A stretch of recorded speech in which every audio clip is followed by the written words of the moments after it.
Hello. Good morning / afternoon / whatever the case may be. Okay.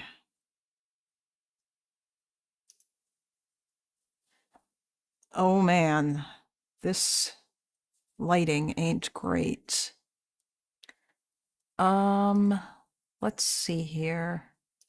Also, is this still...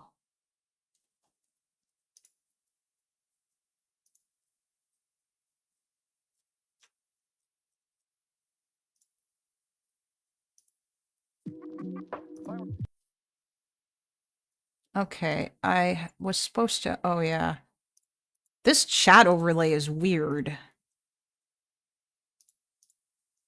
Yeah, it's because that I have the window open because that I like natural light, but I guess I could close the window, I suppose.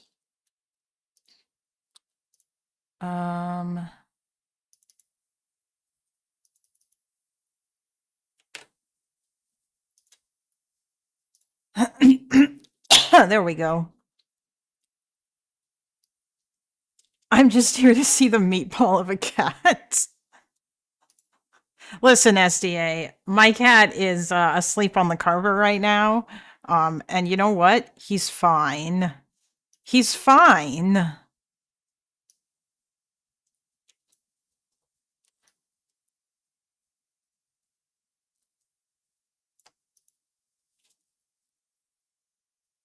Probably better to keep the light from outside. Well, okay, yeah, but the light from outside is, hold on. Oh, hello, Rootsy. If you join my Discord, I can give you perms as well. Heavy breathing. The microphone is hanging in the air like a sword of Damocles. Yeah, it's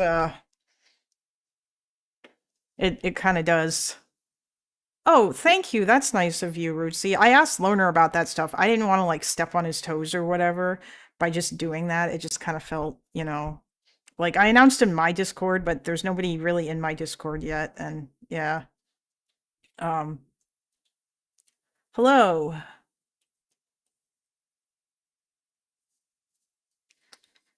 But thank you very much. Yeah, because I want to get some people into the Discord. Okay. Oh, thanks. Yeah.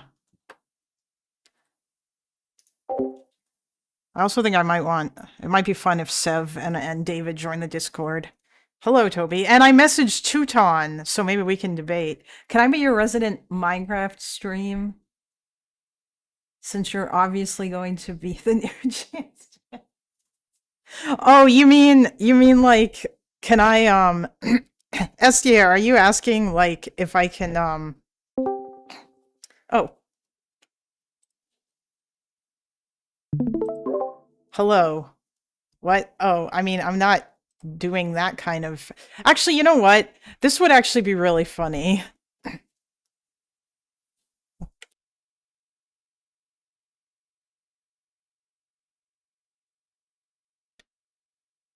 Wait, really? Well, what the fuck? I hate Discord. Hold on. Let me fix that. SDA, you're not even going to say anything. You just came in here so that you could.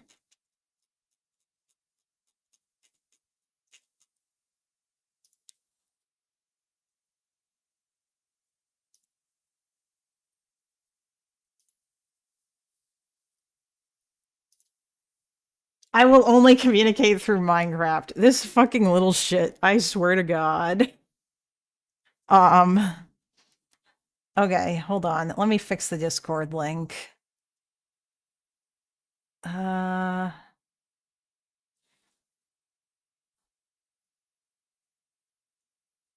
Server settings. And also, I am not trying to be the new JST, okay? Listen. Cope. All Gisticle did was stream fucking drama garbage from DGG. That is not my intention, okay? I am not Spider. You say that now.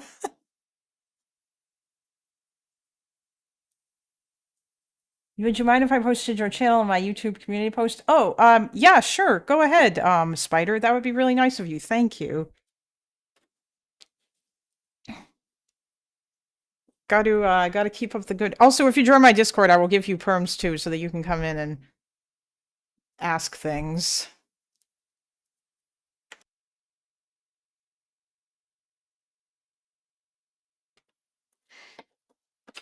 Oh yes, that's correct. We have Loner Unboxed in this channel. Loner Unboxed. He is actually Lonerbox. Actually, he's not. I heard he was Lonerbox's propagandist, his propaganda minister.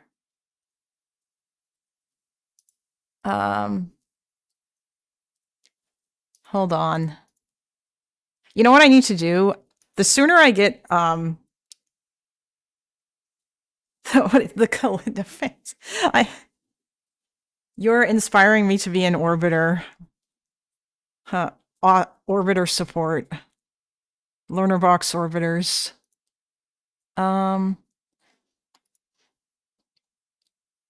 Expires after. Never.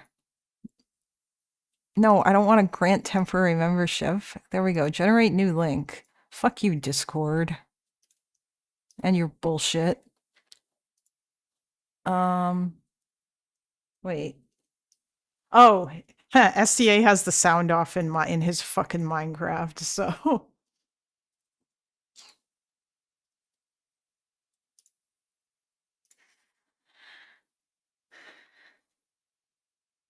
That's forever. Oh yes, that's right. Yeah, he's still playing the Stone Block 3 mod. Remember when JST? Yes, I remember when JSTLK won DGGer of the year. You know, this was before everything blew the fuck up.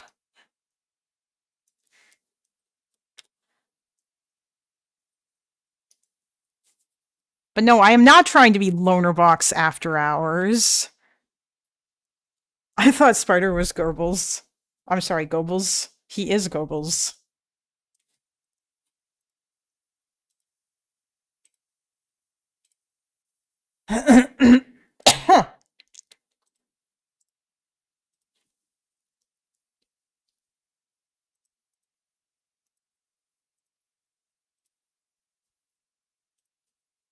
uh, right, one sec.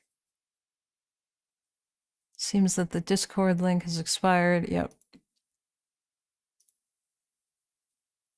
Spider adding me to his continuous and to his long list of friends so that he can brag about them.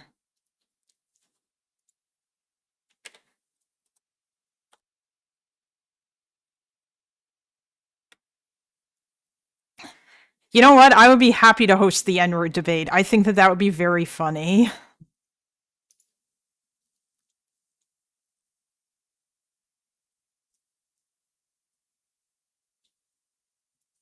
Loner Box After Dark.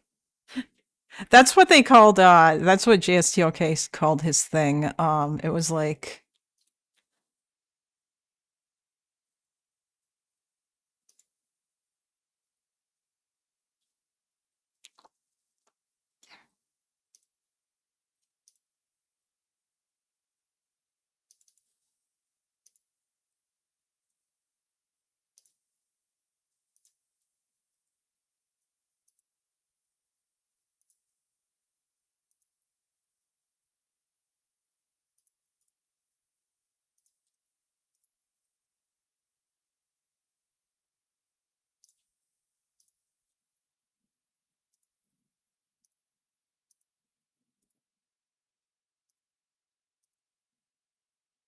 All right.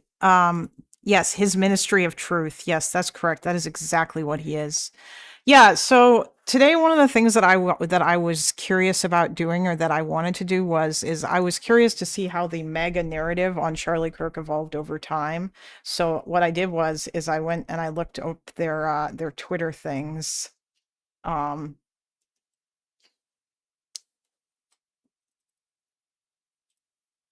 We're not just going to sit in here and chat. So I've got hold on. Oh, people couldn't even see the Minecraft thing because I was on the wrong scene. Rip. Sorry, SDA. Does the N-word in the context of a sand N-word? No, it does not, although that was really fucking insane. No, the N-word debate is about it's about Spider and how he wants to be able to say, he wants black people to be able to say the N-word in text and in voice in Loner Chord. And Marucci won't let him. Yes, I do mean MAGA Horst Vessel. That's another thing that I was going that although I think I'm not even the first person to bring that up. That Charlie Kirk is the Horst Vessel of MAGA. It kind of sounds bad when someone else other than Spider says it. I'm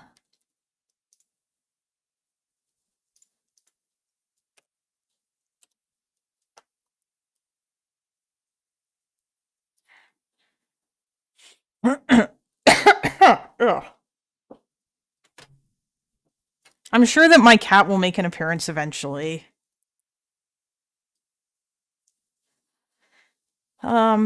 But yeah, so that was one of the things that I thought I would do. And then like later on, I'm going to get some of the Hebrew speakers in here because I want to go over some of the Ben Gurion quotes that I've seen, particularly the ones in the GDF video.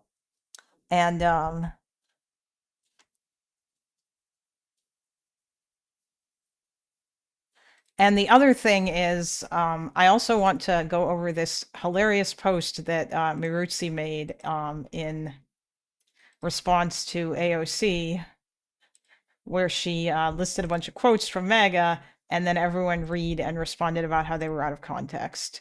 And so I thought it might be fun to find all of these quotes and find out what the context is. So hopefully all of this shit is findable on his YouTube channel, because I don't know where the fuck he hosts the Charlie Kirk show. Is it like on some paywalled page? Is this where the podcast is? I hate translation and I am bad at language, so I know I shall not be helping. Oh, I'm gonna get Insomniac said that he would help me, and I think there's a couple of other Israelis as well.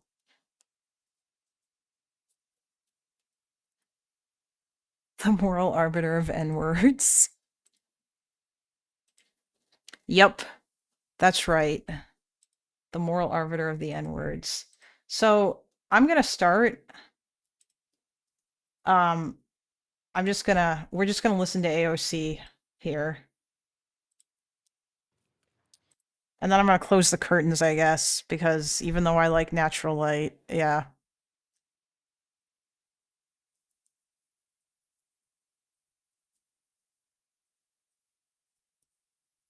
Listen, I don't think my age is an entirely fair thing because I don't look like as old as I am. And so, yeah. She's 14. Can confirm. I am absolutely not. Also, I'm gonna make you a moderator too. SDA, because you are my good friend.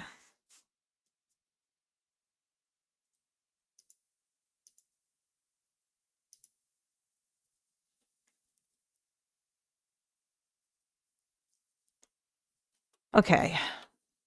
All right, let's just listen to AOC be based for a moment, and I'll go and close the curtains. Today, the Republican House majority brought to the floor a resolution honoring, quote, honoring the life and legacy of Charlie Kirk. Can you guys hear the audio okay? Charlie Kirk's assassination was a horrific and vile attack and incident of political violence. And condemning the depravity of Kirk's brutal murder is a straightforward matter, one that is especially important to help stabilize an increasingly a bit quiet. Unsafe. Okay, I don't think that me turning up my volume necessarily is going to help. I hate Twitter. Nice website, Elon. Good fucking job.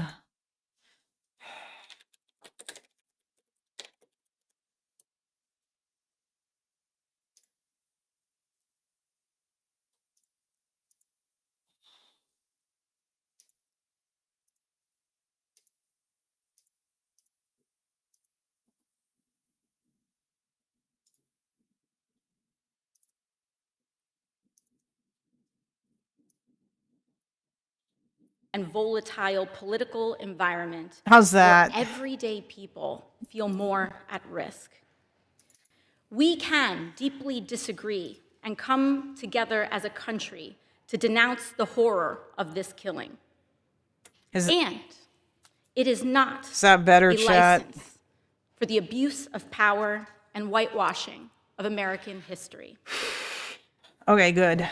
Today's resolution only underscores the majority's recklessness by choosing to author this condemnation and honoring on a purely partisan basis, instead of uniting Congress in this tragedy with one of the many bipartisan options to condemn political violence and Kirk's murder, as we did with the late Melissa Hortman.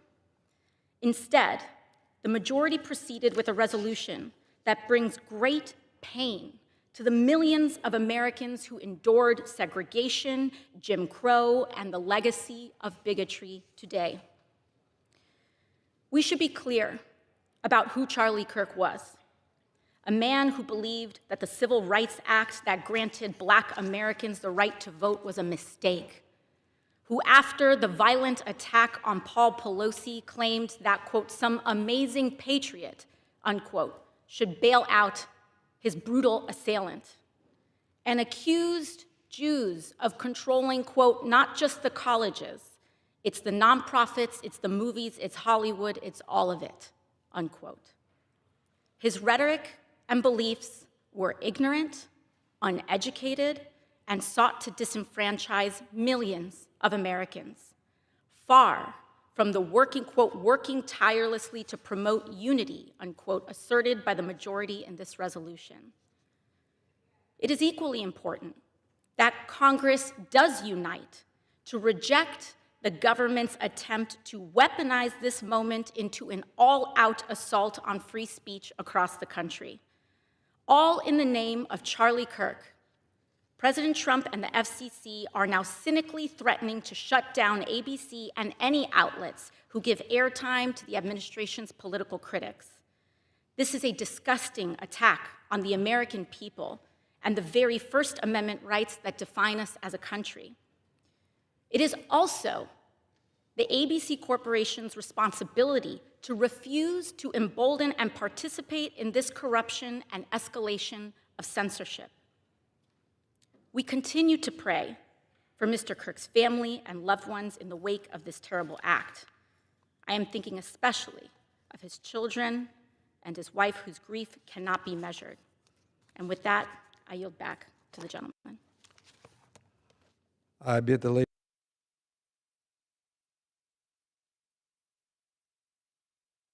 I was muted, lol. I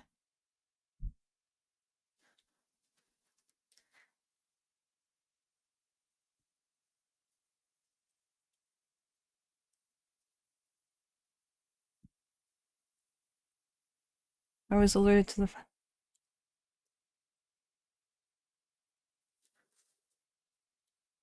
when I was about 5, I was alerted to the fact that I was living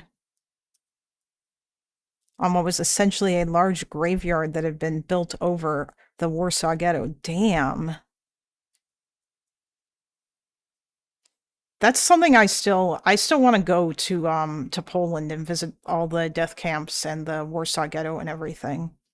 I think that would be very, very interesting. Because I've never been, but I've been to like Germany and stuff, but I've never been there. Okay. Yeah, so AOC basically reiterated her resolution here, and then Maruzzi responded with, I will be honoring this day of remembrance by remembering every horrible, hateful, rancid, ignorant load of bullshit Charlie Kirk ever uttered out of his disgusting fucking mouth. Nice. And I'm going to make sure that every person I talk to will also remember what a horrible person he was. You want to remember him? Sure. Let's remember him, starting with this.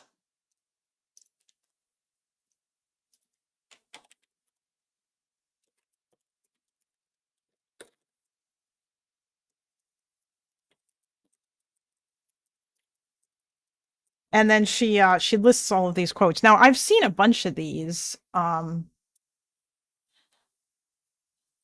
So honestly, the gun violence thing is kind of like, I mean, like that one's like ironic because he died to gun violence, but Keck W Mega is not happy with me. Yeah, you absolutely are not. You got your first death threat. You know what? Congratulations.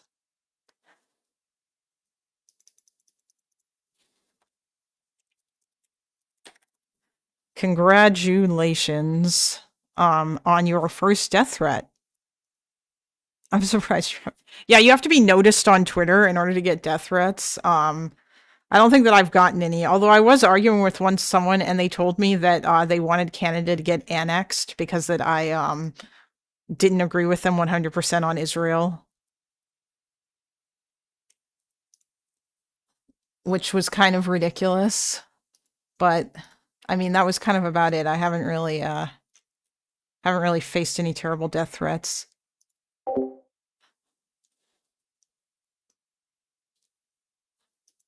Also, SDA, maybe you should deafen your Discord, because otherwise you're going to be listening to me talk twice.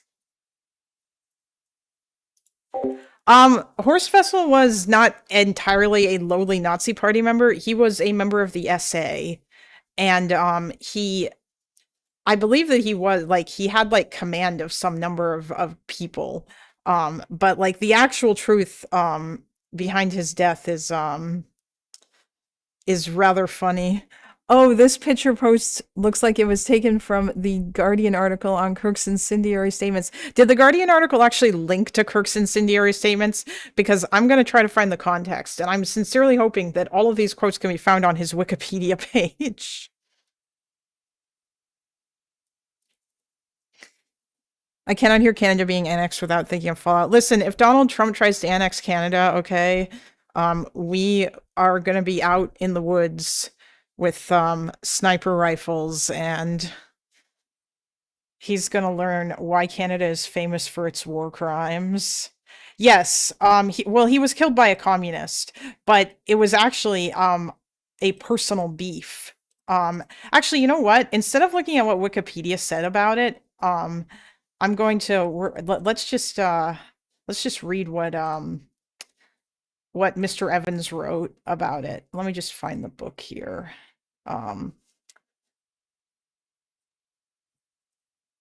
Canada looking a lot like Poland, if you get what I'm saying. Yeah. It was a dispute over who's pimping a particular prostitute, right? I think it was more a dispute over the fact that he had a prostitute living with him in his room, and his landlady was the wife of, or like her late husband was a Communist Party member, and I think that she probably still knew Communist Party members, and the communist guys kind of came by, and they ended up shooting him, and I think the reason why has something to do with the fact that he wasn't supposed to have a prostitute living in his apartment because that was illegal, and if it was found out, then the landlady would have lost her job, and she was also like I think she was from a foreign country as well, and she had to live in Berlin in order to keep it. But let's see if we can do I not have? I thought I had Coming of the Third Reich as a PDF.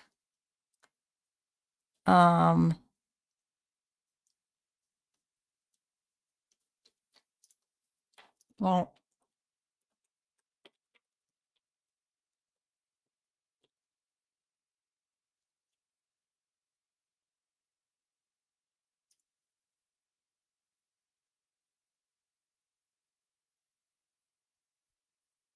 no, in Germany, at the time, in Weimar, Germany, it was illegal to do that. Like, to house a prostitute, I'm pretty sure.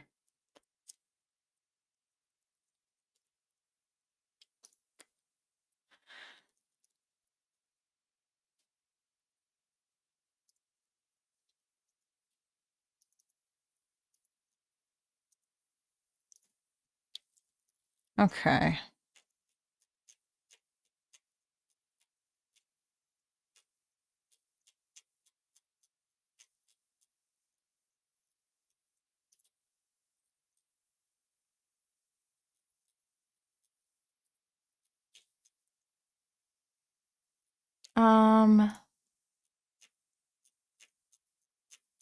Wait, what the fuck is this? Okay, yeah, this is not.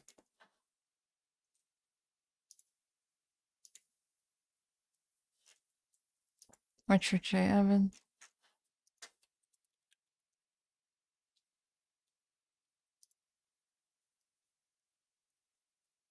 Come on, help me out, sketchy Russian websites. Spider is trying to poach Kalinda as his client. What? Hey, if he wants to make, I don't care. Oh.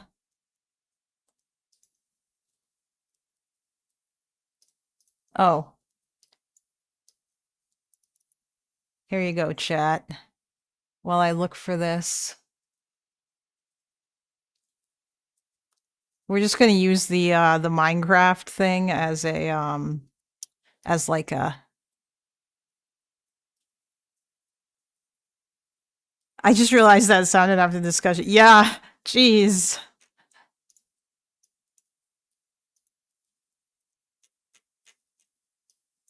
Okay.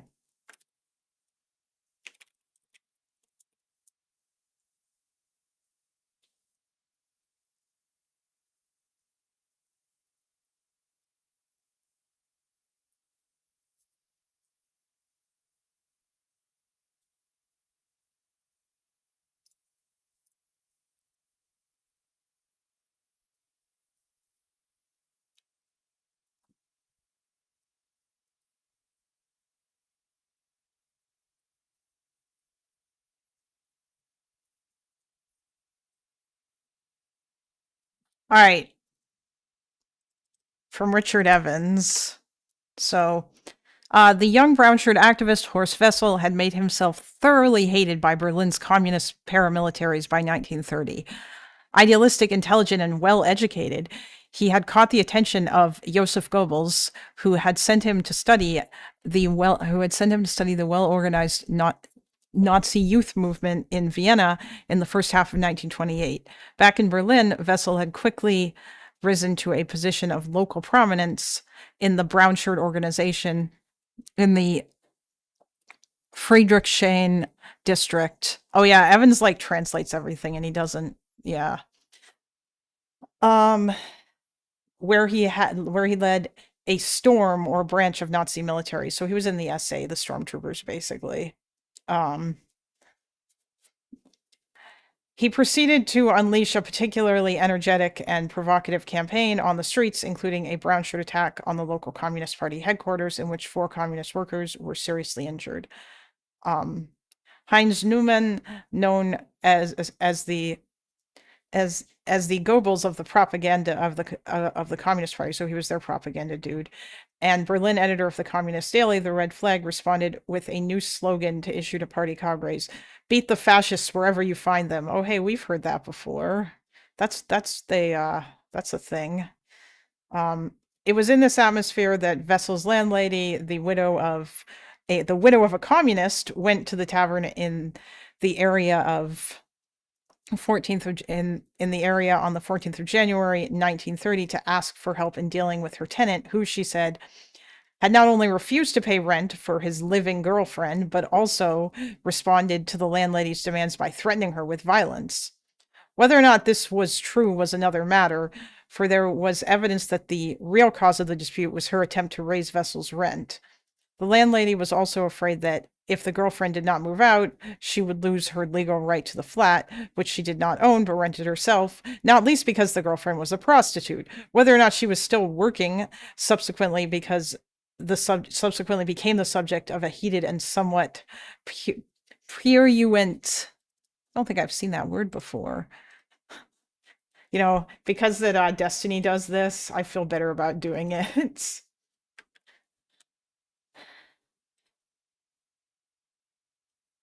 What? What? Why can't I hear that?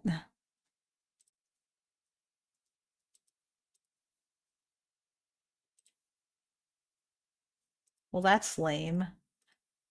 Having or encouraging an excessive or inappropriate interest in sexual matters, especially the sexual activities and intimate affairs of others. Ooh, that's a fun one.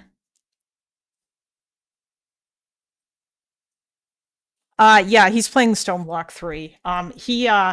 He crashed Sev's server. Oh, wait, what did you say? Prurient. Can you press enter again on your chat, SDA? Because I missed when you wrote it. Or can you press T or whatever the fuck?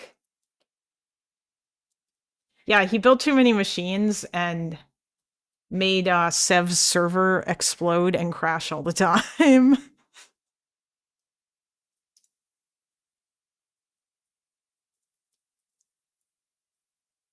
Never mind, I don't know how to pronounce that. Okay. I see, you're just trying to troll me. Whatever. The key factor here was the widow's connection to the Communist Party. Yeah. It like the landlady, she had a connection to the communists. Despite their disapproval of the landlady's insistence at the time that her husband's death on giving him a church funeral, the communists decided to help her deal with her tenant. Only the previous day, they claimed a local communist had been shot in a fight with the brown shirts. The dispute offered an ideal opportunity to get even. Conscious of the likelihood that Vessel would be armed, they sent to a nearby tavern for a well-known local tough, Ali Huller, who was known to possess a gun, to provide muscle in a punitive expedition to Vessel's flat. Wait, why is the second part of this name missing the umlaut? Oh, hello, Mitchell.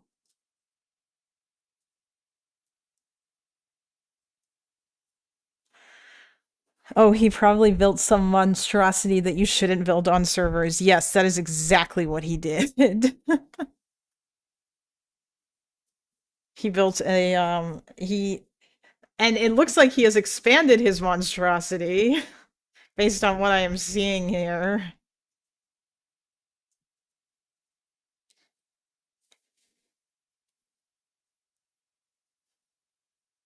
All right, yeah. So anyway, more about horse vessels. So yeah, so they sent this. They sent Ali Huller to his flat. A well-known local tough. I'm assuming he's like a tough guy who helps out the communists. Huller was not only a member of the neighboring branch of the Red Front Fighters League. That's obviously the communist paramilitary duders, but also had convictions for petty crimes, perjury, and pimping. Welp. A member of one of Berlin's organized crime syndicates, he illustrated the connections between communism, and criminality that were likely to be forged at a time when the party based itself in the poor districts and criminal quarters, quote unquote, of Germany's big cities. Together with the communist Erwin Ruckert, Huller climbed the stairs to Vessel's flat, while the others stood watch outside. As Vessel opened the door, Huller opened fire. Vessel fell, badly wounded in the head, and lingered on in hospital for a few weeks before he finally died from his injury on the 23rd of February, 1930. So, yeah. This was this dude. This was Horst Wessel, whom the Nazis then turned around and made into a martyr. And they basically didn't talk about any of this shit. He was just heroically killed by the communists. And he wrote a song that became like a Nazi party anthem called the Horst Wessel song, but it wasn't called that when he wrote it, because he wrote it before he died. But yeah, the Nazis turned him into a martyr. When the communists mounted a hurried propaganda campaign to depict Wessel as a pimp and Huller's deed as part of an underworld dispute unconnected to the Red Front Fighters League, Goebbels went into overdrive to present him as a political martyr. He interviewed Wessel's mother and extracted from her a portrait of her son as an idealist who had rescued his girlfriend from a life of prostitution and sacrificed himself out of missionary zeal for the cause of the fatherland. The communists, by contrast, Goebbels trumpeted, had shown their true colors by enrolling a common criminal like Huller in their ranks. Wessel was hardly cold in his grave before Goebbels began work blowing his memory up into a full-scale cult. Innumerable articles in the Nazi press all over the country praised him as a martyr of the Third Reich. A solemn funeral procession was staged. It would have been much bigger but for the police restrictions on its size, and watched, so Goebbels claimed, by up to 30,000 people lining the streets on the way to the church. Chance attacks and attempts at disruption by the Red Front Fighters League led to wild and violent scenes on the fringes of the ceremony. At the graveside, while Goering, Prince August Wilhelm of Prussia, and various other dignitaries looked on, Goebbels praised Wessel in terms that deliberately recalled Christ's sacrifice for humankind through sacrifice to redemption. Wherever Germany is, he declared, you are here too, Horst Wessel. Then a choir of stormtroopers sang the verses that Wessel himself had written a few months earlier.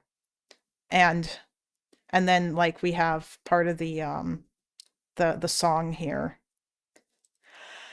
Let's see. The flags held high, the ranks are tightly closed. SA men march with firm, courageous tread. Together with us, marching in our ranks in spirit, are those Conrad's Red Front and reactionaries and reaction shot dead. Clear the streets for the brown battalions. Clear the streets for the Storm Division man. The swastikas already gazed on, full of hope by millions. The day for freedom and bread is at hand. The last time now, here's... Okay. Oh yeah, this is not the song where they also sang songs like about spilling Jewish blood and whatnot, which was pretty on the nose considering. But yeah, then they made this song into like the official anthem of the Nazi party and shit. Yeah. It didn't become the official anthem of Germany. But it was like the secondary anthem that they used. And even after the purge of the SA, the whole Horst Wessel thing still lived on and they still kept using it. So like that just didn't disappear. But I thought that was interesting, especially the part about how Goebbels immediately started spinning up propaganda for this guy, like before his body was even cold, which, you know, is basically exactly what all of these motherfuckers have started doing with poor old Charlie Kirk already. Although really, I feel like he probably would have wanted that, let's be real. Or like he'd certainly be doing it if it was somebody else. So, you know. Anyway, so what I did is I went back and I decided to look over some Twitter things because I was curious to see how did all the usual MAGA suspects respond initially to Charlie Kirk's assassination. Now, in this particular advanced search thing, I have these. So if you guys want to suggest any other people that I should be putting in the thing. So I've got Laura Loomer, Donald Trump Jr., JD Vance, Matt Walsh, Real Candace Owens, Tucker Carlson, and Ben Shapiro. I'm not sure who else I should put in here. I don't really think there's much point in adding Donald Trump because he doesn't fucking use Twitter. Although I suppose I could add Elon Musk, but I don't know what the fuck Elon is doing lately. I'm not sure how tuned in he is to US politics. Seems like he is mainly just obsessing over Europe and the UK right now.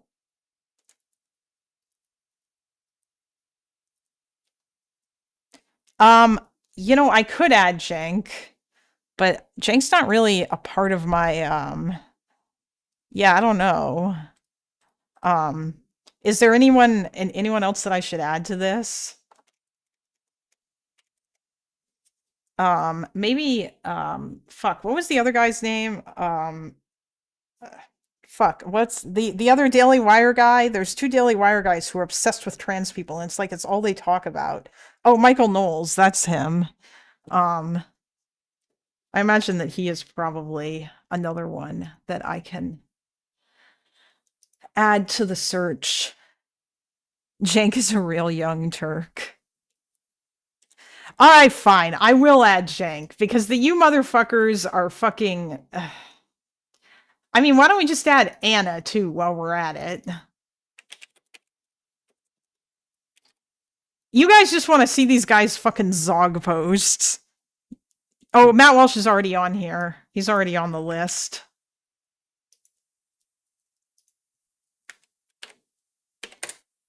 Oh, yeah. Also, I thought this was funny. Tucker Carlson hosted the Charlie Kirk show. Tucker Carlson! I wonder what he had to say. I wonder if he talked about the Jews. Yes, the Zog posting is very sad, and it is also very funny. Also, if you are here and you have not subscribed, please subscribe, although I'm sure all of you have subscribed. And if anyone wants to, you know, drop a little dono, that'd be great. Or some donos. But yeah, I'm trying to get to like 500 subs so that I can get that YouTube monetization. Anna Zog posts on her own time, not to mention platforming 9/11 conspiracies with Cenk on TYT. Yeah. Cenk murdered millions of Armenians, a real young Turk indeed. What? We'll get to the Zog eventually.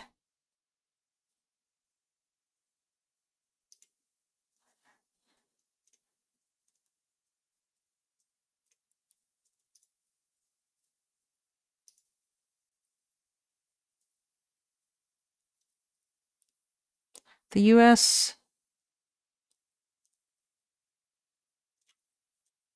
Oh, this Washington Post article about Stephen Miller.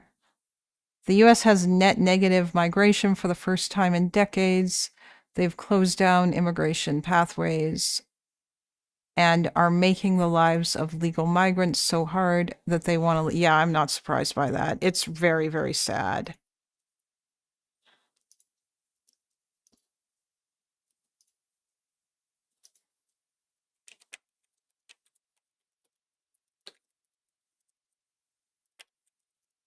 Very sad.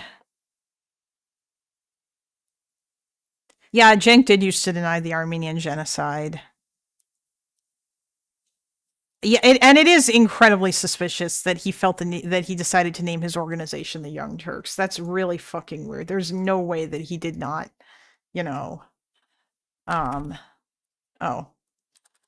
He's right there. It's interesting that they recommend Emma Vigeland too.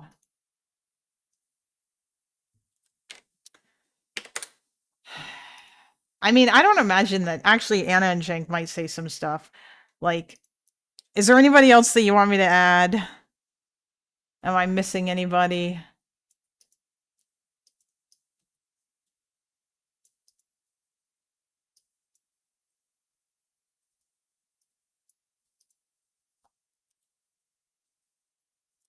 We've got, yeah, JD Vance, Donald Trump Jr., Candace, Tucker, Ben.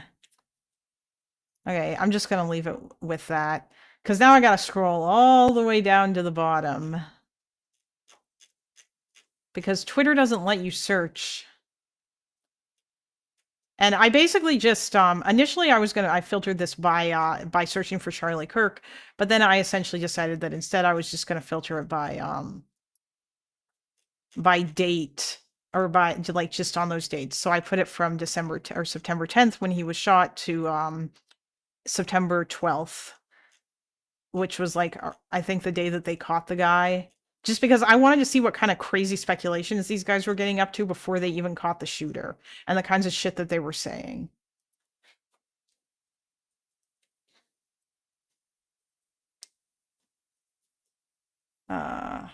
Okay. We are into September 10th.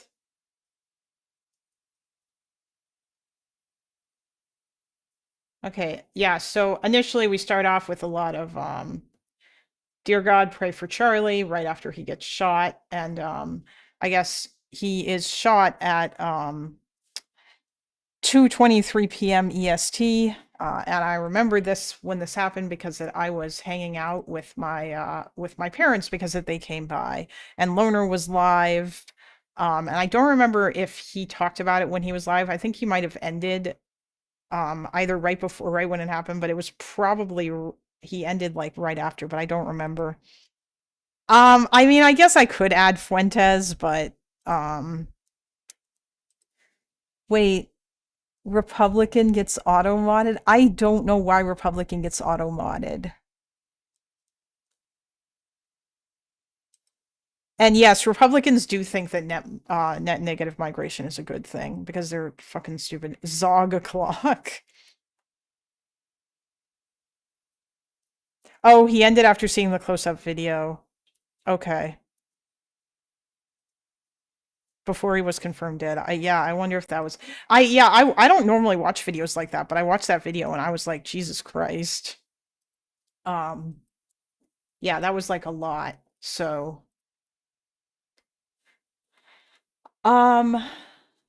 because like it was right after I found out and I wasn't sure.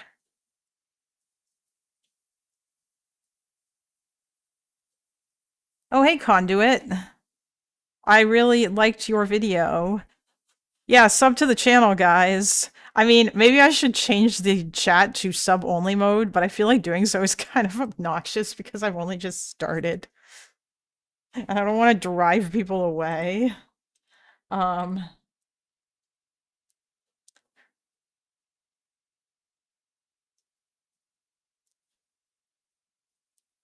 Yes, sub to the chat to the channel.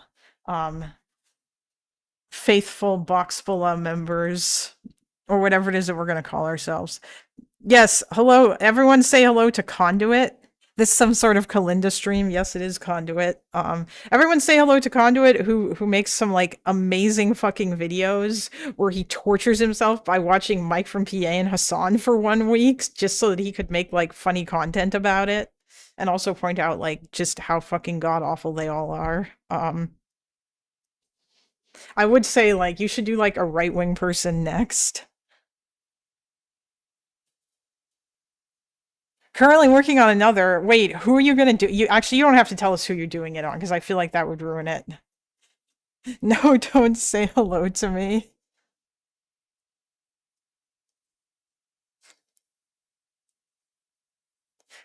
You can tell us if you want. I am not the main character here. I mean, Asmongold's not streaming right now.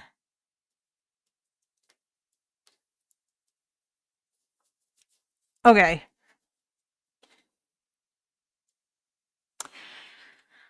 So, so this is right afterwards at 2:23 p.m. is when the single bullet is fired and it hits the neck from atop a building 130 meters away.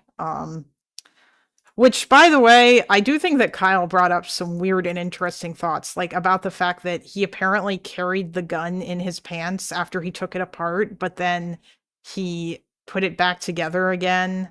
And like while he was on the roof with a screwdriver, which, you know what, that's fine. I can believe it, I guess. Although those pictures of him going up the stairs were kind of weird because it was strange that he could even go up the stairs. And then, I guess he put the gun back together? I don't even know. Oh yeah, you know what? I will add Tim Pool to this because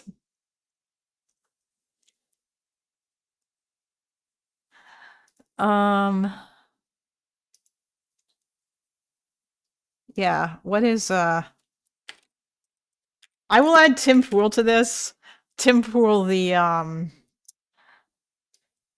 Mr. Civil War. We got to have him on the search.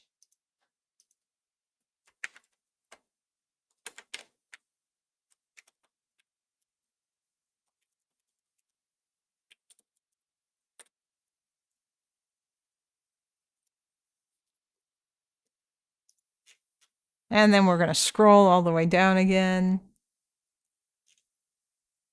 There was a video of a fat guy shoving up. Oh, he was able to walk up the stairs. Yeah. I think the problem there was that, I saw that video too. But, yeah, I was just curious, like, how MAGA responded immediately after the shooting. I wanted to see, like, you know, these are the births of some of the narratives or whatever. Wait, what the hell?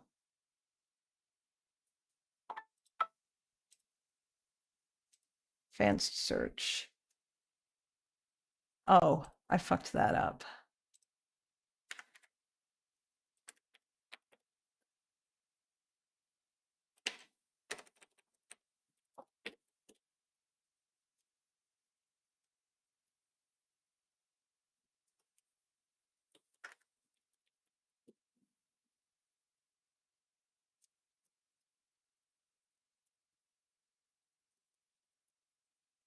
Oh no, wait.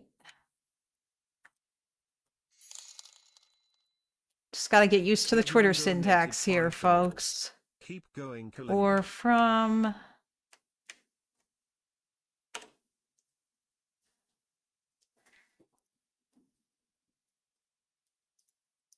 You know what, fuck it.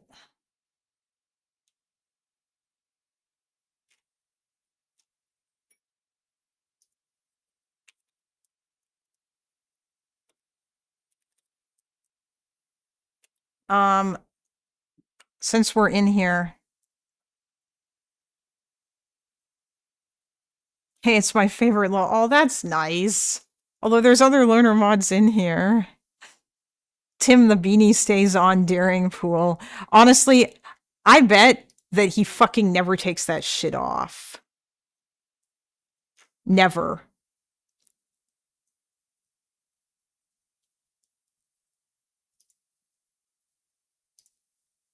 Like, never, ever, ever. Okay. Right. I'm just going to keep scrolling down. Once again.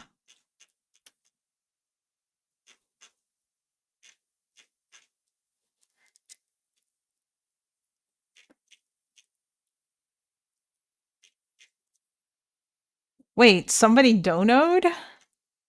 I can't hear the sounds.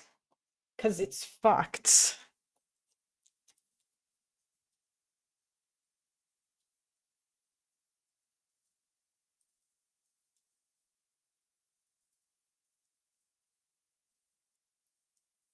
Oh, thank you for the $5.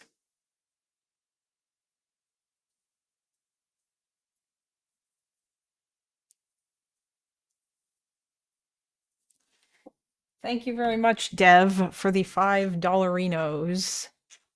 Okay, September 11th.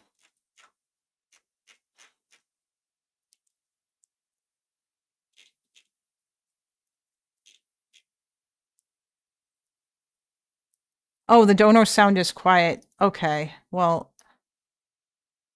I'm going to turn it up, but I feel like I should hear it on my side, but I don't, which is weird.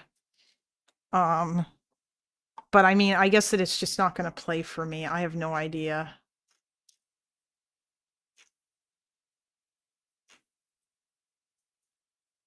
Okay.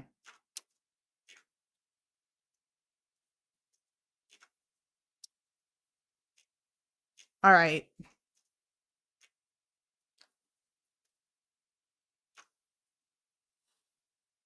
Right. Yes. So here we go. Here we go. So this is before we found out that he died. That he was just shot in the neck. Although I feel like if anybody saw that video, like I didn't have much hope after seeing that video. So Tim says, Charlie brother, I'm praying for you. Laura Loomer was Charlie was just shot. Let us pray for his recovery. Say a prayer for Charlie Kirk, a genuinely good guy and a young father. And so there's just a lot of glazing here because they just found out about it. So he's not dead yet. So you'll notice that they're all just talking about praying for him. Oh yeah, and Laura Loomer, in a response to Libs of TikTok here, says he was speaking about trans shooters when he was shot. Which, yeah.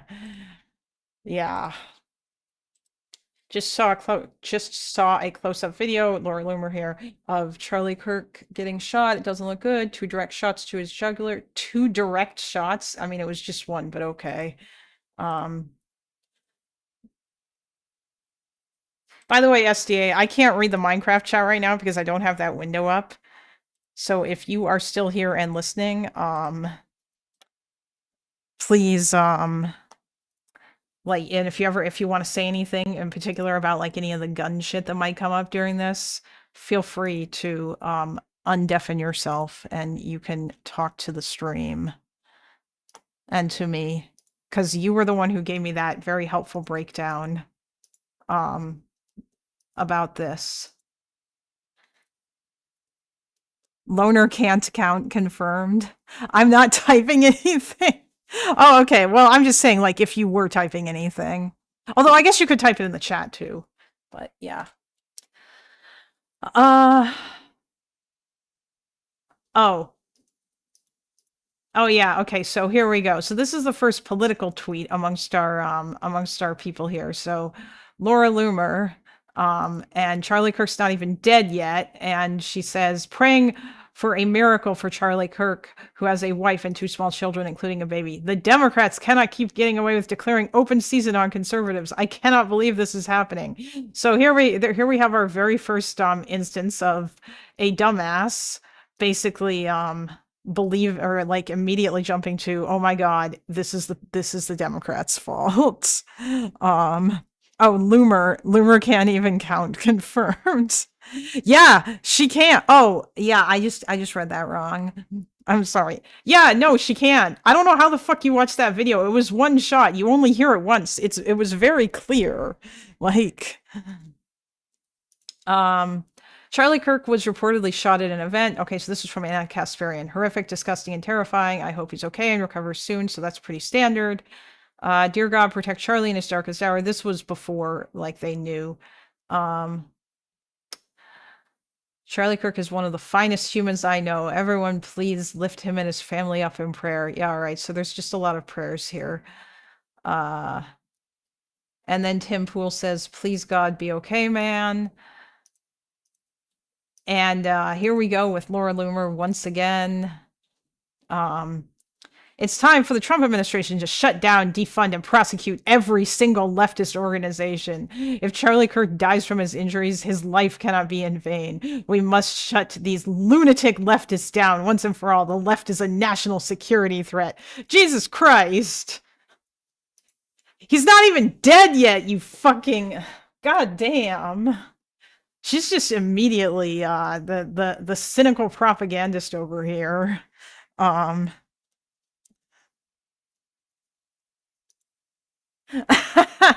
Loner also can't count, though. Let's not let him off that easy.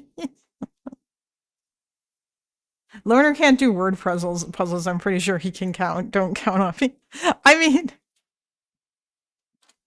mean, like, to be fair to him, he's not an Amerifat, as the Euro cucks refer to them. He is a Euro cuck, and as such, he's probably gonna have a harder time, like, playing, like, fucking word puzzles that are full of words that are not, like, from his country. I bet that if he played a British version, he'd probably do better, and then we would all, like, but then the rest of us wouldn't have any idea what the fuck is going on. Is it confirmed he died at the hospital? Yes. Or at least according to what I saw.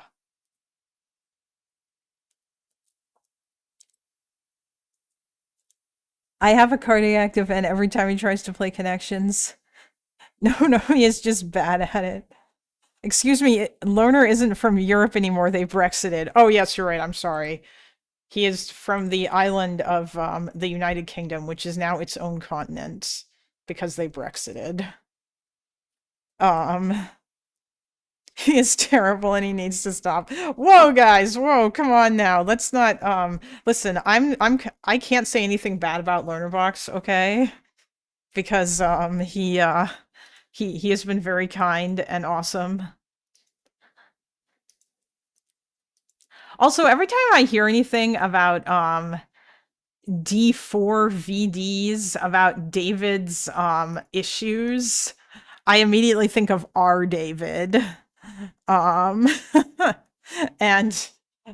then I feel, a little bit weird.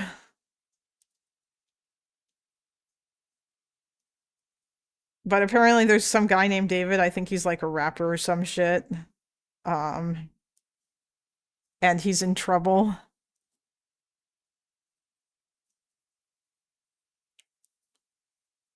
"20% the FBI... 20% FBI gel expands to the size of Charlie's head. 0 chance he was alive as he fell to the ground." Oh, I mean, his heart maybe might have still been beating, but it's possible that, like, I have no idea. I don't know, like, whether or not he would have been, like, probably he was just gone instantly in terms of, like, his brain, but because, like, if the blood loss would have cut off, yeah, like the floaters, but I'm not gonna try to talk about medical shit, okay? Because I don't fucking know anything. I am not a doctor. And I sure as fuck don't know anything about, GSWs, so... All I know is that that video was pretty horrifying, and he obviously, I think like he was probably dead right away. Okay, right. So after Laura Loomer's post, then of course we go up here to Tim Pool. Charlie, source tells me Charlie is stable. Please God. That's very funny. And then it looks like he replies to that with, I received a call from a trustworthy source who told me this. I want to believe and I'm hoping, just pray. Who the fuck was your source, Tim? Who told you that? Was his source that you made it up for attention? Is that what happened? Yeah, it's very unlikely that he survived beyond a couple of seconds. Yeah, oh yeah, he would have lost consciousness, I think, pretty much immediately. As not a doctor, I was insta-dead.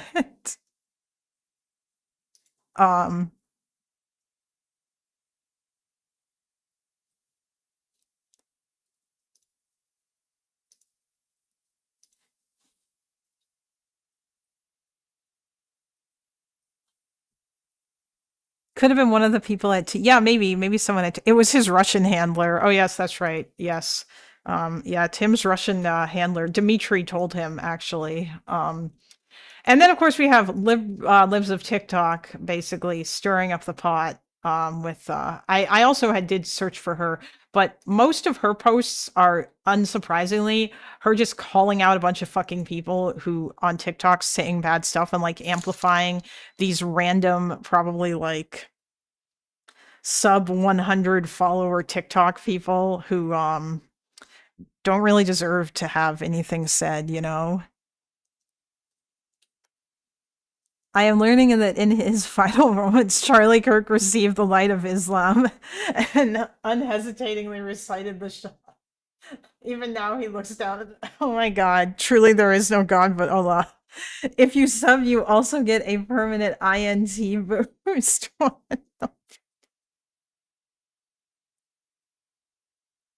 Oh, someone else donated? Yeah, I know. I'm actually curious as to who it was that started the Charlie Kirk was shot in front of his wife and kids thing, which I also thought was true up until yesterday when Loner read that Yahoo article disproving it. Also, geez, SDA, you are memeing real close to the sun there, but it is pretty funny. I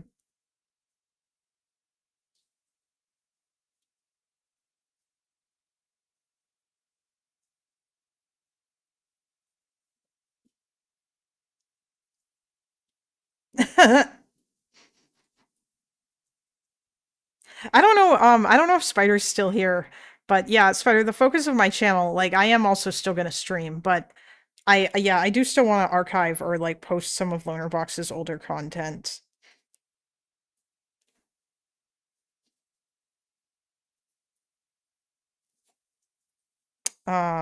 Okay.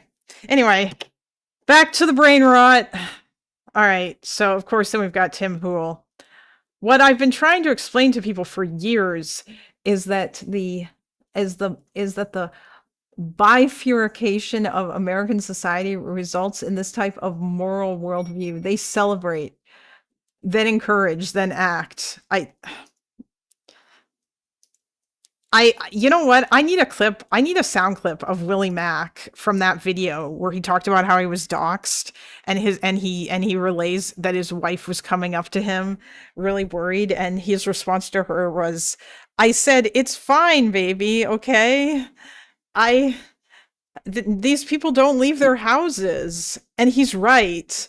The majority of these fucking people, like, imagine thinking that like Hassan and any of his ilk are actually gonna like get off their asses and do anything that isn't just like going to rallies and giving speeches, and that's only Hassan who does that. Or in the case of the squirrel person, fucking Twitter activism, like encouraging people to review bomb movies about the October 7th rapes and like yelling at people on Twitter. And yeah. And yes, I will in fact archive every Teuton debate. Not Samantha Hyde. I hate that Loomer is from Arizona. Charlie is alive and in critical condition, AP reporting. Yeah, all right, thanks, Tim. When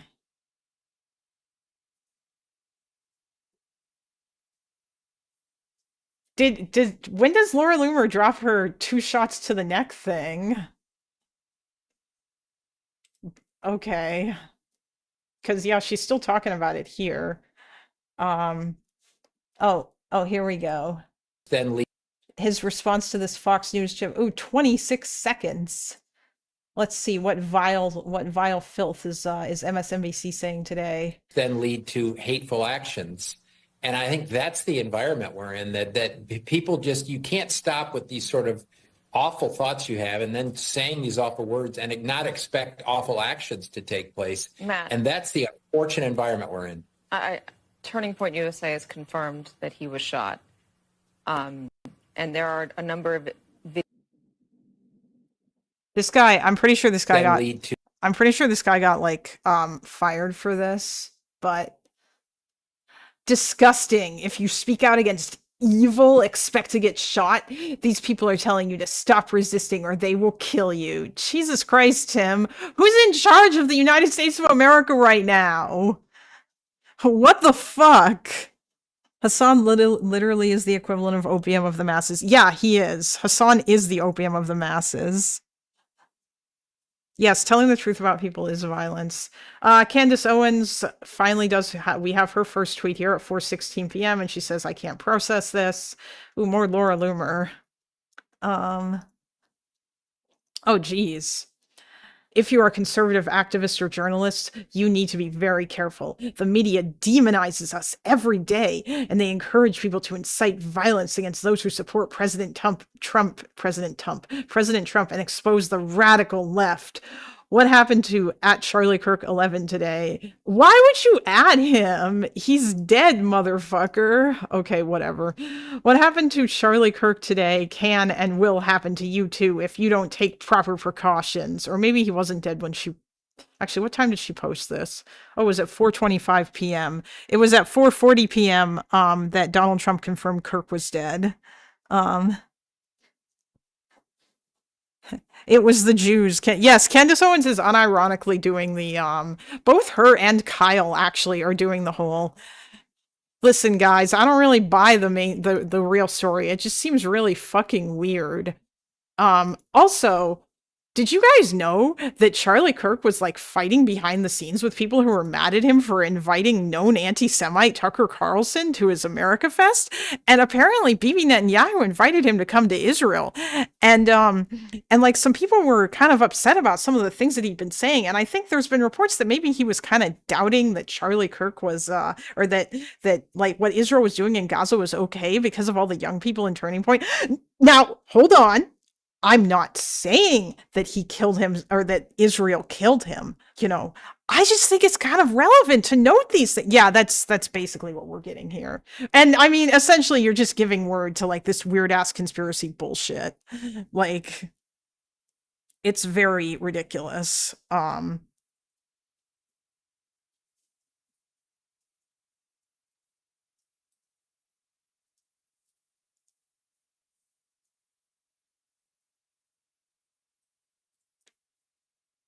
Oh, thank you again for the $1. I believe that the same person who donated also donated to me before as well, and they also donated $1.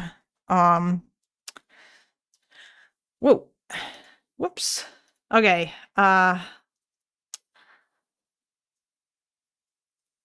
We all said this would happen with the glorification of Luigi Mangione and the normalization of 86-47 chants in DC. Bro, you guys are such fucking snowflakes. Watching the video of Charlie Kirk get shot in the neck and possibly even assassinated if he doesn't make it, I realize that this could have been me. It could have been President Trump, JD Vance, Secretary Rubio, or Sec War. I can't believe they fucking renamed it to the Department of War. last night when he was ambushed at dinner. It could be any of you. It's not safe to attend political events anymore. I used to mock people who would say, be careful, it's not safe anymore to attend events. I used to say, don't be such a pussy. But now I realize they were right. I am horrified. Yeah, all right, sure. Sure thing, Laura. So far, she's been like the worst one, with, I would say, Tim following at a close second for, like, you know. Oh, JD Vance. Oh, so this person talks about Charlie Kirk going to events. This is such a good point. If you actually watch Charlie's events as opposed to the fake summaries, they are one of the few places with open and honest dialogue between the left and right.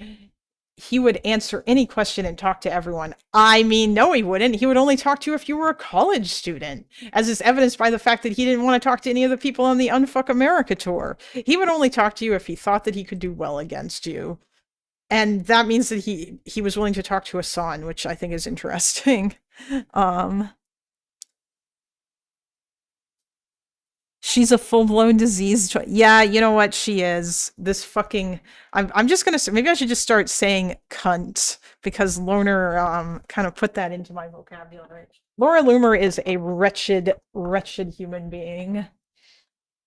Tim Pool, oh my god, reports are Charlie Kirk has died. This is at 4:31, so Trump has not yet said, because it was at 4:40 p.m. that he posted the announcement on Truth Social. And then oh, we finally have our first Jank tweet. What happened to Charlie Kirk is one of the worst things that has happened in American politics. My heart goes out to his family. Fuck whoever did this. Just imagine Jank yelling. Not only is this deeply tragic by itself, but we are now all in danger. Violence is always wrong, and it's intellectual surrender. Yeah, all right, you know what? That's not too bad. I'm not really expecting Jenk to point out the double standards. I'm afraid we will be told the worst news soon. More from Laura Loomer. Well, I mean, so this was, she clearly didn't hear because she tweeted this at 4:44 p.m. It's not looking good. I don't think Charlie Kirk survived. I'm going to refrain from saying more of what I have been told until an official statement is made. This is a very sad day for our country. Oh, you're going to refrain from saying shit, are you? I mean, you're not going to refrain from cynically engaging in propaganda to talk about how evil the left is, though, are ya? Eternal rest unto him, oh Lord. Yeah, okay. So then there's Trump's thing talking about how he's dead. Breaking, I've just been told that TPUSA has just told their staff that Charlie Kirk has sadly passed away after being shot. He was 31 years old. That was Laura Loomer again. And then all these guys are responding to the news about how much they love him. Why couldn't they have just done this and nothing else? Fuck, Charlie dead. God damn it. This is not the way. Jesus, Jenk. I feel like Jenk, whenever he talks, he's just like, I guess that he needs to maintain that brand with his Twitter too. With like this level of rage. They downplayed their rhetoric once they heard the guy was a white young male. Well, I'm looking forward to seeing that. Although it's, I mean, it doesn't matter because they'll just immediately sort of pick up from that again. Oh, I should have added Nancy Mace to this, although I don't know if she lives on Twitter like these people do. The shooter who shot and killed Charlie Kirk is at large. Yeah, all right. Yes. Yeah, so Jenk talks about how violence is stupid. He's a real person, a human being. Yeah, okay. Matt Walsh, first Matt Walsh tweet here. I'm totally, or like first one in a bit. Charlie was a friend and a good man. I always worried that it would come to this eventually. I never thought it would be Charlie. He will be dearly missed. I'm praying for his family. Oh, so you kind of knew that. I mean, there's kind of, I suppose, a danger, but there's a greater danger if you're saying like insane shit. Oh, Ben Shapiro. Like all of you, I am sick and heartbroken, blah, blah, blah. I met Charlie Kirk when he was 18 years old. That kid is going to be the head of the RNC one day.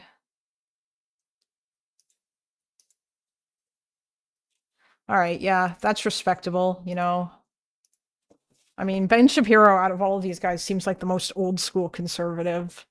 Okay, and then we're back to the insanity right after Ben delivered us with, like, you know, some typical this guy was my friend and I'm really sad that he's dead, you know, your standard kind of respectable, understandable shit. And now we return to the insanity. They sent a trained sniper to assassinate Charlie Kirk while he was sitting next to a table of hats that said 47. You could be next. I hate to say it, but I have a sick feeling we will be seeing more targeted assassinations. The left are terrorists. What the fuck? A trained sniper? They said, I thought you were gonna shut the fuck up and not say anything else. Jesus. I knew this might happen and I did nothing to change my behavior. Oh, jeez. All that Charlie ever wanted was to have conversations with people. He didn't insult anyone. Really? Are you sure about that, Matt? Are you sure that he didn't insult anyone? He made arguments. He debated. He wasn't an extremist in any way. Really? Are you sure that Charlie, President Biden should be publicly executed, Kirk, wasn't an extremist? Are you sure about that? Everyone who knew Charlie personally loved him. Listen, he probably was a nice dude, but that doesn't mean that he didn't believe in a bunch of vile shit and that he didn't push it regularly. That's the kind of guy he was, and they still killed him. I am furious and heartbroken in equal measure. I cannot put into words how I feel. Maybe that is for the best. Yeah, probably.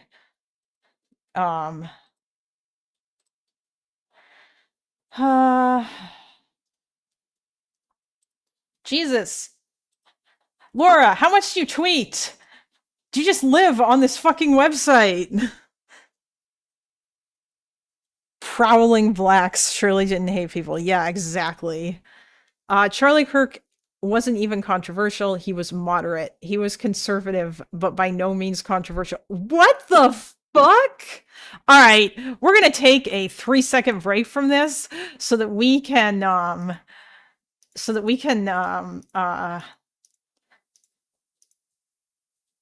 hold on. Where is it? Shapiro also came out against her. Oh yeah, Ben Shapiro is like the most reasonable of this lot of people, and although that is a low bar, you know, but he's also like a fucking disgusting sort of sellout person.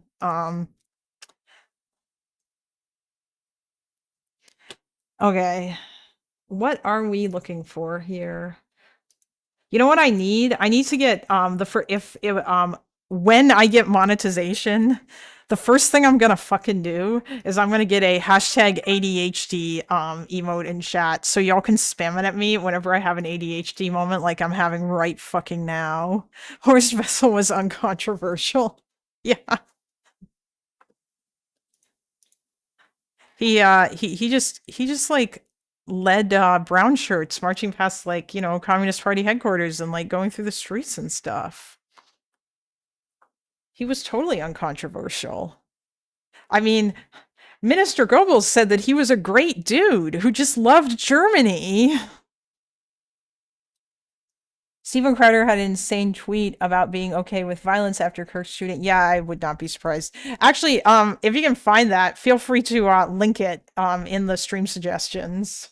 You know, give me all like the insane shit or anything that I may have missed of stuff that people were going on about. But okay.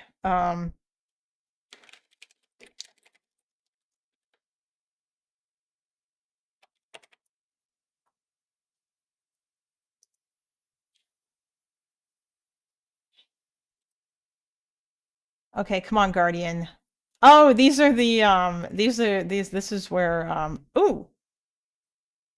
Here we go. Oh, how come this one doesn't have a link?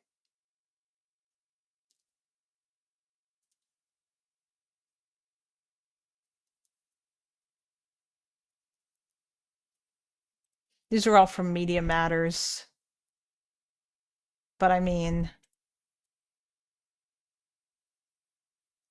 Okay, hold on. I need to figure out what the fuck is going on here, because I have no audio in this goddamn browser. And I don't know why.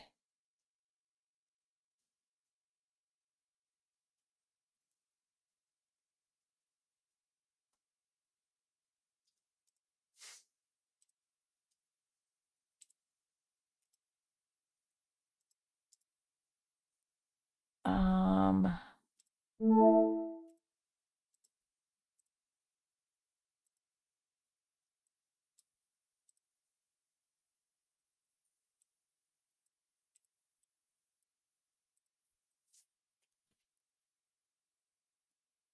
Since Tyler was a gamer, is there any evidence that he 360 no scoped the shot? No, there is not. He had a scope. He was not an amazing shot. Well, I mean, okay, he still probably he was a good shot. Then again, I don't know, like, realistically speaking, how hard is it to hit a target from 150 meters away or 130 meters away when you have a scope and that target is basically stationary? I would imagine it's probably not that hard. Although if SDA is still here and he has some thoughts on this, he can let us know. Although I believe that he said that he's more of a, yeah. Well, you gotta have a scope to no scope. Kirk moderately opposed. Yeah, I know.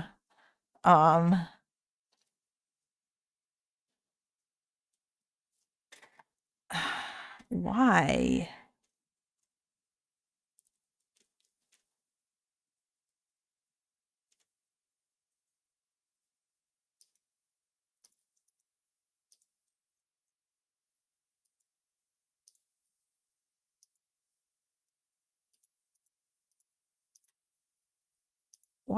Why do I have no audio here? I'm assuming that you guys can't hear anything either. Wait. Yeah, no, there's no sound coming from this. Carcano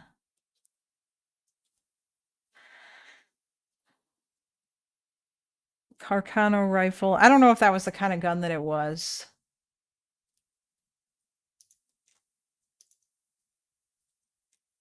Pretty good day.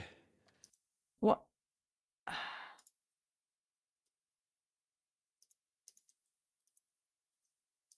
As well. Switching is Yeah, okay, Charlie. We don't need your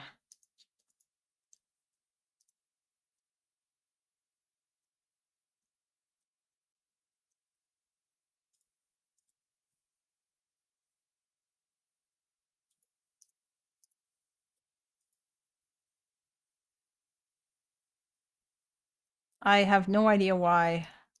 Well, you know what? Fine. Fuck you.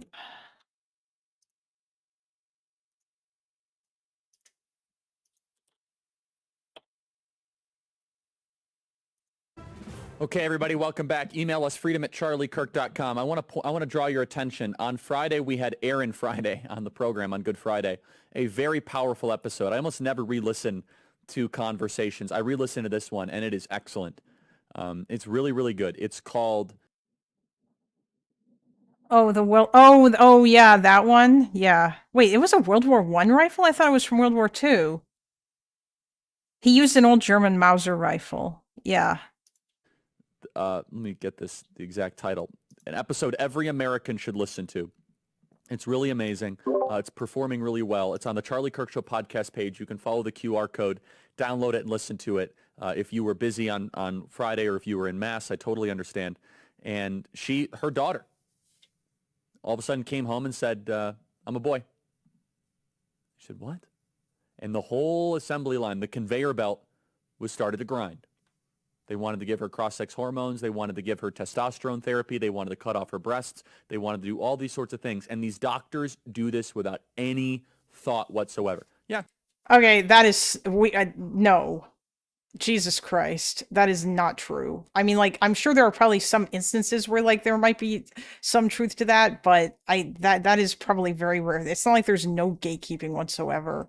Sure. Here's the script. Here's the clinic. Go here. Go for surgery. These doctors need to be put in prison quickly. We need to have a Nuremberg-style trial for every gender-affirming clinic doctor. We need it immediately. Yeah, okay, that does not sound like it was out of fucking context. There you go. There's some Charlie Kirk in his own words with you know, with this whole that Charlie Kirk wasn't controversial. I mean, for fuck's sake. Or hell, I know that there is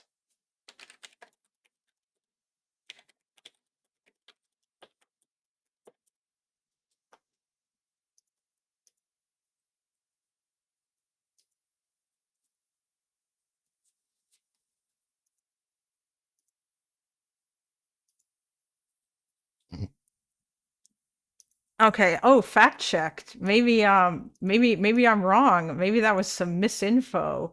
Let's see. Maybe Yahoo News is gonna set us straight just like they did yesterday. Turning Point USA CEO and co-founder Charlie Kirk once said former President Joe Biden is a corrupt tyrant who should honestly be put in prison and / or given the death penalty for his crimes against America. Okay, yes, we understand Charlie Kirk was killed, yada, yada, yada, okay. I mean, Joe Biden is a bumbling, dementia-filled Alzheimer's corrupt tyrant who should honestly be put in prison and or given the death penalty for his crimes against America. Welp, that doesn't sound good, although I kind of wish that it wasn't just 12 seconds, but yeah. Oh, this is where it is. Of course, it's on fucking Rumble, which probably doesn't have transcripts, and that's probably unfortunately why. Yeah. Let me look it up. Oh, you're talking about the Carcanoscope? Yeah, I don't know. Actually,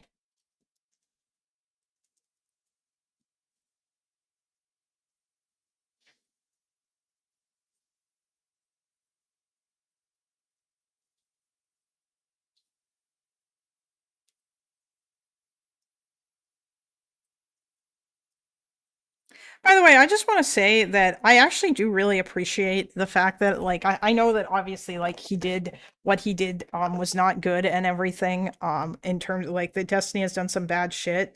But I do want to appreciate the fact that he stood up for one of the trans audience members, or at least someone who was thought to be trans at the at his Turning Point USA event when someone was yelling at them, which I thought was that was nice of him to do that.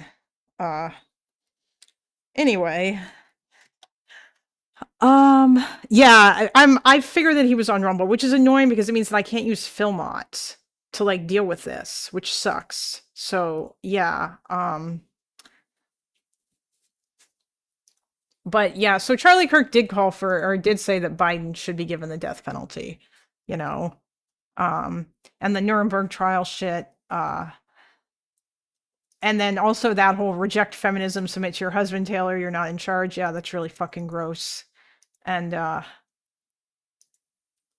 that he would be okay with a 10-year-old, or with his 10-year-old daughter being forced to abort a rape, or being forced to give birth to a rape baby because of immigration. America was at its peak when we halted immigration for 40 years and we dropped, yeah.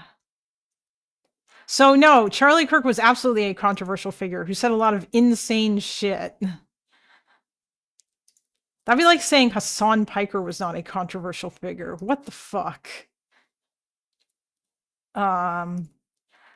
Imagine who else on the left is going to hunt.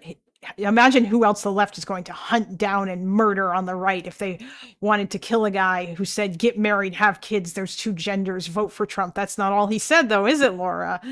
Everyone needs to be very careful in their public surroundings. The Trump administration needs to start arresting everyone on the left who promotes violence. Jesus Christ!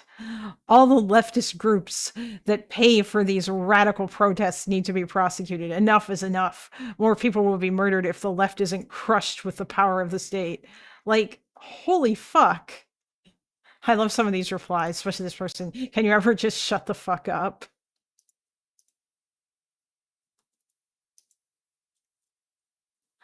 They didn't go after him because he was controversial. They went after him because he was winning hearts and minds. That's the threat. They. Yes, yes. BE is a somewhat controversial figure. No way he was going to say, yes, I will murder my grandchild, even though it's not murder. Oh, yeah, no, you're right. Like, I'm not, yeah, to be fair, his abortion take was expected. He does. He sees all abortion as murder. And I understand that. But you like, it just, like, people who think that is pretty controversial. Although I think it's kind of ridiculous to view all abortion as murder, but, you know, that's just me because I don't think that life begins at conception. I think the consciousness argument is the best argument. Although before that, I think I said like when you can start to feel pain, but like whatever, consciousness or like pain or whatever, like some sort of awareness on your part, on the part of, then I think that it's fair to say that life begins then. I was wrong. Loomer makes DJT Jr. seem sane. Yeah, she's pretty fucking nuts. Very sad how at Charlie Kirk 11 was assassinated the day before. Oh boy. Oh, here we go. Oh no. Oh god. Also, why does she keep adding him? He's dead, bitch. What the fuck? He's dead. Why are you adding him? What are you trying to do? Like drive followers to his Twitter account? Does his Twitter account even still have anything on it? Feels so weird. Cause this guy. Oh, okay. Yeah, it does. Now it's just going to be links to his.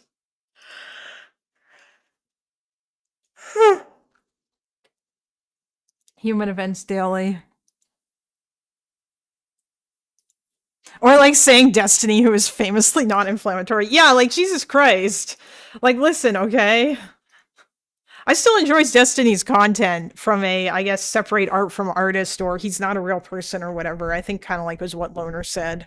I think that that's a fair point. I mean, a lot of these online content creators, you know, like they're not, yeah, a lot of this space is kind of just, it's not necessarily real or whatever to me, which I think is a healthy way to look at it instead of becoming ridiculously parasocially invested in all of these people. Although Loner's a cool dude. But yeah, like... I don't know.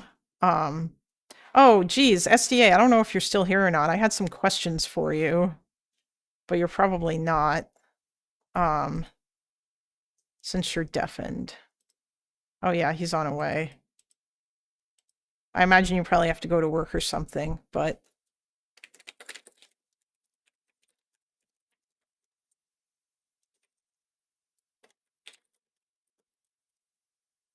Destiny may be a degenerate, but he's our degenerate. Yeah, exactly. Mainly he's just a dumb fuck. He's just like fucking... And yeah, he can be spiteful, I think. Like not... Like, I don't necessarily... Like, I think some people overblow it, but he can definitely be. Like, he is a... like, I think that his eye for an eye shit goes, like, way too far sometimes. Like, on the one hand, I get it, and I don't necessarily have an argument against it, but on the other hand, holy fuck, dude. Like, calm down. It's not that big of a deal or whatever. It's hilarious the shooter thought his $50 scope was worth $2,000. Wait, is this in the logs? Was his scope like $50? Okay, right, sorry. Back to this. Very sad how Charlie Kirk was assassinated the day before the 24th anniversary of 9/11.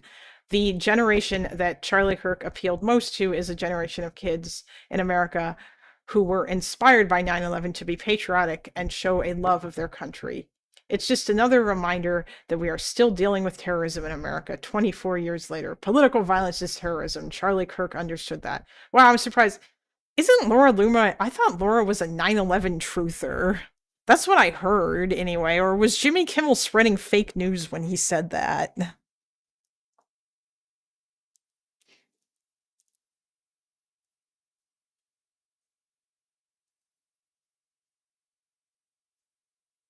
All right, gang, I wanted to spell this misinfo, and I'm pretty sure he meant 2K distance or something.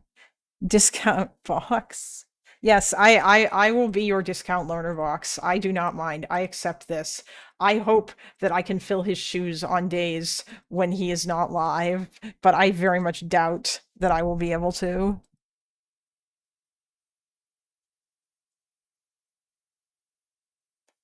I'm caught in the middle because the right can't keep getting away with their insane statements. At the same time, I don't want to be as insane as them. Yeah, just don't be as insane as them. American American progressive. Just don't be as insane as them. Just be reasonable. You know? Like that's kind of the other thing that I wanted to mention something about that. Like I feel like I know being reasonable isn't sexy, but being reasonable is good.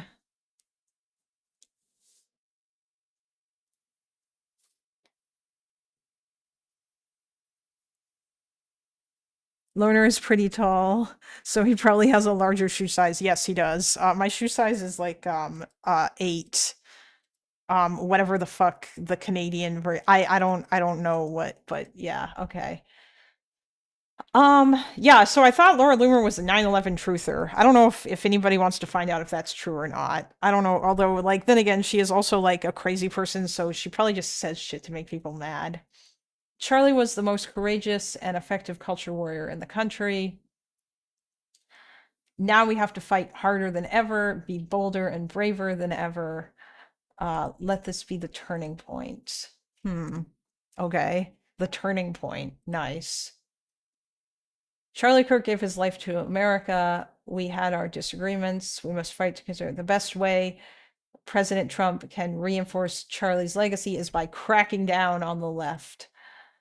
Really, Laura? Is that every single left-wing group that funds violent protest needs to be shut? Which left-wing groups fund violent protest? No mercy. Jail every single leftist who makes the threat of political violence. Yeah, all right. Okay. Yeah. Fascism. It's fascism. Only President Trump can... We can't allow these people to live among us in society. If you threaten people over their political views, you should be jailed for 25 years or more. Bro, violent incitement is already illegal. What the fuck? Oh.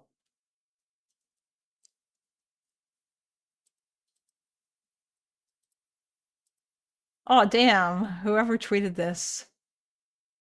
Cenk actually responded to like one of his random people yelling at them about not condemning. I wonder how Loomer views Jan 6. Does she think it was Antifa that did it? I mean, yeah, probably. Although she probably thinks the election was stolen, because all of these guys do. Or if they don't think that, then they'll talk about like voter irregularities or whatever. Charlie Kirk was allegedly the turning point of USA. Yes. This was a professional hit. Someone with training who knew how to kill from a sniper's nest and then escaped undetected. Really, a sniper's nest? I mean, in hindsight, this is very funny. They could be on their way to kill another conservative. Like, okay, did anybody here seriously think... Actually, you know what? I'm curious. Hold on. I'm going to make a poll. Start a poll.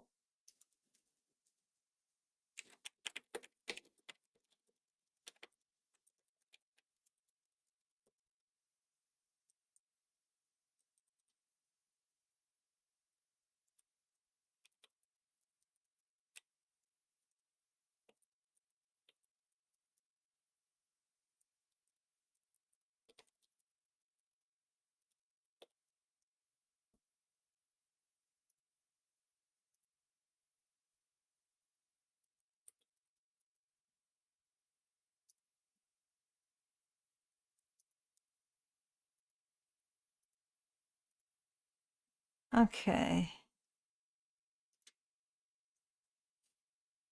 There we go. I'm just curious.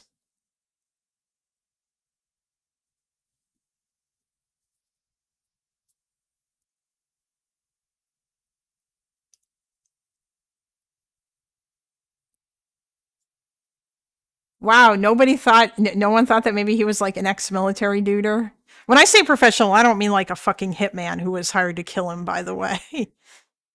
That's fucking insane. I don't think anybody thought that except for Laura Looney over here.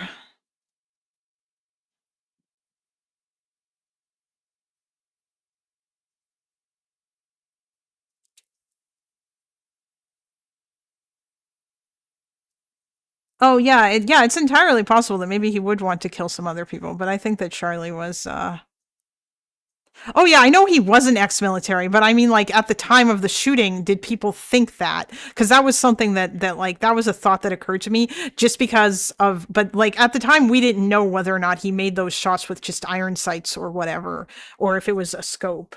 But I mean at the time I still thought that it was fairly impressive that it was like a one-shot thing.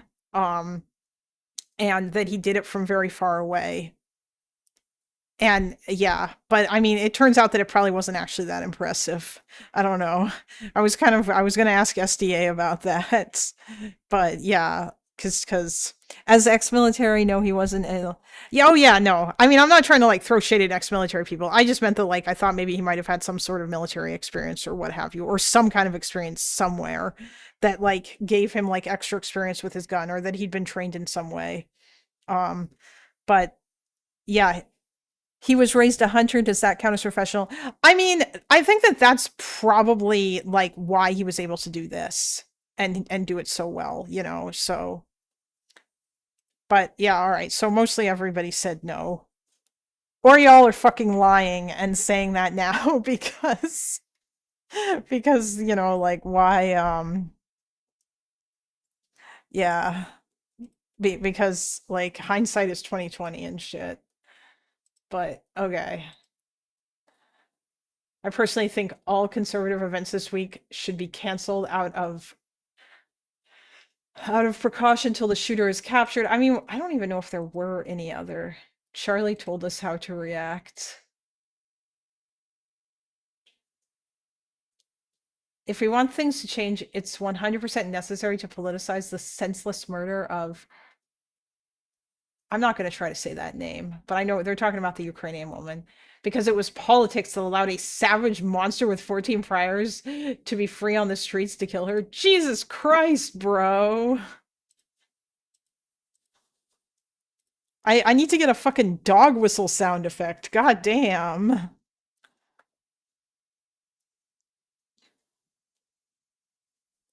I heard the rifle had a 2K scope.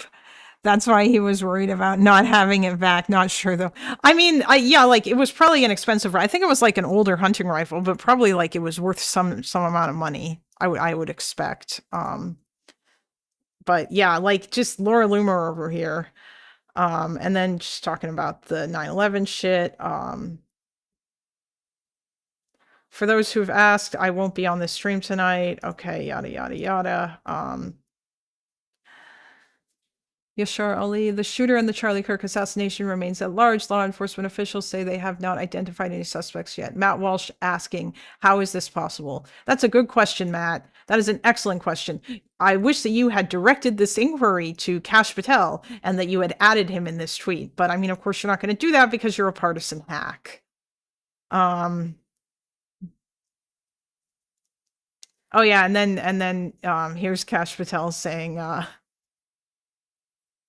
apparently he fuck, he actually like Kash Patel actually defended himself against this by responding to this when he said this. The subject for the horrible shooting today that took the life of Charlie Kirk is now in custody. The subject for the horrific shooting. Yeah, so he actually meant the suspect for the horrible shooting or yeah, like he clearly typoed here, but apparently he tried to claim that well, actually no, it wasn't apparently, he did. I just can't remember where I saw it. It was something, I think it was on Destiny stream. It was like he said it in like an interview somewhere. And when I heard it was a 400-meter shot, I definitely thought he was expecting military. Yeah, but it wasn't. Yeah, it was like it was 130 meters. But if it had been 400, I mean, I'm pretty sure at that point you're needing like a gun that is way more powerful than the one that he had, because that's a pretty big difference. Now we punish him in the most severe possible way. We want justice for yeah, all right. And then, of course, everybody jumps on this and they all believe him, even though he was wrong, which is, you know, oh, a live stream. He's still on the loose because they want to find him. So I would think that that's one of the main reasons they're holding this news conference. So my guess is we're going to see an image of this guy possibly in the next 20 minutes. The news conference is scheduled for... Who the fuck is this dude? And why does he have a chat down in the corner? In Utah. This looks unlike any stream I've ever seen. Time, which is 2 o'clock Pacific, 5 o'clock Eastern. Janet, go to have somebody look at the Fox. Trump just posted that Charlie Kirk is dead. All right, so is this ready to pull the trigger when you get? Oh, okay. This actually probably wasn't a live stream. This is probably like a clip that, and then. What did Trump say? Yeah, who sent it? So what did Trump say? Or someone's live streaming from the newsroom. Yeah, Trump. Oh, he's the head of TMZ. Oh, it's TMZ. Okay. Yeah, he just said it. Okay.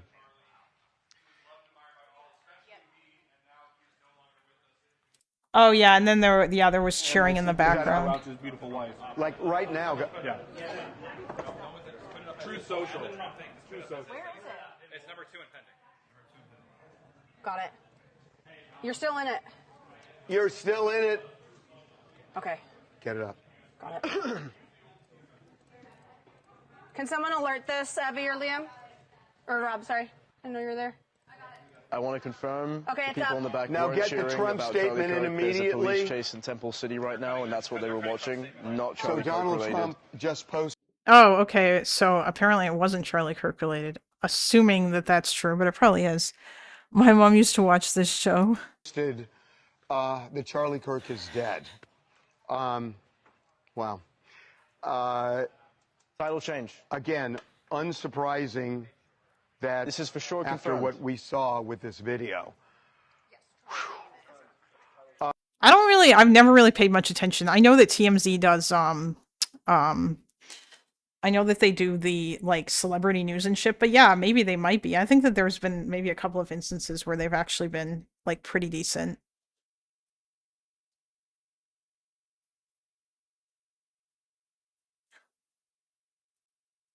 Hearing any initial speculation that it was 400 meters, that's insane. 400 meters is a quarter mile. Yeah, that's 400 is not a difficult shot with something like an AR, to be honest. Really? I mean, maybe. I don't know. I have no concept of like listen, everything that I know about guns is shit that like I learned from SDA and like other people. I've been shooting twice and it is very fun. Like I think that guns are fun, but everything else that I know about guns comes from fucking video games, okay? So that means that in my mind, I think that shotguns are close range only, even though that's not actually true. And yeah, that's one of the big video game things that kind of hits me. Pretty crazy that so many people just immediately saw the close-up video. Yeah, like when yeah, Toby, you're right. Like I went on Twitter and I just put Charlie Kirk in, and like the first video that I saw didn't really like show much in terms of like what maybe might have happened. And then I the second video down, I just saw the other one, and that was like I was not really expecting that. I posted the video that's timestamped and stream suggestions showing how easy it is. Hold on. Can you read the statement, Cameron? Yes. All right, so Trump just posted this about 4 minutes ago. Okay, yeah, I think we understand that. Disgusting. During the TMZ live stream today, employees at TMZ could be heard cheering 30 seconds before Charlie Kirk's death was announced on TMZ's live stream. They were happy to hear the news of Charlie Kirk's death. And can be heard clapping and cheering before passing the news to Harvey Levin, who was hosting a stream. Harvey Levin, TMZ needs to condemn this. I have clipped the live stream before they try to delete it. Shameful and disgusting behavior by TMZ. Shame on them. Charlie Kirk is a husband and a father. He was murdered in cold blood. Bro! Like, you don't know whether or not that's what that was. Oh yeah, and then the House of Representatives stuff about like not wanting to do a moment of silence. Yeah, you know what? The Democrats should protest. Did they have like are they going to have a moment of did they have a fucking moment of silence for Melissa Hortman and like the Democratic lawmakers that were killed? Did they do anything? Did they give any fucks whatsoever? Like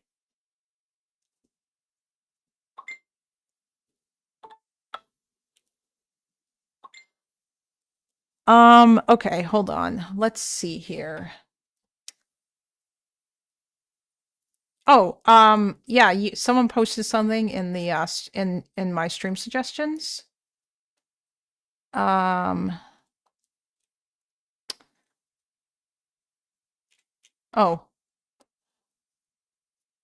Why the Swiss love their guns more than the Americans. 524.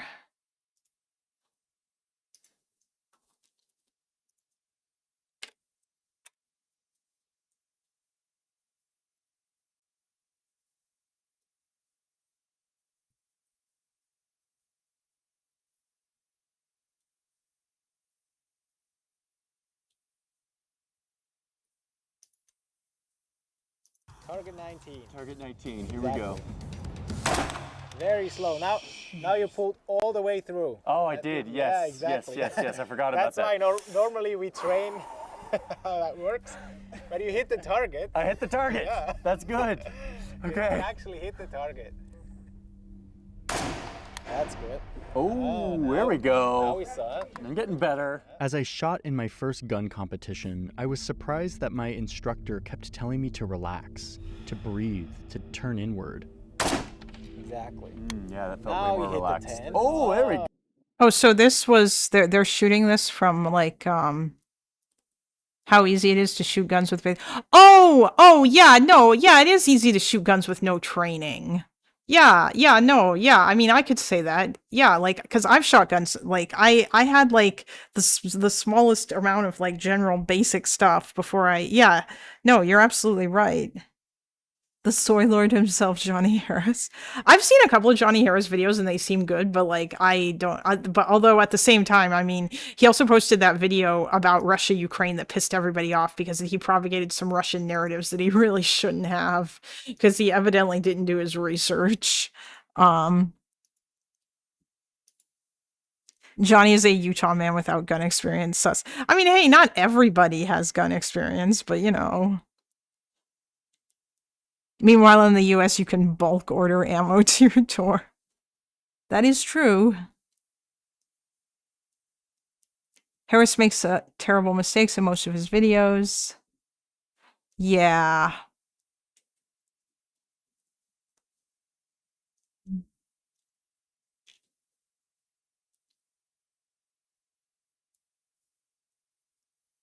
And now I suspect he makes mistakes in every single one of his videos. Yeah,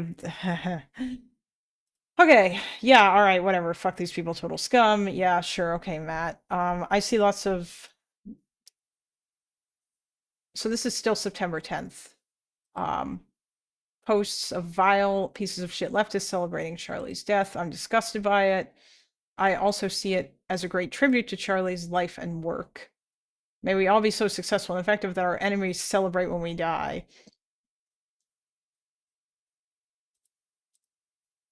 Okay then, sure. Out of respect for Charlie Kirk 11 and the morning of his life, and the morning of his life following his shocking brutal assassination, I am canceling tonight's episode of Loomer Unleashed. Wow, that's so nice of you, Laura. Do you think maybe you could also like shut the fuck up about like how the left needs to be like thrown in jail or whatever? I had a show planned for tonight, but it would be tone deaf to host my show tonight. Oh, okay. It would be tone deaf for you to host your show. Would it also be tone deaf for but it's not tone deaf for you to make fucking insane tweets on social media about how this was a professional hit job and other insane speculation shit. Like, I wonder, yes, as she monetizes her Twitter account, I wonder how much money she's making off these fucking tweets.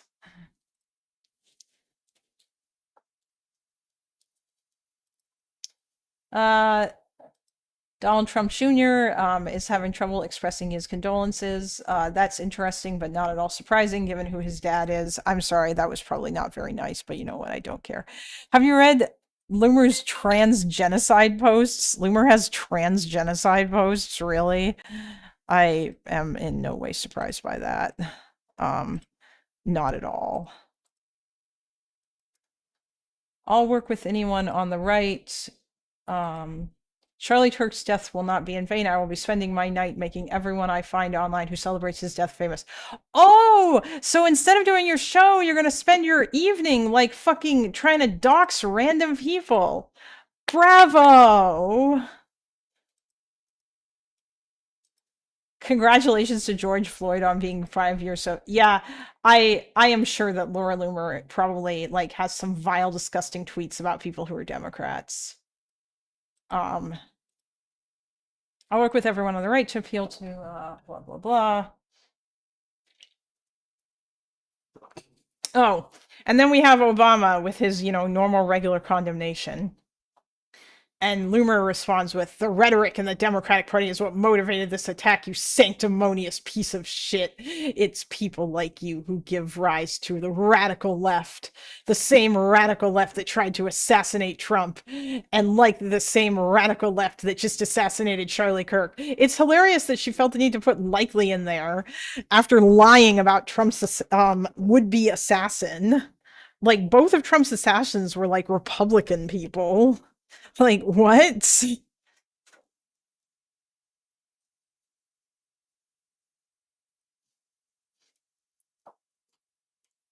You think part of Trump's lawsuits are so he can support Don Jr.'s coke habit?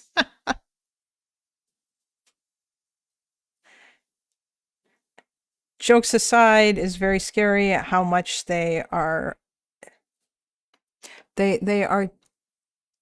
trying to otherize trans people. Even if you're dating a trans person, now you are part of their problem.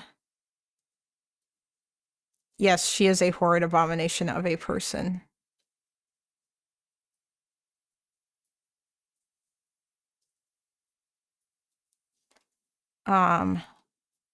Have you read Loomer's Transgen? I have not read them, but if you want to link them, TRC, please feel free to do so. You can link them in the chat since you're a mod, or you can DM them to me, or if you're in my Discord, you can post them there.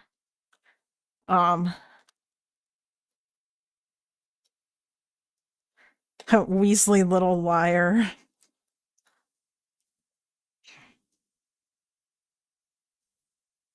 Yeah.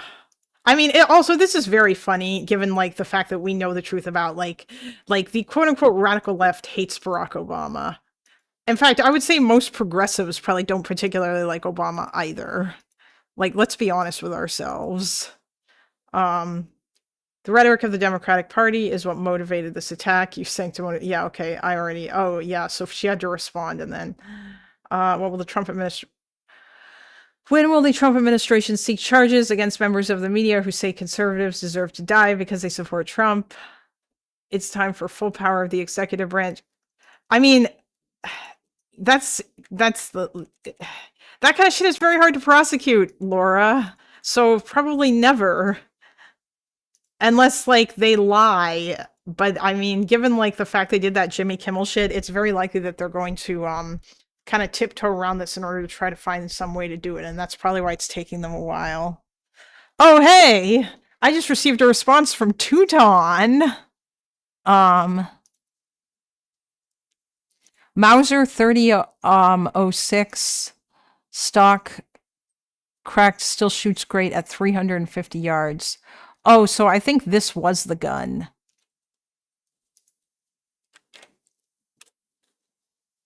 Oh, Teuton is in my waiting room. Oh, geez. Put your guy out again, and we have a failure of a stock. Both of these cracked. This one cracked badly. And this.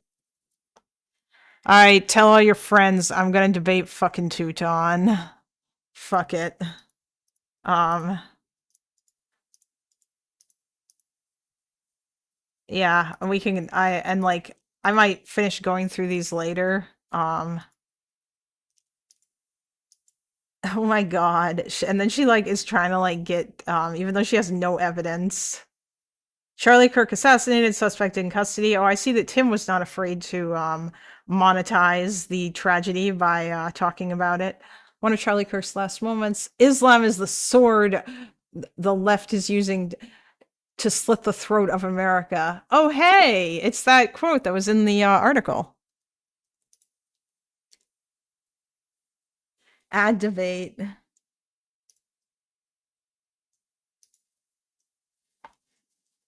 What do you mean add to? Oh yeah, hold on. All right.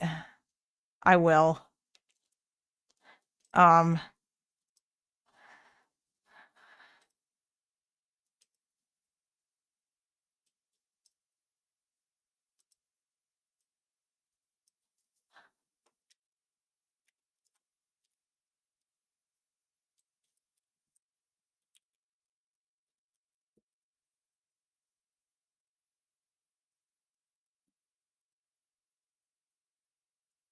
I forgot he did one of those. Teuton is English. He has never shot a gun in his life.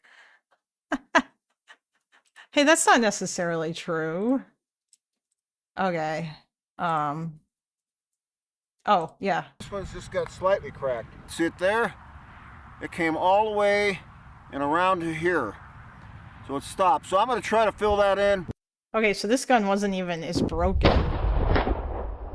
Damn. Okay, he's got this is a big ass scope. The one that the shooter had was smaller than this. But yeah, all right. So, oh, this yeah, 350 yards, but still, yeah, I understand. So, this is that gun has some range. It is quite powerful. Charlie Kirk suspect. Cannot believe today is real. I'm in a state of total shock. Yeah, okay, Tim.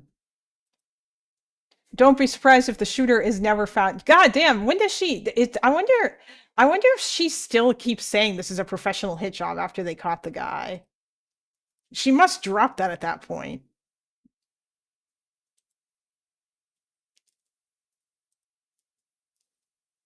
This was a professional political assassin, and the shooter shot Charlie from the roof. Very similar to Butler. We have never been briefed on Butler. What are you talking about? Yes, we were. The guy was just a crazy dude who wanted to kill a political person. And he was also a registered Republican. But he was just looking. And then of course Laura Loomer is now attempting to like call people out because she does that.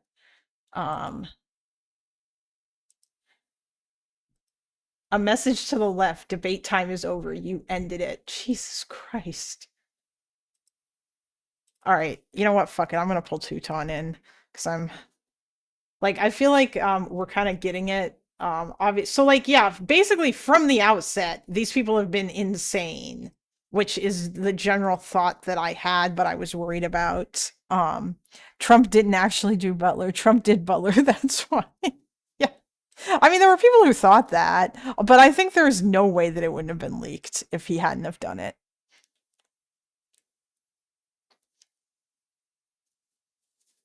I know a few people in England who own legal machine guns because they're a blank fire. Yeah, I mean, maybe. Like, or I mean, like, yeah, like you can get stuff. Are you debating Teuton now? Yes, I am. I'm gonna pull him in.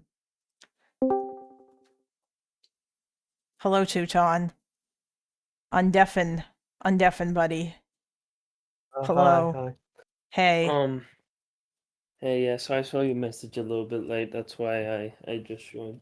No, and I was studying. So, yeah. What time is it for you, buddy? I don't want to say. It'll be pretty obvious where I live. I mean, I think you live in the UK. Yes. It's okay to say that, you know. Maybe. It's not like it's Maybe. maybe. Yeah. But yeah, so do you want to debate Hassan? If unless there's something else that you would like to debate, a while ago you said something in the last conversation that I think is interesting. You mentioned something about Zionists and how you and how like you and how you wanted there to be less Zionists, or like you were okay with Zionists getting removed or what have you. What? I don't think I said that in the last Or not removed, but getting chased off the internet. That's what you said. You said you were okay with Zionists getting chased off the internet. Okay. Yes. If you're pro-Israel, you should absolutely, and Zionist in any way, you should absolutely be chased off the internet. Yes. Okay. Can you explain to me, like, am I pro-Israel, Teuton? Is Lonerbox pro-Israel? Lonerbox is definitely pro-Israel. He's definitely, and he does propaganda for Israel, and he's more sympathetic to Israel. I can't say sure, but I lean for you on more pro-Israel. Yeah. Okay. Do you think it's possible for somebody to think Israel should continue to exist as a Jewish state without without like supporting the Netanyahu government and supporting what they're doing in Gaza, or being okay with the way they've treated Palestinians throughout the entirety of their history? Is it possible to hold these two positions in your mind? Yes, but for Israel to exist, no state should exist as an ethno state. No state should exist as an ethno state. As I like Zoran Mondani's answer when he said Israel has a right to exist. So he said that Israel has a right to exist as an equal state for all, not an ethno state, not how it is now. Yeah, so that means that you would want one state with like all the Arabs. In the long term, definitely. Okay, yes. Yeah, but that's the long term. Yeah, I hope that in like 100 to 150 years that maybe they will be able to do that, or something like that, or something that allows like people from both Palestine and Israel to be able to come and go more easily than they currently can, even if it's not necessarily like all one country or whatever. Do you understand do you understand like why a group of people who have been persecuted throughout the entirety of like history might want to have their own country where they are the majority? I can understand why, but it still doesn't make it reasonable. Let me add that 90% of the persecution for Jews throughout history has been done by Christians. 90%. Like when they were first exiled from Israel when they were first exiled in Israel, was done by the Romans. Christianity didn't exist then. You realize, you do know that, right? Christianity did not exist when the Romans first exiled the Jews from the ancient kingdom. It was right when Jesus died. They got no, it wasn't. That happened. No, I believe that. I'm pretty sure that it happened. I'm pretty sure that there was. I mean, the Romans were persecuting the Jews before that. When was Jews exiled? Actually, it might have been after Jesus died, but Christianity as a religion still did not really exist at that point. Wait, exile, but rather Jews were not exiled in Israel. Babylon exile in the 6th century, and the Roman expulsion in 70 CE. Yeah, so there was so that was Common Era. So that was after Jesus died. But the Babylonians expelled them before that, I think. Christianity was around, but it wasn't a major religion. Yeah, thank you, chat. Yeah, it wasn't. I always forget this because like super ancient history isn't really my strong suit. But yeah, like Christianity was not a big thing. It was like a really tiny thing at that point. And it was also persecuted by the Romans as well. So Christianity began in the mid 1st century CE. So Christianity would have been around that time. Did the Romans adopt as their official religion? Yeah, they did, but not then. Okay, it took a while. So then you can say that the Christians did do it if the Romans did adopt it as their religion. No, you can't say that the Christians did do it, because when the Romans expelled the Jews, they were not Christian. The Romans were not Christian at that point in time. The Romans did not become Christian until like near the fall of the Roman Empire. And when Jesus died, the Roman Empire was not at the point of collapse. That didn't happen. Constantine was the first Roman emperor who converted to Christianity, Okay, and that true. was way later. Yeah, no, you're true. You're right. You're right. Well, again, I can say Europeans and not by Christians. It was done by Europeans. Yeah, yeah, sure, you can say Europeans if you want to. Although at the same time, like, I hope you're not going to deny that, like, Muslims persecuted Jews as well. Like, there was plenty of persecution, like, from the Muslims, and there were pogroms and whatnot. Like, it wasn't all like Europeans. Throughout time, yeah, definitely of the rise of Arab nationalism. But I'm saying there was no. I'm talking about way before then.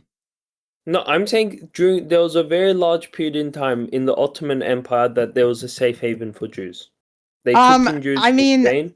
Yeah, but they were second-class citizens. In fact, I don't even know if I should really grant you that, to be honest with you. No, but still, with the fact that they had to pay high tax, they could go in high levels office. There's Jewish poets writing about how they lived, and I watched a great video on that. But whose video did you watch on this? Oh, it's like a Kings in General one, but like it doesn't matter. That's from a channel. It's just show Jewish province. But they took in Jews. Like they literally sent boats to Spain after.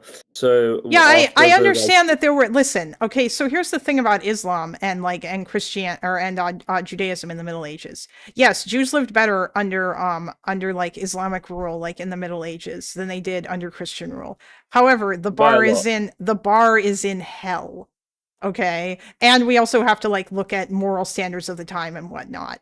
Yeah, the Muslims were considerably more merciful than the Christians were, but the bar is in hell because you have to compare this to the Christians just like murdering all the Jews because they fucking felt like it. Like, I think Richard the Lionheart, when he was on his way to like do his crusade, they just stopped off and decided to murder a bunch of Jews for the law. Like they just like, yeah, the Christians would frequently murder Jews and stuff, but there were pogroms in the Muslim world too. Let's not pretend that there wasn't.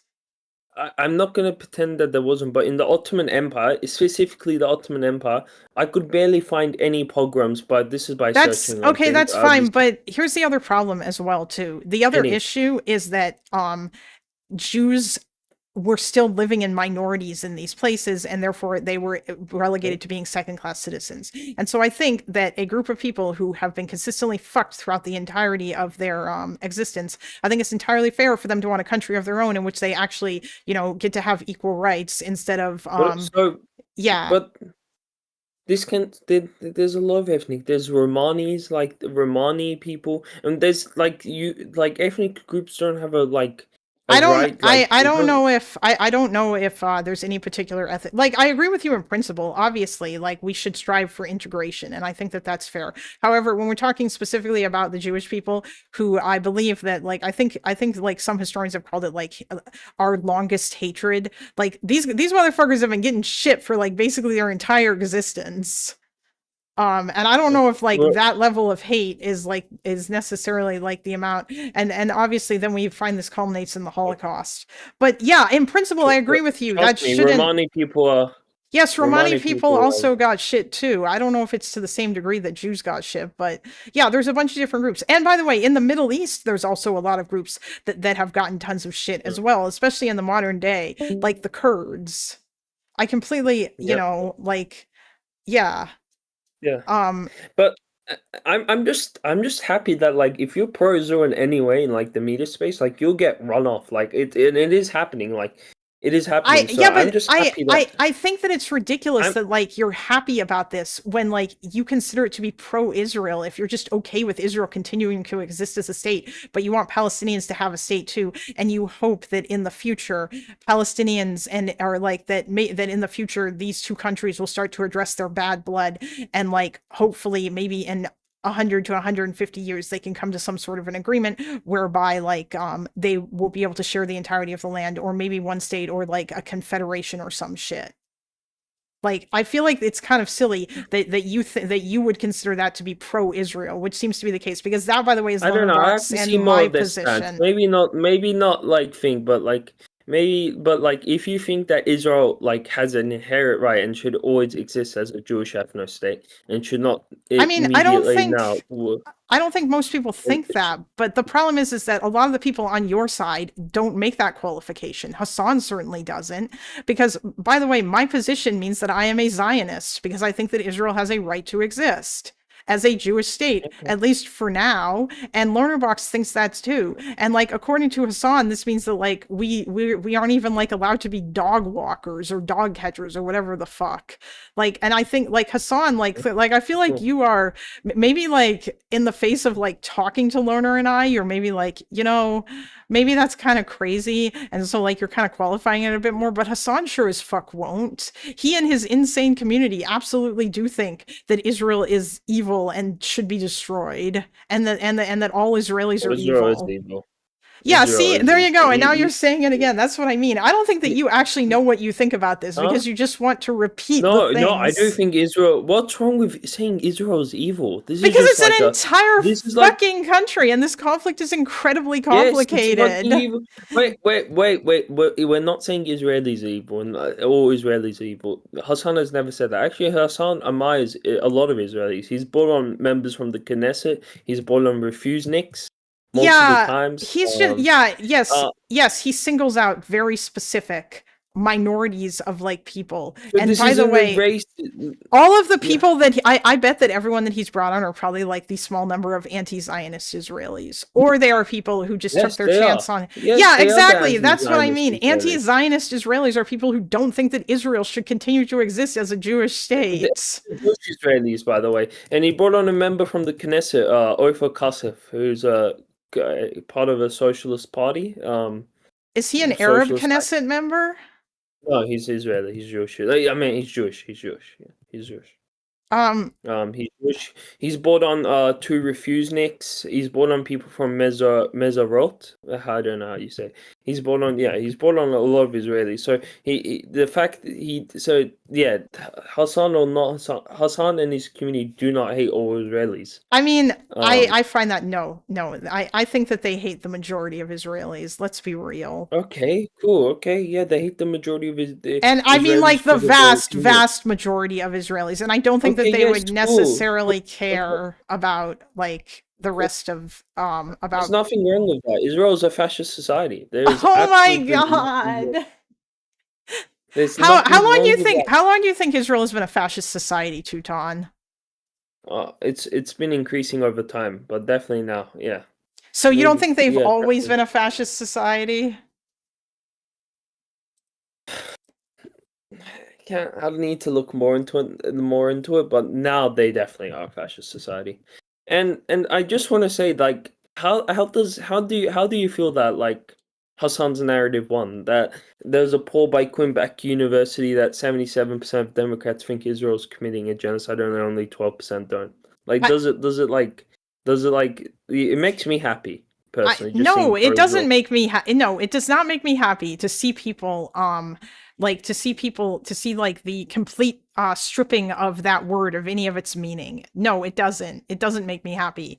It fully stands. And by the way, yesterday they double tapped the hospital because they said a camera was Hamas or something like that. What? They tapped yesterday? It once and then they Are you tapped talking it again. This happened months ago. No, not yesterday. Or this happened ages like ago. 1 month ago. Yeah, somebody either fucked up or somebody was doing some bad shit. Yeah, Israel is disproportionate. An Israeli minister has called Gaza a real estate bonanza just yesterday. We've done the demolition phase, and now we need to build.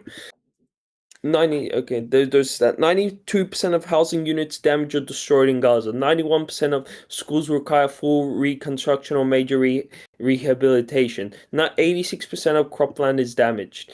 This is by the BBC. A real estate bonanza business plan is on President Trump's table. Let me read. Donald Trump floated plans for the U.S. to take over a long ownership position over Gaza in February, but later dropped it.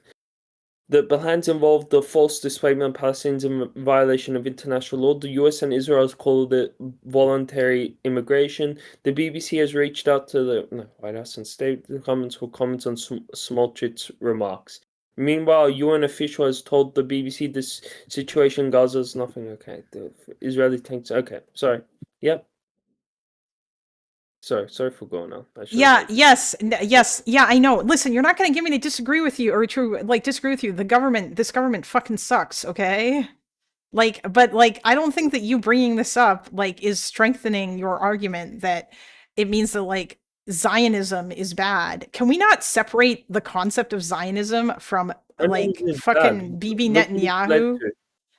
Look what it's led to. It's led to a genocide. It's led to. It didn't. What do you mean? It's led. Oh, okay. So you don't. You don't think that Palestinians have any say in any of this? You don't think that what happened with Hamas, Again, what Hamas did on October 7th does not justify a genocide. I'm not saying that it justifies a genocide. And I don't think it's a genocide, by the way. Or rather, I'm sorry, I shouldn't say I don't think. I should say the answer to... Okay. I don't think, or rather, I don't know if it's a genocide. And I kind of think it's annoying. Well, you should know. No, I don't know, because we don't have enough information. Well, no, we do. Every single human rights group, the UN, the ICJ is going to rule on it. Every single UN group. I mean, reality is it would surprise me. It would surprise me if the ICJ ruled that it was a genocide based on the information that we had now. From all I've heard, the ICJ is likely going to designate a genocide. The UN, are you aware? The UN has declared a genocide. I haven't read the report. I should have read that report. Are you? Yeah, it's a really long ass report. I haven't read it yet either. Are you aware of the fact that Hamas does not publish their casualty numbers, which means that when Israel takes out a building in an area and then all the civilians come out and start saying, hey, there were no soldiers or there were no Hamas here, when they are interviewed later by groups like Amnesty International. Are you aware of the fact that they only do this because that Hamas will kill them if they don't? That they basically have to? Are you aware that any information that comes in and out of Gaza from journalists is filtered through Hamas? Are you aware of any of this? The fact that we didn't find out casualty numbers after Operation Cast Lead and these other places until I think it was years after they were over, and all the human rights reports have been written condemning Israel for indiscriminately targeting civilians. And then only then did Hamas come out and actually post the names of their martyrs on their website. Lonerbox actually went through a list of names of people killed. Arguments. Yeah, well then why does this not mean anything? Because if you can't say Israel is indiscriminately targeting civilians, if we don't fucking know if they've it's not pretty obvious. We have no idea if they Okay, let me give you some stats. I don't want you to give me some stats, because all you're going to do is rattle off health ministry numbers when we have no idea how many of these people, how many people have been killed were or were not Hamas members. Wait! I'll tell you what we do know. So the report isn't that long. It's only 72 pages. I mean that's that long. I feel like that's pretty long. But if all they're going to do is cite witness statements, I've heard all these arguments. My understanding, a very short book. My understanding is that the UN report basically cites all the same evidence as before. Can I give you some demographics? According to the UN analysis between covering killed Palestinian civilians between November 23 and April 2024. These are the demographics. Children 44%, women 26%, men 30%. So the fact that women and children, according to the UN, this is not the health ministry. What's a child? Make up 70. How do they define child in that? Anybody under 18. Anybody under 18. Anybody under 18? That's such a shitty definition of it. Is it written in there? Is it written in there that's how they defined it? Well, I'm just assuming because that's how it's defined everywhere. It's anybody over 18, under 18. Basically, but could I say 70% of the people killed in Gaza are women and children? Yeah, but I'm sorry, I don't know if that's true or not, because I don't know what the fuck a child is. When you say children, by the way, you know what I think of? I think of people who are I think of 12-year-olds or people who are under the age of 15. That's what I think of. Under 18. Yeah, anyway, I know, but that's bullshit. Hamas is not like the Houthis that regularly use child. No, they're not. You could. they're not, but I'm okay. You would agree that 99% of Hamas's militants are over the age of 18. Actually, I don't know if that's true or not, because I don't know what, like, it's possible. We can all agree. Hold on. We can all agree that Hamas does not have a record of regularly using child soldiers. Yeah, but when you say, hold on, when you say child soldier, the issue that I have with that is I don't know whether or not 18 years of age is when you become an adult, like within this region or within within this culture. I don't know if that's the way that Hamas sees a child. For all I know, they could consider like 16 or 17-year-old to be an adult. I don't know. Now it might be like 18. I know Hamas doesn't use child soldiers, although when you also say child soldier, I'm curious as to what exactly that means. Like, are the Houthis using like 13, 14, 15-year-olds as children? Is that what they mean by child soldier? Yeah. I'm just saying that the term child is very broad, and I feel like people use it in a very morally loaded way. But you would agree with the demographics targeted. This does not seem like a war targeting Hamas. First of all, I don't necessarily agree that these people were targeted, because that implies that Israel was like, oh man, there's a whole bunch of children here. Let's drop the bomb because we want to kill them. I'm saying if they're fighting Hamas, why is 90% of the casualty, 70% of the casualties women and children? If they're fighting Hamas, if they're targeting Hamas, why is 70% of the casualties, according to the UN? This is not health ministry. Why is it women and children? Do you deny that Hamas sets up shop in civilian areas and that they operate out of hospitals and schools and all of that shit? And that they the hospital thing I completely disagree with, because I'll tell you about Al Shifa. They showed a small room. You remember the diagram they had with like the full like layers like a deep like 3-layer underground system. It was like a small room, and they had no proof that Hamas ever went in there, or there was Hamas soldiers leaving in or out. And let me tell you a fact: every single hospital in the world, in the Western world, has tunnels underneath them. So unless they show me proof of Hamas soldiers going inside the tunnels and inside the rooms, then I would admit that they're using hospitals as a thing. But they haven't showed that. You can go to what the IDF showed. It was like a small room with one table in it. Yeah. Bro, did you watch the Channel 5 report where like they determined that these were Hamas tunnels that were underneath Al Shifa Hospital because they looked like every other Hamas tunnel? Is that the British one, Channel 5? I think it was. Hold on. Like, Lonerbox showed this on his stream like multiple times. Like, yeah, I understand that like the Israeli CGI propaganda shit is really fucking cringe, and yeah, like Israel's just really bad at propaganda. Yeah, but do you know that like every hospital in the West has like tunnels underneath them?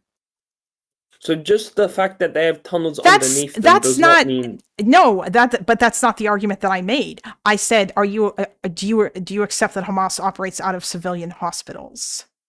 Like, because, and by the way, I can't say definitively. No, I can't say definitively. Okay, even though third-party organizations who are not Israel have like gone into these tunnels and like verified, hey, these are Hamas tunnels because they look like every other fucking Hamas tunnel. Show me the thing. Hold on. Third parties. One sec. Oh my god, I wish I kept up with Gaza more. My algorithm has been fucked. I should keep more on TikTok. I gotta. Wait, why would you use TikTok? Why would you do that, Teuton? It's a good information source for some stuff, but yeah. Oh, no, I'm not talking about Channel 5 chat, not that Channel 5.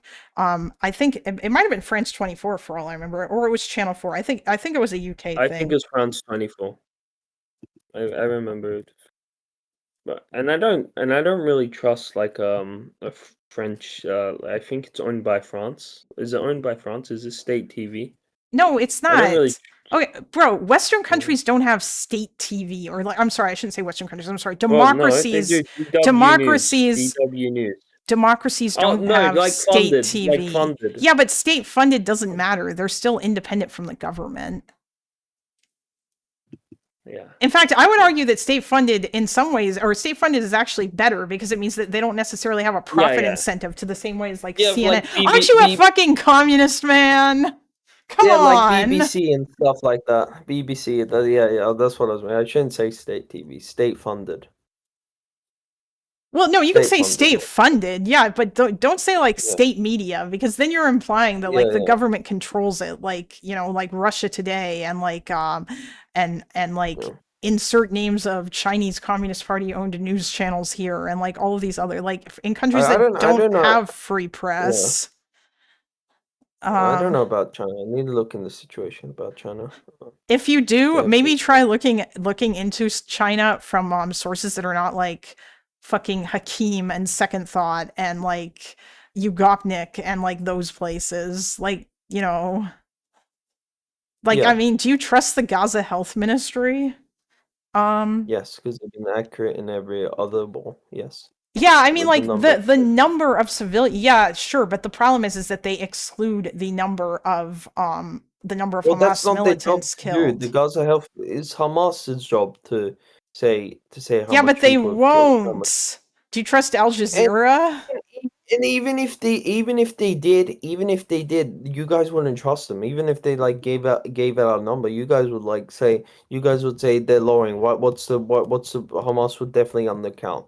I mean, we expect some undercounting, but the thing is that when Hamas comes out after all the other wars, the numbers that they gave are generally more or less like the accurate. Other wars. This is the statements. There's been like in the other war. This is nothing like the other. Yeah, wars. October 7th was also nothing like any terrorist attack committed against Israel previously. Again, I'm not justifying like what Israel is doing, but at the same time, I just want to say, like, what the fuck did Hamas think was going to happen? Maybe they shouldn't have fucking done it then. They shouldn't have done it, but like once you push people in a corner and like oppress them so much. And, no, fuck that. They're not retarded children. That's not fair. No, these are just humans. That you can't. This is just about humans. You cannot keep them. You cannot kick them out of their houses. You cannot go kick. 80% of Gaza's refugees, or descended from refugees. You cannot kick them out of their houses. Keep them in an open air prison. Expand settlements in the West Bank. Commit pogroms against. Thanks for not saying that it's a concentration camp, there, buddy. By like a group of and pogroms against like Palestinians in the West Bank daily, in trenches on like their holy sites. You cannot do that and not expect them to be militancy from those people. That's how every single. So here's the thing. On the one hand, like, yeah, I think that it's fair that Israel should have like expected that something like this was going to happen, because they felt the need to kick the can down the road, which is fucking stupid, because Netanyahu is stupid, because he thought that he could say, okay, Sinwar, trade offer, you receive Qatari aid money and I receive peace and quiet. But that's not what was going to fucking happen. Yeah, and you'd agree that like humans like that. Yeah, if you keep any humans like under the conditions like Palestinians are, obviously there's going to be people wanting to do violent resistance. The 70% of women children claim is old, and the health ministry doesn't like say that anymore. So the real women and children number is 52%. But no, this was from November. I said 2020, from November 2023 to April 2024. Where does it say 52%? This is from I remember when this happened. Fuck, I shouldn't have forgotten this. Yeah, do you remember when they updated their health numbers? When like the UN halves its estimate for women and children killed in Gaza? No, I didn't halve its estimates. No, they changed the numbers. No, that didn't happen. Huh, are you still okay there, buddy? No, I'm sorry, my AirPods came up. I remember this coming out, like Israel's like pulled out a media campaign. They did not halve their numbers. They said the fully identified people was the thing. They did not halve their numbers. No, well, I mean, what I'm looking at right here is saying that they did, in fact, half their numbers. Yes, they didn't. I remember this. Hold on, where are you getting this from? Is this from the report? Is this from the UN like genocide thing? Is this from the UNHCR report? Published. I'll just give you the Axios article. It's from Anyways, they Axios? didn't. Axios reporting on the thing and from the BBC. Oh, okay. Sent it to you.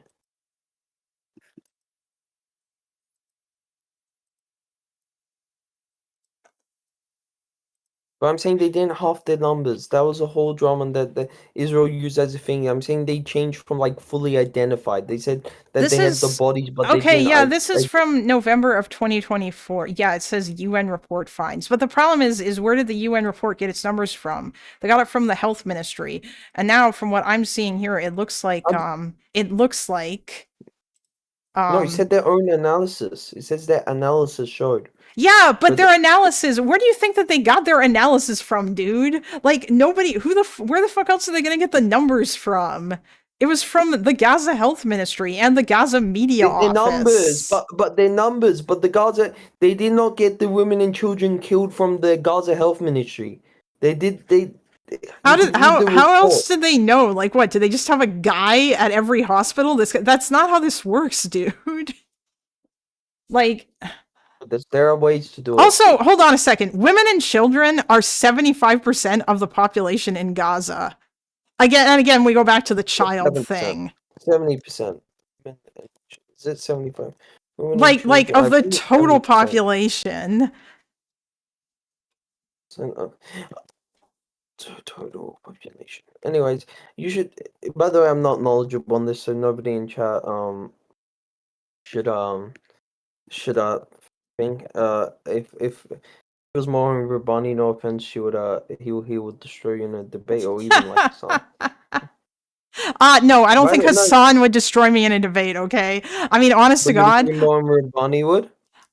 Probably not, but I haven't watched as many of his debates. But I mean, like, maybe because he probably knows more bullshit, but Hassan doesn't know anything.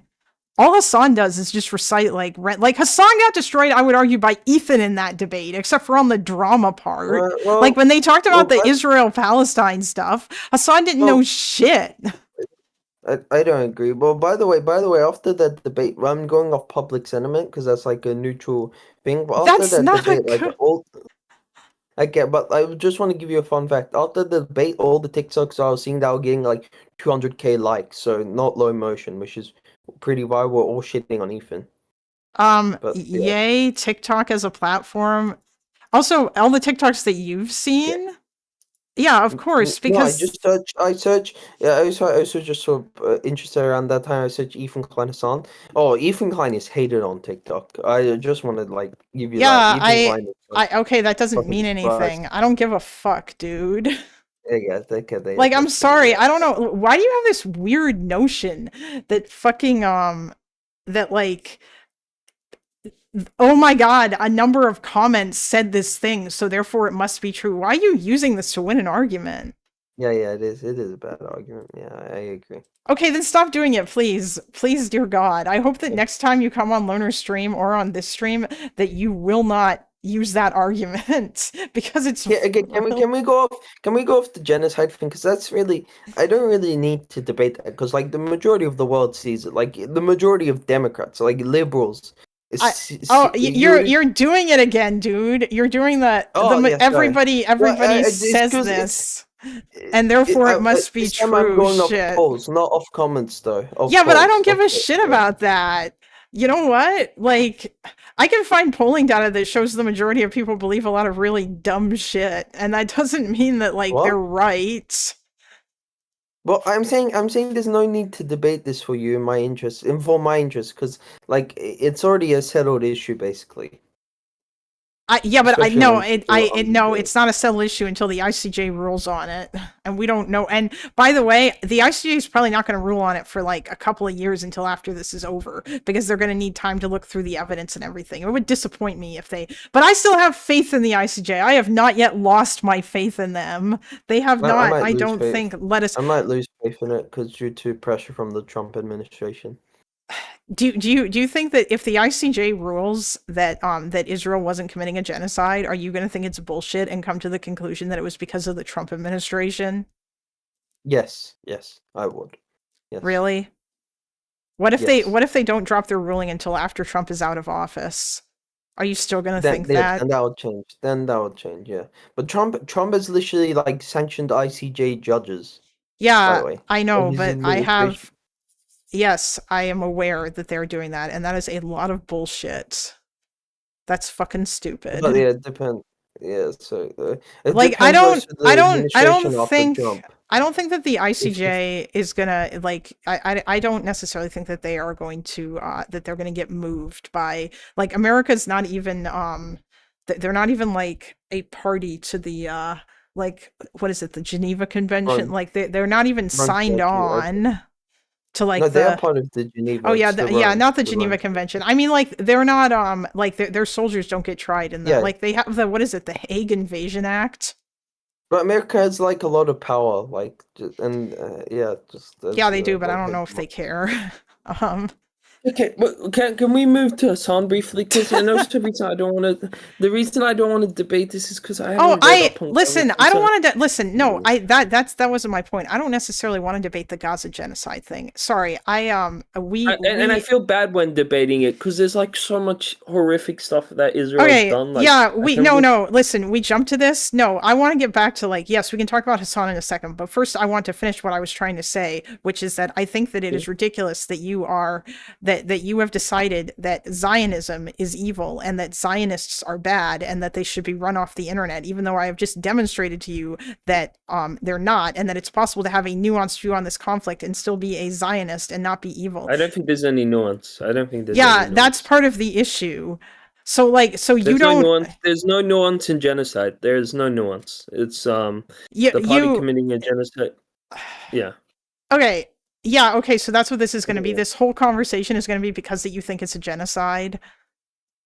It is a genocide. It is. So because that you think it's a genocide, this means that you can't. Human rights organization, the UN, thinks it's a genocide.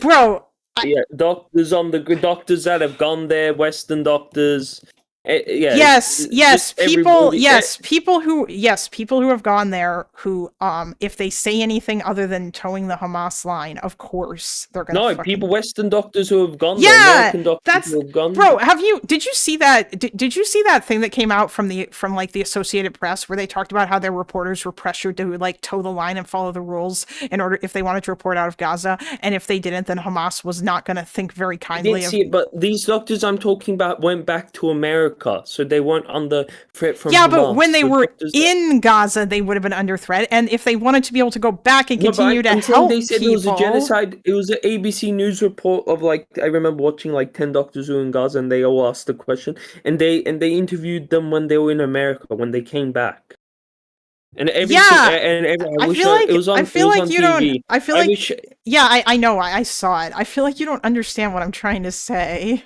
Okay? Yeah, let me finish, all right? What I'm saying is that I interrupt too much. It's okay. I mean, it's not like we're screaming at each other. It's fine. It's good content. Listen, if I as a doctor who wants to help people, okay? So let's say I'm a doctor and I want to help people, okay? And I leave Gaza to come home and maybe I talk to the media because I'm shocked by like, what I see there because it's a fucking war and wars are really fucking bad. And this is a completely different kind of war than let's say Ukraine because that there is no there is no line between there's no front line that's away from the civilians because that Hamas doesn't fight that way. Instead, they're doing this guerrilla warfare shit where they're in tunnels and whatnot, okay? So I'm a doctor and I see all this shit and then I go on TV and I say, yeah, I do think it's a genocide. Even if I don't necessarily actually in my mind think that it's a genocide. I say that because I want to be able to go back to Gaza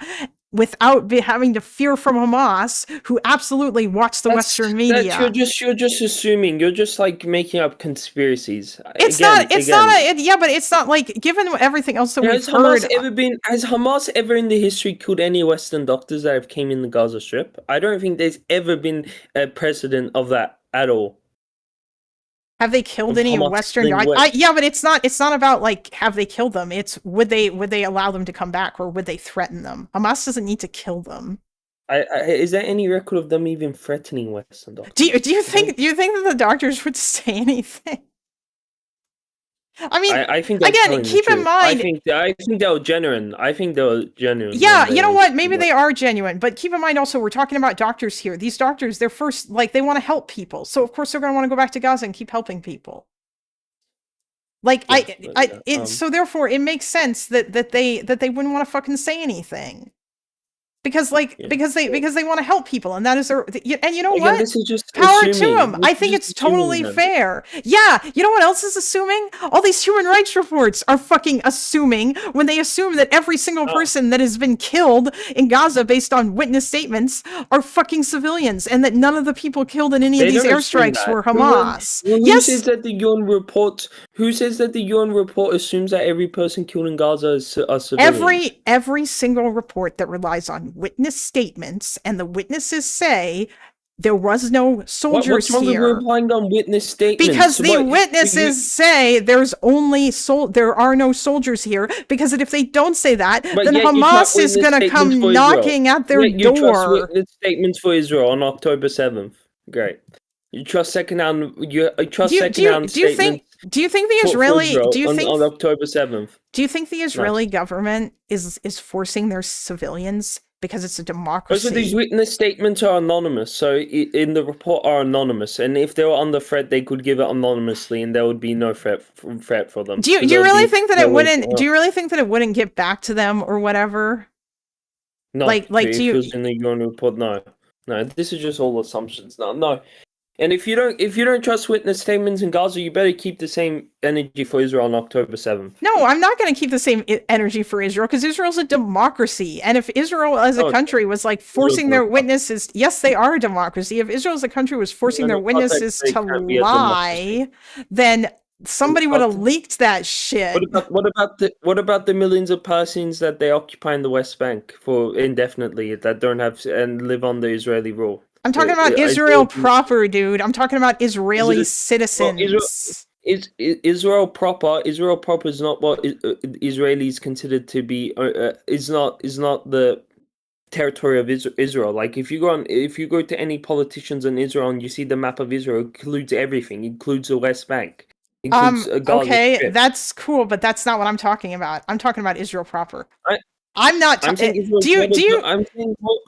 Well, I'm saying Israel's not a democracy because they've basically de facto annexed the West Bank. Teuton, do you think are these like Knesset members here in the room with us right now?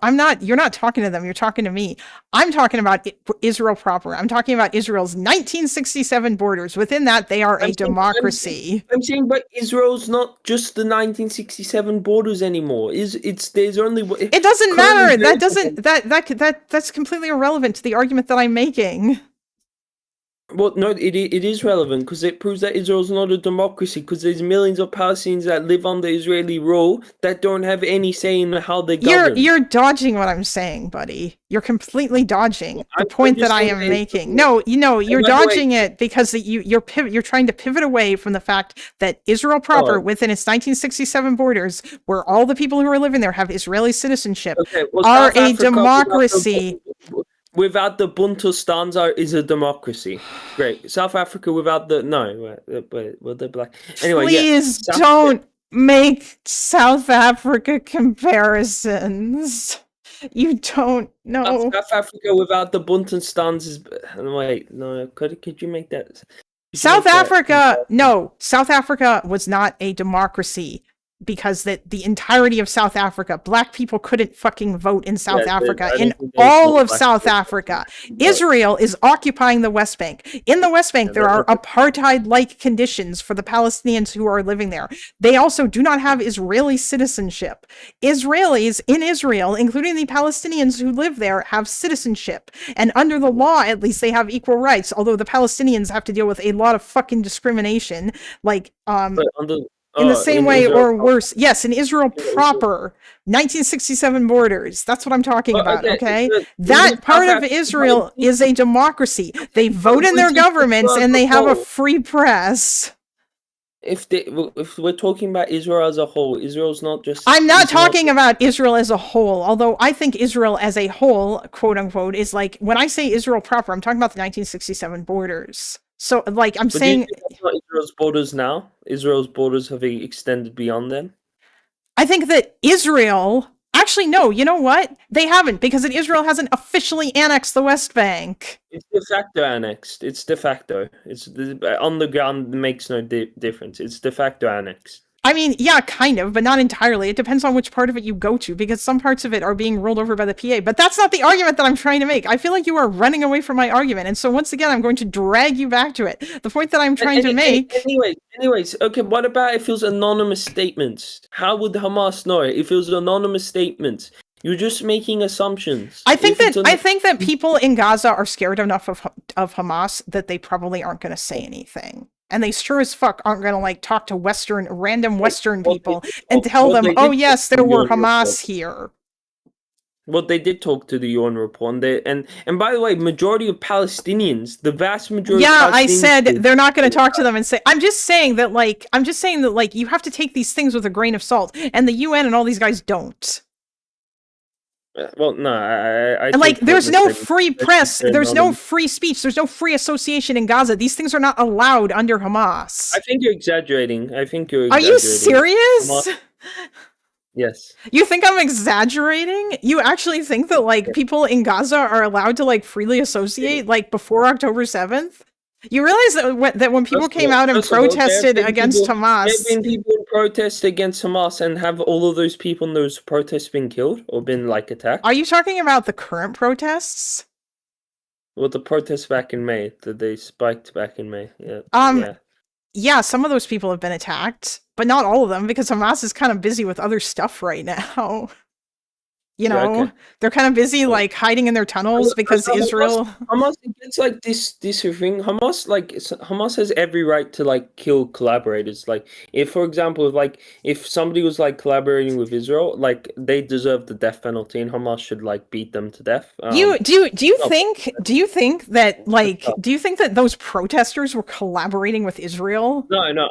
I'm saying it's sometimes in media, like Western right wing media, like would take like Hamas killing a collaborator as them and like spin it as them killing like an anti-Hamas person. That's like happened. I'm just talking. Yeah, but that's not, you don't know that. Also, Hamas considers anti-Hamas people collaborators. You do know that, right? Like, that's what they do. That's how they frame it for propaganda purposes. The fucking Sinwar was called the Butcher of Khan Yunis, and he killed like 300 people, I don't know if it was 3. He killed a fuckload of people. Please, that nickname's a lie. But first of all, every time... This is proper. He's not known as the Butcher of Khan Yunis. No Palestinians called him that. When Yahya Sinwar died, majority of Palestinians mourned him. Vast majority of Palestinians mourned him, and he did not kill 300 Palestinians. He was killing collaborators. Like I think he's on record killing like 2 I forgot. Like he did not kill 300. That's just a Israel. Huh? He went to Israeli prison for like killing Palestinians. That was one of the things that he was sentenced to for. The Palestinians he killed were collaborators, were convicted. You actually think convicted? You think that Hamas has like fucking like a fair judicial system? What the fuck? I'm saying this is what I mean. Like Sinwar killed and by the way, that Butcher of Khan Yunis nickname was only like Israel only invented that, and Hasbara or the like Hasbara machine only invented that after like he died. He's not known by that at all by Palestinians. Why do you think he was mourned? If you and how do you know he had first of all. Obviously, he was going to be mourned because and there were probably a lot of Palestinians who did like him. But like at the same time, we can't really know that. Just like we can't really know how much support the Chinese government actually has because it's a fucking authoritarian regime. Well, we do know how much support the Chinese government has. We don't know how much support Putin actually has because it's an authoritarian regime. Harvard did a poll. Harvard literally did a poll in China. Oh, it's not Harvard. It's like a Western. It was like it may have been an affiliate of Harvard. Did a poll in China, and they had 95% of Chinese people were satisfied with the Chinese government. Let me ask you a question. I'm just curious.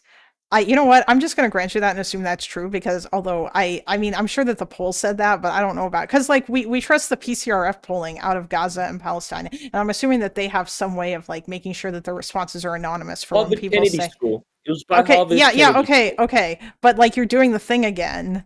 You're doing it again. You're doing because of people think that the Chinese government, because like I know you think that the Chinese government is based and good. I know you think that.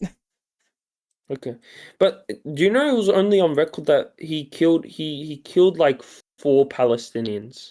Hold on. So he did not kill 300. Okay, actually, you know what that number is? No, I think that was like the total death number. Just a second. Hold on a minute. That number is wrong.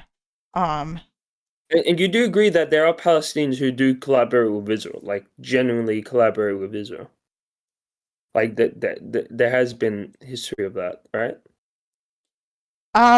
Yeah, you do realize that there has been a history of that, but there's a whole bunch of reasons for that. Deserve to be killed. Those no, they don't. No, nobody deserves to be fucking killed. Jesus Christ! What the fuck? If you're a Palestinian collaborating with Israel, you're lower than dirt. You are yeah. I'm very glad that Sev's not here. Jesus.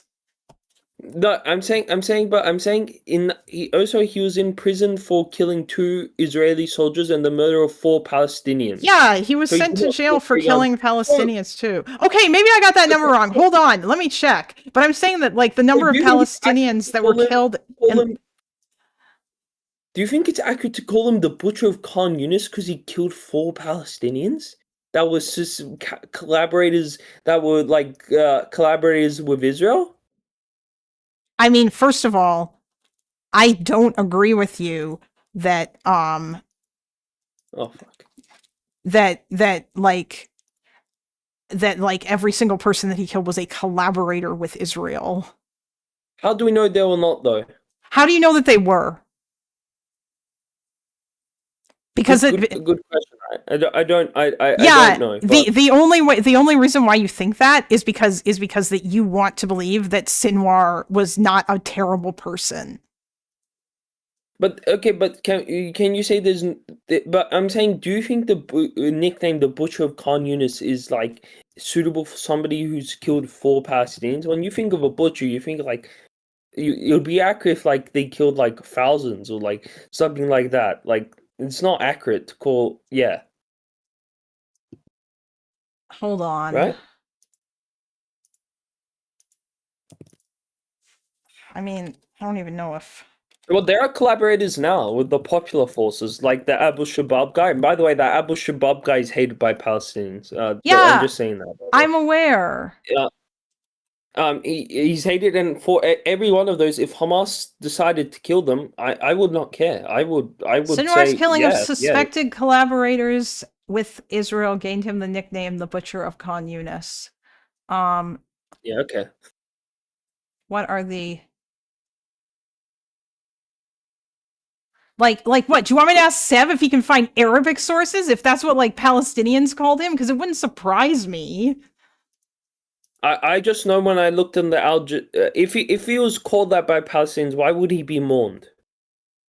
When if he was a butcher of their own people. I mean, well, first of all, this was like back in the 1980s that this shit was happening with him. So like obviously during the second intifada, something like that. No, the second intifada was or that would have been I think the first intifada. Because I think the first intifada was in the 1980s, I think. Yeah, it was, because it was right before the Oslo Accords. But okay, I just like I'm saying, even if he did killed 4 people, you can't call somebody a butcher because he killed 4 people, butcher of a whole city. He could for and the sources they use for his nickname being the Butcher of Khan Yunis in the Wikipedia is Sky News UK, The Telegraph, right wing, and the New York Times. Not Arabic sources for Wikipedia, KJY. Obviously there wouldn't be Arabic sources. It's English, but like, let me see what his Arabic wiki says. I mean, I wouldn't.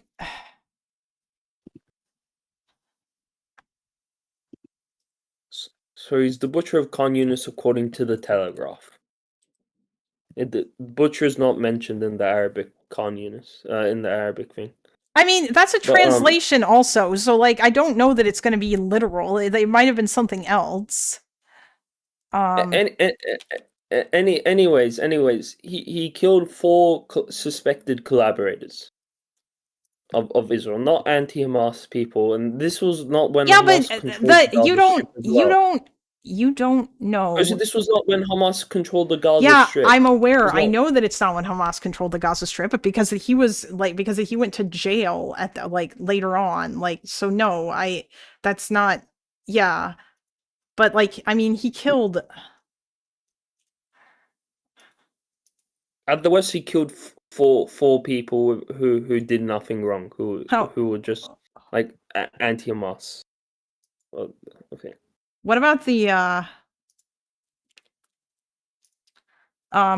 killing of that? What about the torture of that gay dude? That was not done by Sinwar. That gay dude. I remember reading upon of it because I wanted to see if he was executed for gay. He was accused of sharing the locations of yeah, I know. Yes, I know. Isn't that interesting? Isn't it convenient that they found something to pin on him that might have not even been true? Yeah, it might have not been. Again, this is all just, what's it called? Yeah, but why are you giving so much weight to the authoritarian Islamist regime? I'm saying his official charges were giving the location of Dave, which could be possible. Yeah, of course they were his official charges, but there's no due process under Hamas, dude. I mean, courts did rule on it, but yeah, that doesn't mean there's due process. It doesn't mean shit. Like, similarly, I would argue that, like, Israel's not so great. Let's just say we can't know. Let's just say we can't know, but we can't know.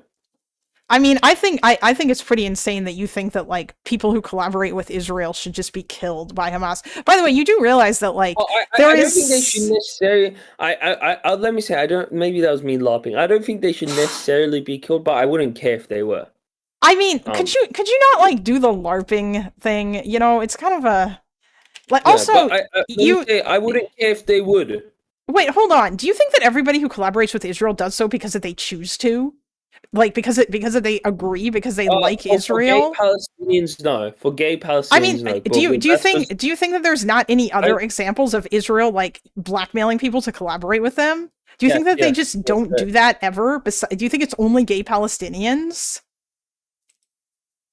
I'm sure there are other situations, but, like, yeah, there's tons of ways that. Yeah, there are lots of ways in which Israel could potentially force people to collaborate with them, and as such, it's kind of ridiculous to start saying that these people deserve to be killed, or that you wouldn't care if they were killed, especially by an authoritarian Islamist regime.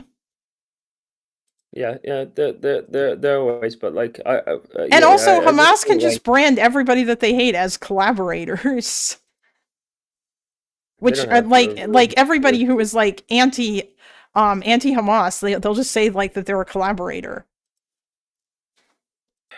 Like, I'm not saying that everyone, like, there's plenty of reasons why someone might collaborate. Like, hell, some of them might do it because, in exchange for, like, safe passage out of Gaza, or, like, so that they can go to a different country.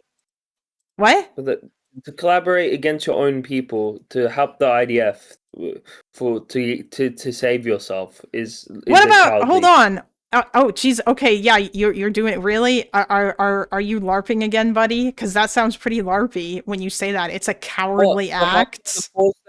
That's bombing your people and that's committing a genocide against your people, so you can get the fuck out. What about so you and your family can get the fuck out? What about all the other families that you helped killed? I mean, how do you know that that's necessarily what it's going to be? What about the people who, what about, like, the collaborators who very likely helped, who were likely the ones who gave Israel the information that enabled them to rescue those hostages in Gaza? Do you remember that? That is, yes, that is very bad. What's very bad? If they did that, then I wouldn't care if they got killed.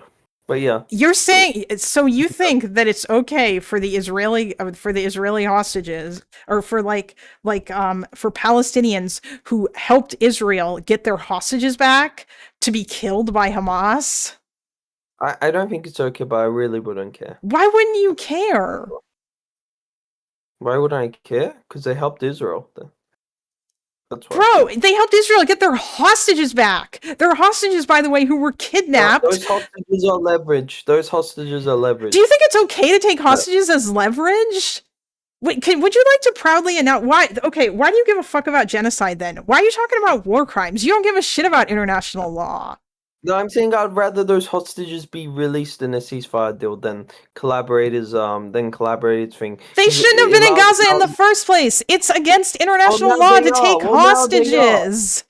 Well, now they are in Gaza. Taking hostages is a war crime, and it's also, by the way, and if they were prisoners of war, it's a war crime to use them to for exchange. Yeah, I know, but those hostages can be used to get Palestinian women out of jail who are in the West Bank, who don't even have charges against them, in administrative. No, that's not okay. That's not how that works. You can't fucking take innocent civilians hostages in order to leverage them in a hostage release deal. And by the way, not all the hostages that Hamas wants released are just innocent women and children. They do first release women and children. Yeah, but they also want for the prisoner for the swap deal. Yeah, I don't care. That's not okay. It's not okay to do that. Especially okay, fine. You can consider it not okay, but it's different. No, it's not just not okay. It's fucking illegal. It's against international law. And also, yes, I think it's morally wrong to kidnap fucking random civilians in Israel who never fucking did anything and then hold them as leverage so that you can get people released from prison. Yeah, I can see that. Yes. I'm sorry, but targeting civilians, whether you're taking them hostage or killing them, is not okay. This is yeah. I think it's immoral, and I think it's kind of silly for you to cite all these human rights reports and shit and get super mad about how Israel's committing a genocide and stuff. I'm against taking hostages. Yeah. Okay, well, thank you for coming to that point. I hope that you are going to continue to maintain that belief after, because taking hostages is bad. Yeah, I agree. Yeah, it's not good to do harm to people or what have you. Now I would have to I don't know if I like using Google Translate. I would have to ask to find out about Simwar or whatever, but yeah. All right, if you want to talk about Hassan, we can talk about Hassan. I just feel bad talking about Gaza because, I feel at this point, the facts, what Israel's done, there's been so much massacres, I can't keep up with them. And I feel that's why I feel bad, because I'm not informed, and I feel I'm doing the Palestinian side a disservice. By thing, because if I read up on this and spent hours reading up, going through the drop site news stuff and going through the articles they release on how Israel's lying and the thing, I could easily just point to so many stuff. If you go through drop site news, really? Yeah. Drop site news, BBC, any source, New York Times, any source. Why would you? Okay, I mean, I wouldn't consider Dropsite to be reliable. Dropsite's basically a Western mouthpiece for fucking Hamas. They repeated that lie. I don't care. I mean, you should care. They're not objective. They don't have. They do a lot of good reporting. Yeah, on the ceasefires, everything. And by the way, all the Biden administration people was saying that Netanyahu was stopping a ceasefire and did not want to stop the war and said that this war was going to go on. Yeah, of course Netanyahu doesn't want to stop the war. And you think I'm gonna disagree with that? And that they were sabotaging the ceasefire, and it was them and not Hamas. I mean, if you think, yeah, probably, because Hamas probably would have wanted a ceasefire. When was this? Hamas wants and doesn't want a ceasefire at certain points. No, like, and getting this is by U.S. This is by it was by Jake Sullivan, like one of the former one of the former Biden administration people that like used to speak at like those White House briefings and stuff like that. One of them, but even like U.S. officials have came out that have said that it's Israel and Hamas that's not stopping this war. And it's both at this point. It's both of them, and like you're delusional if you think otherwise. It is absolutely both of them. Because you can say that both sides have done like wrong things during negotiation. No. It's not just that. It's the fact that like first of all, Hamas has ridiculously unreasonable demands because they think that like they believe that like anything. They've said willingness. They've given willingness. Yeah, they want to be able. They want to stay in power, and they only want like 10-year ceasefires. Why the fuck should they get to stay in power after everything that they've done? At the very least, you know what? Forget about what they did to Israel. Why should they be able to stay in power after everything that they have done? And there was like to Palestinians. Again. Again, they have first of all in ceasefire negotiations. They've said they will disarm if they go to two-state solutions. They have said that East Jerusalem two-state. They said that they will disarm and only be a political party. So they have said. Yeah, but they don't want to leave. They want to fucking stay in power. Is the problem? Well, no, they have, and also, by the way, Israel does not want Hamas gone. Israel wants to control the Gaza Strip. Hamas has again offered and again offered to give up power to like another Palestinian party. Yeah, but but if they do that, then they won't disarm. Saying they offered to give up power and disarm. I mean, if they wasn't it they offered to give up power, but then they won't disarm, and they would just remain a political party. Either way, like they don't want to be gone is the problem. They want to still stick around. Okay, first of all, there's nothing bad with remaining as a political party if they disarm. Like there's do you think? Yeah. Tutan, get on a fucking flotilla and go to Gaza and fight instead of these Palestinians who are not pro-Hamas. Wait, what? Seb's in the car. I didn't even... Yeah, he is. You summoned him when you were saying shit about how... When you say dumb shit, I will come in here and fucking flame you for it. You should if you say anything remotely that suggests that you're okay with Palestinians getting killed by Hamas, I will fucking lose my mind. I was LARPing. I was LARPing. You always fucking... okay, hold on. Okay. You have never said anything in front of me or in front of any of this community that is not LARPing. You don't. No, I said something that I'm not LARPing. Nor does the one you hear it from believe them. They just say it because it gets views, and you fucking just spew it back out. Like I can tell when the things you say have no critical thought behind them because it's exactly a copy paste of what this retard that we all fucking know about says, and then just immediately back off it when you're questioned on it. Why the fuck would you ever suggest that it's okay for Hamas to kill Palestinians who are not pro Hamas? Okay, yeah. No. He said, I'm sorry. He said collaborators with Israel. He said it's okay for them to... What's collaborating with Israel? I'm a collaborator with Israel. No. Listen. It's obviously not okay. I've never suggested it's okay for Hamas to kill people or critical of Hamas.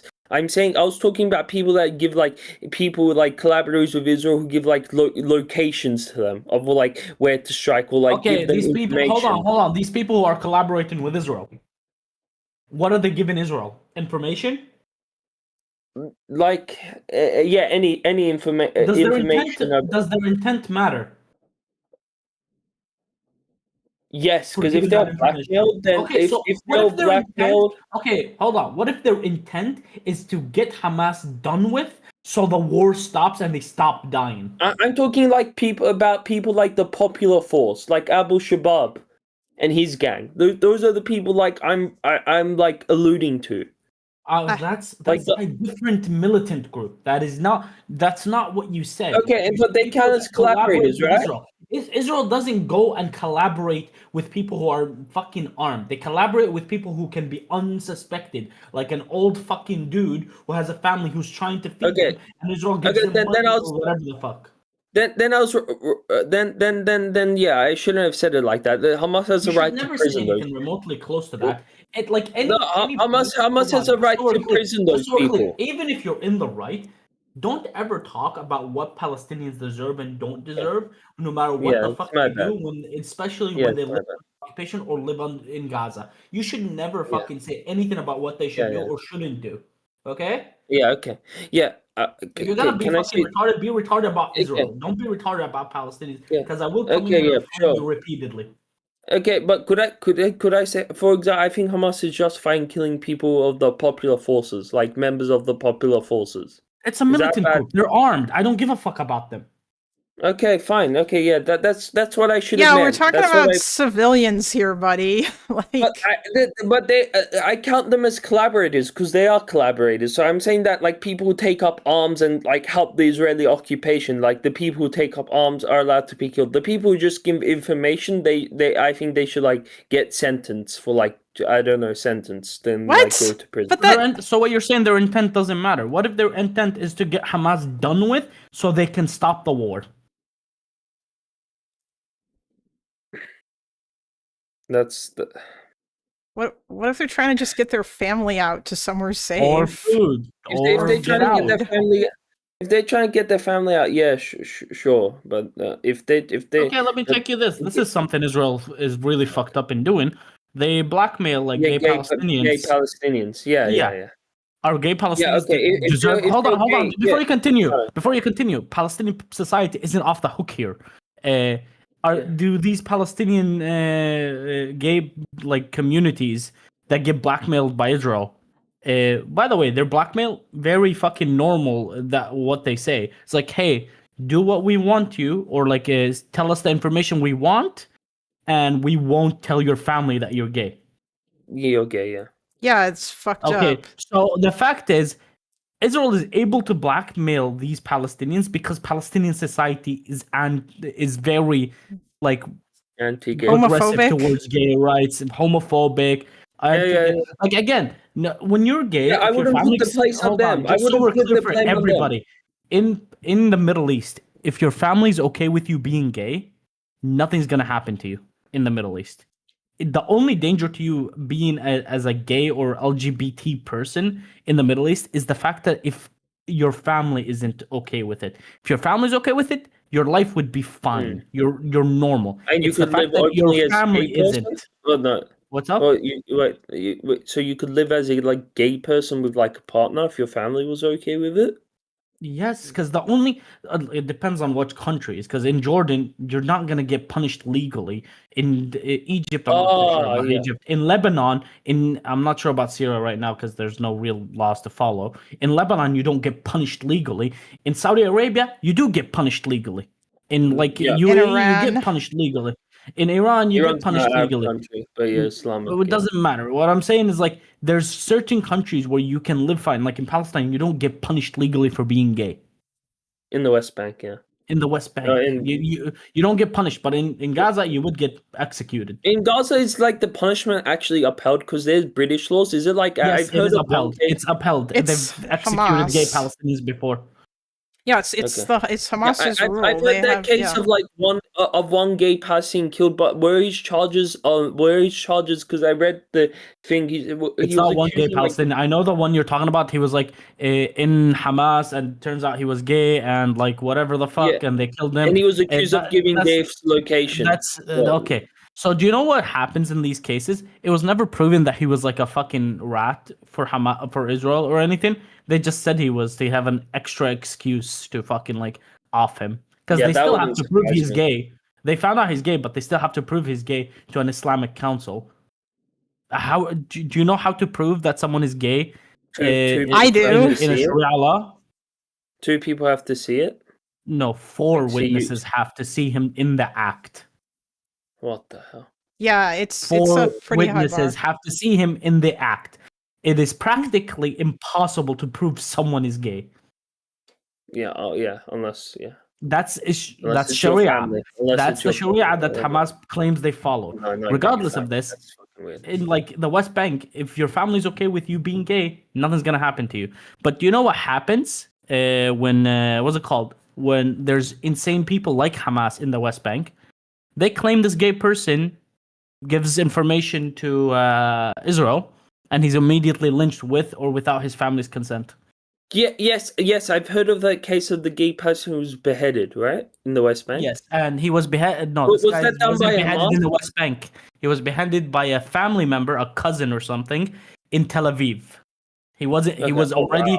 Tel Aviv. He was already in danger in the West Bank, so Israel granted him asylum to flee from the West Bank, and he was still followed by his cousin and like killed there. What the fuck, man? What the beheading? So just so we're clear, these people who go that far to kill just the gay Palestinians are the same ones that would be supporting Hamas, and I am not okay with these people existing here. They are just as bad as fucking right-wing settlers to me. Yeah. Those who would behead. And just so we're clear, the person who beheaded them, he's only in jail because he did it in Israel. If he did it in the West Bank, nothing would happen to him. Would he? Really? Nothing? Yes, he would be because here they would claim he's like an Israeli collaborator, and he gets scot-free off of it. It's the same thing. What happens in Israel? IDF and that guy wasn't in Hamas, right? Hold on. It's this. No, he wasn't. What? Like the guy that? No, he was a cousin. He wasn't like he wasn't affiliated with any group, but he fucking supports Hamas. Well, he might have supported Hamas. We don't know that definitely. No, we know he supported Hamas because he said like. Whatever the fuck. Like he admitted to it. Regardless of this, like you have these situations. So the only reason this blackmail is effective against gay Palestinians is because Palestinian society is fucking regressive towards gay rights and regressive towards LGBT rights. So, Israel knows this and take advantage of it. And okay, so if somebody blackmailed, if somebody was a collaborator because of money, they should go to prison. Then that's. I mean, probably when we have a proper structure, when we have a proper government structure, sure. Like, but this right now, collaborating with Israel is for basic survival. It's not for I just want to fill my pockets. It's to fucking buy. What happens if that collaboration killed like 10 children though? If that collaboration killed like 10 children due to the like information that was given, like it killed like 10 children, like. Do you like he was mistaken? No, like, he means that he gave his intention was to kill 10 children.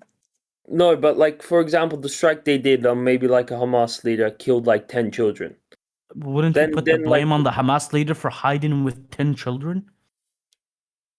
Yeah, that is true. Well, what happens? Why is a Hamas leader with 10 children? Is he a pedophile? Like, what are we talking about here? Yeah, not 10 children. What happens if he was with his family and he killed like his 2 children and his wife? Because like living with your family is using at that point, Israel knows that information. That does the informant who just gave Israel that information? Did he give him that information that he's with his family? Yes. Okay. The fault isn't of the informant. The fault is of Israel if they go through with it. But because they have that information. Israel would go through it if it was like a Hamas commander. It's none of his business. He just gave information. They asked him for information. He gave information. This person who knows he's being targeted currently in an active war is at fault for being with his family, who is not involved in hostilities. Like it's his fault. So it's wrong for a Hamas soldier. Where would he like? If you're in active hostilities, okay. Is targeting IDF soldiers okay? Yes. What if they're in a bus with a bunch of other civilians? You shouldn't target them. Okay, so you don't support anything Hamas has ever done for the past 30 years. You should target them by like if you have a gun, like go on the bus and just kill them separately. They always have guns. Hold on. Just so we're clear. Israeli soldiers, even off duty, they carry a gun. Yeah, I'm saying you shouldn't airstrike the bus. You should like just try to shoot him without. Go in and shoot them with a gun. Well, I'm saying this is a hypothetical situation. In this hypothetical, just so we're clear, you're still on a civilian fucking bus. Yeah, you shouldn't. You shouldn't airstrike the bus or like. You shouldn't attack the bus in any question. So what you're fucking what you're saying, if you're saying it's not like justified to attack this bus because there's civilians on it, you don't support anything Hamas has done for the past 3 fucking decades. Yes, I don't support October 7th. Yes, well, it's not October 7th. No, it's not just October 7th. Yeah, Hamas's entire way of operating. You basically do not support Hamas at all. So Hamas is not resistance to you. Hamas is just terrorism to you. I mean, they have attacked military bases during October 7th, just like military bases. They've also killed medics. They've also killed like ambulance workers. They've also killed taxi drivers. They've killed school teachers. They've killed everything in their process. In the operation of October 7th, they attacked military bases. Why didn't they fall back afterwards? The military bases aren't behind the civilians. Yeah. They're before the civilians. So after killing these fucking or attacking these military bases and taking them over, why the fuck did they continue to neighborhoods? Because their intention isn't just to attack military. Their intention is to kill Jews. That's it. Okay. Well, no, I wouldn't say that the intention is just to kill Jews, but yeah. So it is their intention. Their intention literally says the more we kill of them, we'll sacrifice hundreds of thousands of hours to kill thousands of theirs. They are destructive for. Do you know for a fact? Like as much as I fucking hate Israel. One thing I'm jealous of for Israeli society is that they value their fucking lives, they value their citizens' lives compared to the fucking leadership we get. The leadership we get is like, hey, die in the hundreds of thousands for us, so we can keep telling you what to do. If Hamas is this like bad as you say, then why did Hamas after October 7th have like a lot of popular support until because Israel is hated. Yeah. Do you think if they did this against Egypt, they would be as popular? Even though Egypt is even though Egypt is also blockading them. But I'm saying there's no comparison to what like Egypt does to Palestinians compared to Israel. Egypt gas tunnels with children in them.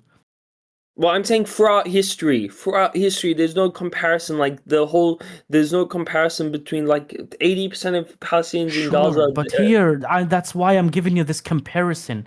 I'm not giving you a comparison for why Israel is equal to Egypt. I'm giving you a comparison to showcase to you that October 7th would not have been popular with Palestinians had it be against someone that is not hated. Yeah, and I'm saying that Hamas would not. That's the only reason. So Hamas isn't good, and the reason they got support for October 7th is because Israel is looked at as their oppressor, and that's why people hate them, and that's why attacking them is good. Do you think if any single Palestinian, you've seen the statistic when Palestinians watch the footage of October 7th, their support for it drastically dropped. Drastically. We're talking about 45% of Palestinians immediately switched to saying, yeah, no, this is horrible, not justified. But but for example, when the attack happened, the north of Jerusalem, four people killed. When I saw the comments on Al Jazeera's, or even the recent one, the Jordan bus comments are not indicative of what a majority population feels. I know it's not indicative, but do you think the majority of Palestinians in the West Bank and the Gaza Strip didn't support what they didn't care? Do you want to know what the majority of Palestinians hear or think when they hear that Israelis got killed? Yeah, yeah. It's serves them right. They killed ours. So, do you think that's do you think that's actually critical thought, or is that just an emotional response to it? But even if it's not critical thought, they still support it. Doesn't matter. No, see, you're being retarded. You're taking advantage of the fact that people like Palestinians in here who live here are emotionally impacted and very close to the conflict, where they have emotional responses. And then using that as a critical argument. It's not a critical argument. Just because they support attacks on Israelis does not mean Hamas is good for them. Yeah, I agree. I'm saying Hamas would not launch. That's the reason Hamas does not launch an operation against Egypt, because they're not like Israel. They don't do they don't do Israel shit to the Palestinians. It's almost as if you're not understanding. Wait, what? You asked me for you asked me for why they support that. If they're against Hamas, or Hamas is bad for them, why do they support October 7th? I gave you why they support October 7th, because it's a fucking surface level response to an attack on an Israeli. They don't know anything about it. They don't watch the footage, or they justify the footage. So it's not basically, we support Hamas. It's, Israel deserved it for what they did to us. Yeah. Yeah, that's literally the surface level response. It's not about support for Hamas. Okay. Hamas is like it's like a they at least they're doing something sort of shit. Mm-hmm. Yep, sorry. I don't know how this goes over your head so much. I'm gonna say this one sentence, and if you have like any thought in your brain that says, why Palestinians still support Hamas, it doesn't matter, you're retarded. Hamas literally word for word said it's worth having hundreds of thousands of Palestinians dying if it makes Israel look bad. Also, if you want the clip, we can provide it. I'm sure some Hamas leaders have said something resembling that. No, this is not just Hamas leadership saying this. It's Hamas leadership's strategy for fighting Israel. That's literally what they do. They want as much civilian casualties. I don't accept the so Israel can look bad. Well, it's not, Hamas is not causing Israel to look bad. Israel's actions is causing them to look bad. Israel, it's not just Hamas. Okay, let me ask you a question. Do you think if Hamas was operating not in a civilian area, would Israel still strike the civilian areas? Yes. What? Yes, I do. Why would they do that? Why do you think they would do that? Israel's a genocidal state. Well, that's the flat out fucking wrong thing. You're there. Like, do you think? Okay, so right now we have a war where even IDF soldiers. Hold on, where IDF soldiers are starting to be like, "Hey, this is like getting out of hand. Like, there's too many civilian casualties." While Hamas is operating between civilian populations, do you think the Israeli public that has IDF soldiers who are already like this, even despite Hamas operating between civilian populations, would be like, "Yeah, okay, Israel, let's go kill civilians"? After October 7th, yes, I do. And by the way, an Israeli minister has called Gaza a real estate bonanza. Yes, we understand, Tutan. Yes, there are some crazy people in Israel, and this government is. By the way, Hamas calls Jews monkeys and pigs. And by the way, there was a Times of Israel article that admitted that Netanyahu told MKs or something to destroy civilian houses on purpose so Palestinians leave. So yes, okay. I do think that one more time. There is proof. Give me actual evidence for Hamas for Israel without Hamas operating in a civilian area. Why they would target a civilian area? I'll send you the article. No, that doesn't. This is not evidence. That's not evidence. Give me evidence for why Israel would target civilians if Hamas isn't between the civilians. There's an article about how PM said to tell MKs destroying. PM doesn't have power over the IDF. That's why they fired the previous IDF Prime Minister commander. Netanyahu. Prime Minister Netanyahu told lawmakers during a closed-door testimony before the Knesset from Foreign Affairs and Defense Committee yesterday that Israel's destroying more and more houses in Gaza. That Israel's destroying more and more houses in Gaza. Okay. So Palestinians have nowhere to return. According to quotes from the session leaked to the media, the obvious result will be Gazans choosing to immigrate outside of the Strip, Netanyahu continued. But our main problem is finding countries to take them in. So here Netanyahu is admitting to destroying civilian civilian houses that have already been emptied in North Gaza. So don't you think Hamas is giving them an excuse to do that? Still, what? Still, I mean, they're destroying empty civilian houses. There is no justification for this. So that Palestinians leave. This is an ethnic cleansing campaign.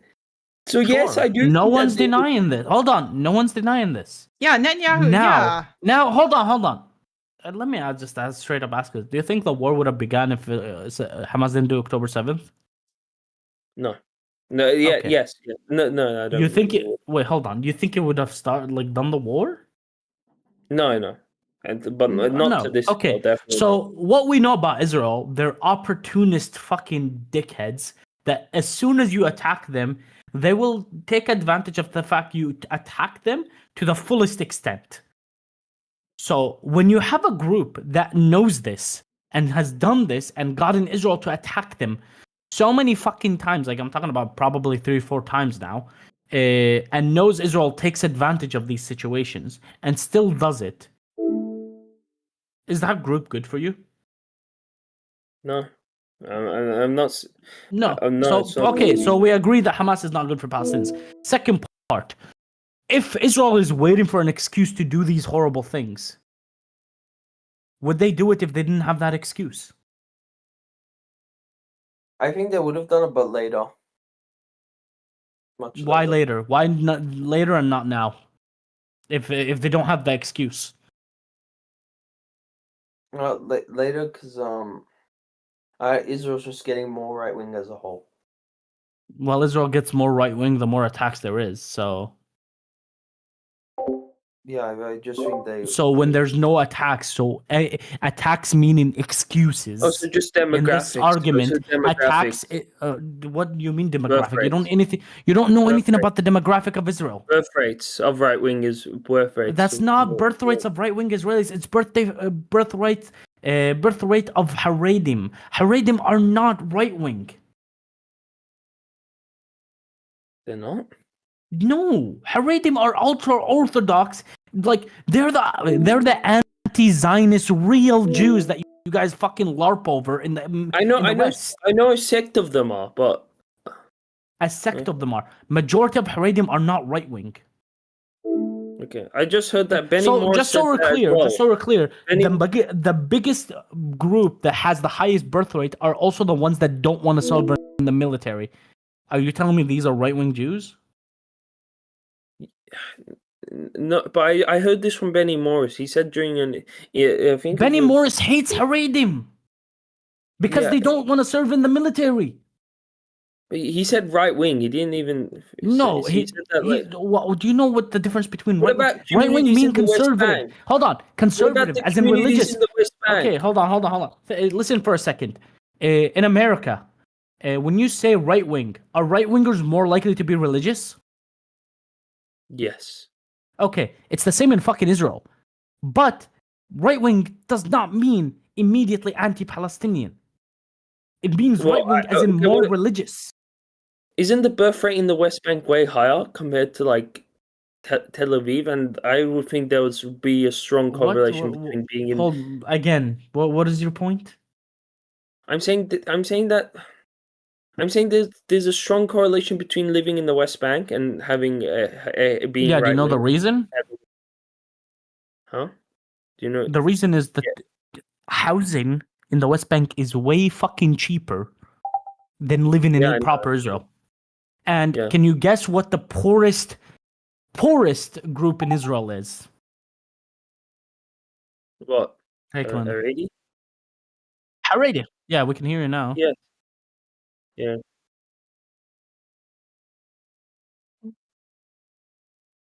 Okay, so just so we're clear, the Haredim who don't want to serve in the military sometimes live in the West Bank. Well, it was like 25% or 26%, something around like 20 to 30% live in the West Bank out of necessity for economic reasons. They've listed that. They've listed the reasoning for they living in the West Bank. Wait, can they hear me or can they not hear me? Okay. So Haredim, hold on, just so we're clear, the birth rates you were complaining about is the group that is the poorest in Israel that is the most religious in Israel, and it's also the one that doesn't want to serve in the army, and also the one that only lives in the West Bank out of necessity for and who do they vote economic for? reasons. What are their voting patterns? They vote for Shas. Do you know anything about Shas? No. The Kalinda BRB, she's gonna figure out what the issue is. Okay, what's it called? Again, so they vote for Shas. Do you know anything about Shas? No. The issue with them is that the left hates them, so they ally with the right, but they're not really right. Still. And also, even with the non-Orthodox, they still have a higher birth rate as well, with the religious. Not higher than Arabs. Arabs have a higher birth rate. Arabs only are second to Haredim. Every other group is less than Arabs in the country. Yeah, I heard the Arab birth rate's dropping more as well. But anyway, it's dropping more because that's what happens in economic prospering countries. When the economic rate increases, birth rates go down. That's just the quality of life makes people not want to give babies I think repeatedly. they should. And anyway, I say this, but again, after October, I'm not a Palestinian. I think Palestinians should choose after October 7th. Like the support for October 7th was like astonishing at like 80-something%, and I get it out of desperation. I get it because of what Israel. You want your argument is retarded because you want the support for October 7th to be something else, to allude to something else rather than it just being against Israel. That's the only reason there was support for October 7th. October 7th is horrific. That is. And Palestinians watching the footage shifted their opinions after watching the footage. I think even after they watched the footage, it is still a majority in the Gaza. It's still a majority, sure. Again, you don't know what footage they watched. You don't know what they did. You don't know their political opinions. You just had Palestinians. Do you know the support for October 7th in proper Israel? And for Palestinians in proper Israel? It's like there's like 2% that support it, like even less. Like Muslims are actually the fact is Muslims in Israel were the least likely group to support October 7th out of all the other Arab populations. Non-Jewish populations. Yeah, and whether you like it or not, Hamas was not acting according to Islamic rulings for war either. They were burning shit. They were killing animals. They were raping women. They were killing innocent, unarmed people. They were killing children and women. I don't know about burning. They were burning trees. They were burning houses. They were burning houses with people inside them. Oh yeah. I thought you said burning like people. They did burn people by like burning a house with people in it. Okay. So, like, whether you like it or not, Hamas is just flat out wrong in every direction. They're bad for Palestinians in every direction, and they are just a destructive fascist group. That's it. There's no other way around it. And we already went over this. I feel that you agree there are fascists before. Decide, though. Me as a Westerner, me as not living in Gaza, Do I get to decide? I think. Well, hold on. What do you mean? Gaza Strip. When you saw protests against Hamas by Palestinians, you immediately started fucking disregarding them and saying they're PA agents. No, I did not say they're all PA agents. You did. Listen, when you have to justify something by giving it a weak fucking excuse, I cannot take you seriously, Tutan. I already can barely tolerate Lebanese people as it is. Don't be fucking even more retarded, okay? Okay. I did not say they're all PA agents. I think there should be a vote. I think there should be free elections, and if Palestine and Marwa and Barghouti should be able to ideally participate in them. And if just so we're clear, if Israel didn't fuck over the PA in East Jerusalem, Hamas would have never been elected. Yeah. Okay, hey chat. Hamas would have never been elected. I'm back. Ever. You should be able to hear me now. Because like majority of East Jerusalem supported the PA at that time, and Hamas won by what, like 1%? Yeah, I don't even think they didn't get a majority as well.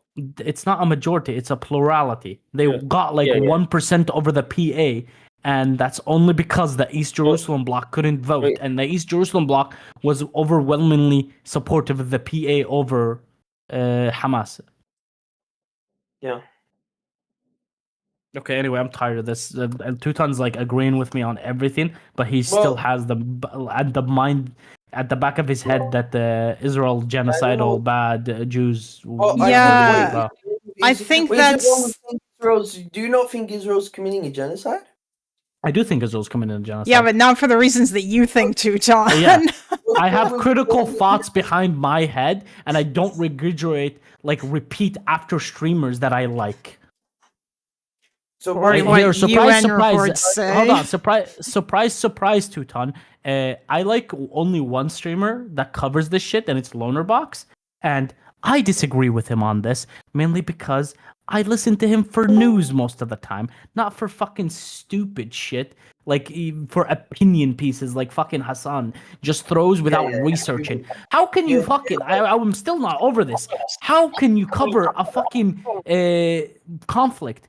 It's 2000, did you say 16 or 15? And not know what the Western Wall is. Hold on. Weaponizing architecture. Mute your microphone until you're ready to talk, because we can hear you. Okay, yeah, I was turning off the stream. Oh, okay. Yeah, thank you. Anyway, go on. Yeah. He asked a good question. Like, really, Hassan doesn't know shit about. Yeah. Answer the question. Leave Hassan alone, for example. Do you think any of the Palestinian LARPers in the West, or you, for example, can you name Palestinian cities? Yes, I can. Name some. I know which one you're gonna name. Khan Yunis, Gaza City, Rafah. I'm talking West Ramallah, Bank. Okay, Ramallah, Nablus, Bethlehem, Jenin. Jenin, Bethlehem. So basically, just so you're clear, you're proving my point where if these cities' names weren't in the news, you wouldn't fucking know them. And that's the same case for a lot of Palestinians that live in the West. They just talk about it, and they only know surface level fucking shit. Because whenever someone asks me where I'm from and I say my village, they're like, oh, where's that? They don't know anything about it, despite my village being overwhelmingly known for people that live not just Israel proper, but in the West Bank too. Everyone that lives in the West Bank or has lived in the West Bank knows where my village is and knows about my village because my village is very fucking known and very fucking noteworthy because we're the reason Arab Israelis have rights today. Oh wow! Yeah, because of the massacre. Yeah. Yes, we got massacred and we stayed regardless. And that was a fucking pivoting point for a lot of Palestinians. Like, this village stayed despite being massacred and not the same thing that happened in the Nakba. We basically looked at, or believed at least, that we prevented another Nakba from happening. And that's a belief from Palestinians that live in proper Israel. I don't know about the West Bank if they have this belief. So they fucking believe these. Okay, yeah, I was going to say, I wouldn't be I don't expect. But here, do you think a retarded Western Palestinian who lives in the West doesn't know shit about the Middle East knows about my town? Probably not. Yeah, because they don't give a fuck. But they're still Palestinian. The reality is they don't give a fuck. It doesn't matter if they're Palestinian. You're Lebanese. Your take on Hezbollah is retarded. Do you think Western? I disagree that saying that Palestinians in the West, that vast majority of them do give up. Listen, if your I'll say this right now. If your fucking retarded take is for Palestinians to keep dying for violence while you sit fucking chugging on your mocha latte fucking dipshit juice in the West, I am not taking you seriously. Violence. I want a ceasefire. Palestinians overall in the West do not give a fuck about ceasefires. They're like, they say ceasefire, but kill all Israelis. Ceasefire, but kick all Israelis out. I'm not ceasefire. I'm saying they should be Palestinians. That's why that's why I fucking hate Palestinians abroad. They're retarded. The people that you support do say that though, Teuton. Yes, or they absolutely. Yeah. Or if they don't say it outright, they certainly. The people I support want an immediate ceasefire. They want Israel to cease fire. They want Israel to stop. They don't give a fuck about Hamas ceasing or firing or fucking anything. No, and the way to do that right now, the best way to do that is by the US putting pressure on Israel. That's the best way. Yeah, good job. You guys ruined that by vote for letting fucking Trump win. Fucking Dearborn voted for Trump in plurality. Well, here, Dearborn's not a good argument because majority of Dearborn is Christian Lebanese people, and they hate Arabs. Wait, really? Oh my God, that's interesting. Yes, actually, that's why Dearborn. There's Muslims there, but Dearborn Arabs are like overwhelmingly majority Maronite Christian Lebanese people. Yeah, Dearborn is majority Arab, but not majority Muslim. Hamtramck is majority Muslim, not majority Arab. It's kind of weird like that, but so Dearborn is like voted for Trump because they're Maronite retards like Loner. Well, they're not retarded because they're like Loner. They're retarded because they're Maronite. Loner's like the only Maronite I've ever liked in my life. Well, do you like any Lebanese Shia? I guess not. I don't really have a thought about Shias. Like, you're Shia. Listen, bro. You're Shia. Kuffar. You're all kuffar. Yeah. Listen, I don't really care. I do think. What's up? From what I watched on Islam, on like the guy of Islam, I don't know. I know nothing, basically nothing. But it just seemed to me like Ali was screwed over. I don't fucking know. I have no. Well, yeah. If you get the fucking point of view of a Shia, you're gonna think Ali's screwed over. If you're gonna watch the point of view of a Sunni, you're gonna think it wasn't by a Sunni skills, by like this Western guy. Hold on, here's a Shia thing. Why the fuck do they have to curse out Aisha? Who? Is that Muhammad's wife? Or Shia? Oh yeah, Shia. But like I heard they didn't give curse one of the Prophet's wives. How can you ever take people like that seriously? I don't know. Do all Shia do that? And I also heard that. Of course, it's not all Shia. There's like 100 fucking groups of Shias. Okay, fine. Does the main group? Listen, how many groups of Sunnis is there? Iran do that? What's up? Does the one in Iran? Does the Iranian leadership do that? I'm pretty sure no. I'm pretty sure the Iranian leadership is like one of the more extreme Shia groups. I think there's also, they don't consider themselves Shia, but Sunnis consider them Shia as Alawiyin, Alawites. Yeah. And also, what about like them not giving a pen and paper to Muhammad on his deathbed? I heard that. Like they didn't give a pen and paper. He was on his deathbed. Yeah, but he was requesting it. And they didn't give it to him. We don't know this information. And Abu Bakr wasn't giving it. And didn't Abu Bakr knock down like Fatima's door or something like? They did go to her door. They did go to her door, right? Well, I don't know. I don't want to. Wait. Weaponizing architecture. You're still echoing. You should mute your mic if you're. I'm trying to talk to Tutan, but he's busy with. I wanted to. Okay, well, you can argue with Tutan because now he's just like LARPing Shia talking points. So listen. But did they not go to a door? Tutan, we can talk about Islam later, unless. Regardless. I just want to see. No, Dearborn is majority Christian Lebanese. Is it? Like they're Maronite. A lot of Muslims have migrated in recent years. However, it is still mostly Maronite. Yeah, it's mostly Maronite as far as I know. There's a lot of Muslims there, but it's not the majority of the Arab population there. Yeah. So the thing is, Tutan, with the Bantustan claim, I know this was ages ago, but I hope you realize that the Bantustans in South Africa were intentionally created based on mostly ethnic lines, with the goal of disenfranchising the citizens, so the policy of apartheid could be lessened. And you claim, they're not citizens. They're not citizens of South Africa. We don't need to give them rights. That's the point. That's not how the fucking. Wouldn't you agree that the West Bank is like that now? Israel didn't create Palestine to say that they didn't need to give rights to Arabs in that area. That's not how it works. I'm talking about the West Bank and like how it's on purposely segregated. Like Palestinian areas are on purposely segregated and like and not connected to each other. And they created like Republic of whatever. What? Oh, stop. Hold on. Weaponizing architecture. Your microphone is really bad. So I've tried to fix it multiple times. Here, I could probably turn on noise suppression. Where is it? Are you on a PC? Yes. Are you? Do you have like a microphone, or are you on a laptop? Laptop. Sorry. No, that's okay. That's fine. Laptop mics can be fine.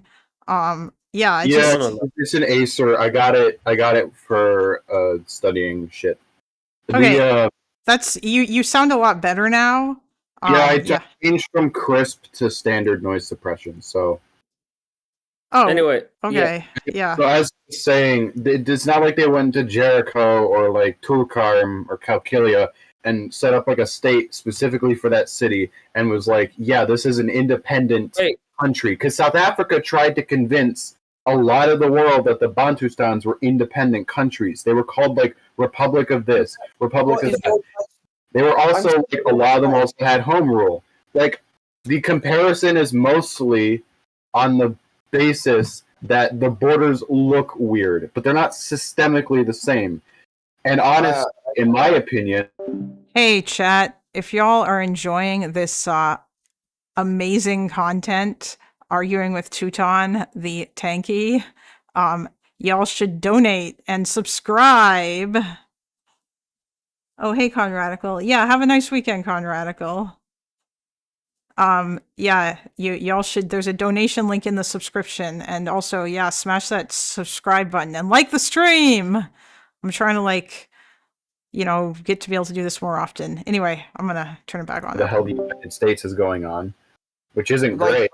And like Hebron and like stuff like that. Would you agree? Yeah, I know Hebron, the guy who shot them on. Yeah, I know that. I know what you're talking about. I don't think the rest of the country that is behind the green line is. I'm not talking about the green line. I'm not talking about the green line. I'm talking. Okay, well, yeah, I largely agree with you for the West Bank specifically, but that doesn't mean all of Israel is like that. That's what I'm saying. Yeah, I'm not saying that. I'm saying the West Bank specifically. Okay, well, you could have specified that first of all. I get what you're saying, but again, I don't agree with the term because I read about what the Bantustans were, and they were. Yeah, I'm not saying Israel proper is at all like that. I'm saying that the West Bank resembles it. He was trying to claim that Israel isn't a democracy because that Palestinians in the West Bank don't have voting rights, and this means that. The Arab citizens of Israel, or Palestinians in Israel, however you want to call it, they do have voting rights in the main borders. The black population in South Africa did not fucking have voting rights outside of the Bantustans either. Yeah. So it's not really comparable. South Africa was really fucking bad. Okay, like apartheid South Africa was like everywhere. Yes, everywhere, and it was, everywhere. and like it was worse than like Israel Palestine. It was really fucking bad. There are other countries that had that you. I read that the apartheid comparison better. Fucking Sudan before South Sudan split off. Basically, the entire country was dominated by Arabs, despite the majority being African. Fucking Malaysia, with their weird ass policy that like Chinese and Indian people can't have certain rights. Like it's like there are more countries out there you can better compare it to. I don't think. Like, you could argue the West Bank. I agree with you on that, but I don't think the entire fucking country is. Yeah, when did I see the entire country? By the way, Teuton, Hassan thinks that Hassan thinks Israel is an apartheid state. Hassan says apartheid in the West Bank. All right, well, I'm glad you can agree that it's not the whole country, and furthermore, and even then, like. I already brought up Malaysia. Technically, Malaysia's a democracy. Not a great one. It's kind of shit. But it's still a democracy nonetheless. And also, Sudan was until the fucking Civil War, because I'm not going to get into the reasons that it's irrelevant to this conversation. But the point is that, like, even in those two that I brought up, there were at least attempts to form a democracy where everyone could vote. And that's, like... That's really what I wanted to cover. If there's anything else that comes up in stream, especially about East Europe, I'd definitely be willing to join. But I'm gonna head out for now. Nice talking to both of you, I guess. I should head out as well. I've been here. Talk about Hassan first. You wanted to talk about Hassan. You haven't talked about. I'll just goddamn drama slot, dude. Okay. But I'm just saying. Also talking about the Democrats. I'm saying that you guys are not gonna decide whether It's funny that you're saying whether to kick leftists out. Hassan's policies are popular. His policies on Palestine are popular among Democrats. No, they're not. No, Hassan supports terrorists. That's not popular among normie people. Guess what? Most people under the age of 40, most people, including Republicans, poll came out by Harvard-Harris, which is like pro-Israel polling, think Hamas is the lesser evil compared to Israel. Most Democrats do not think. The only thing where supporting terrorists is fucking Destiny's community. That's the only place where the supporting terrorist things work. The smear hasn't worked. I'm sorry. Most Democrats agree with Hassan on Israel, not with sex, pestiny, Epstein, molestiny. Jesus Christ, dude. Child molestiny, and loner box. Most Democrats agree with Hassan on Israel Palestine. This is just a fact. Okay, first of all, hold on. Stop. Okay, we don't you don't have to start doing that weird shit here. Listen, what is the it's really LARPy, dude. Like when you just pull out all the weird fucking nicknames and shit. Okay, I'll just call him Sex Pestiny. That's the only one. I mean, if you want to call him that, then whatever. I don't care. I feel like that's out of all of the out of all the things that you listed, that's the only accurate one, really. But Epstein, molest. Okay, I don't know. Yeah. Okay. Yeah. I maybe went too far with the child one. But yeah. I probably did, but yeah. So I mean, go on. I need you to tell me what this poll is that you are talking about.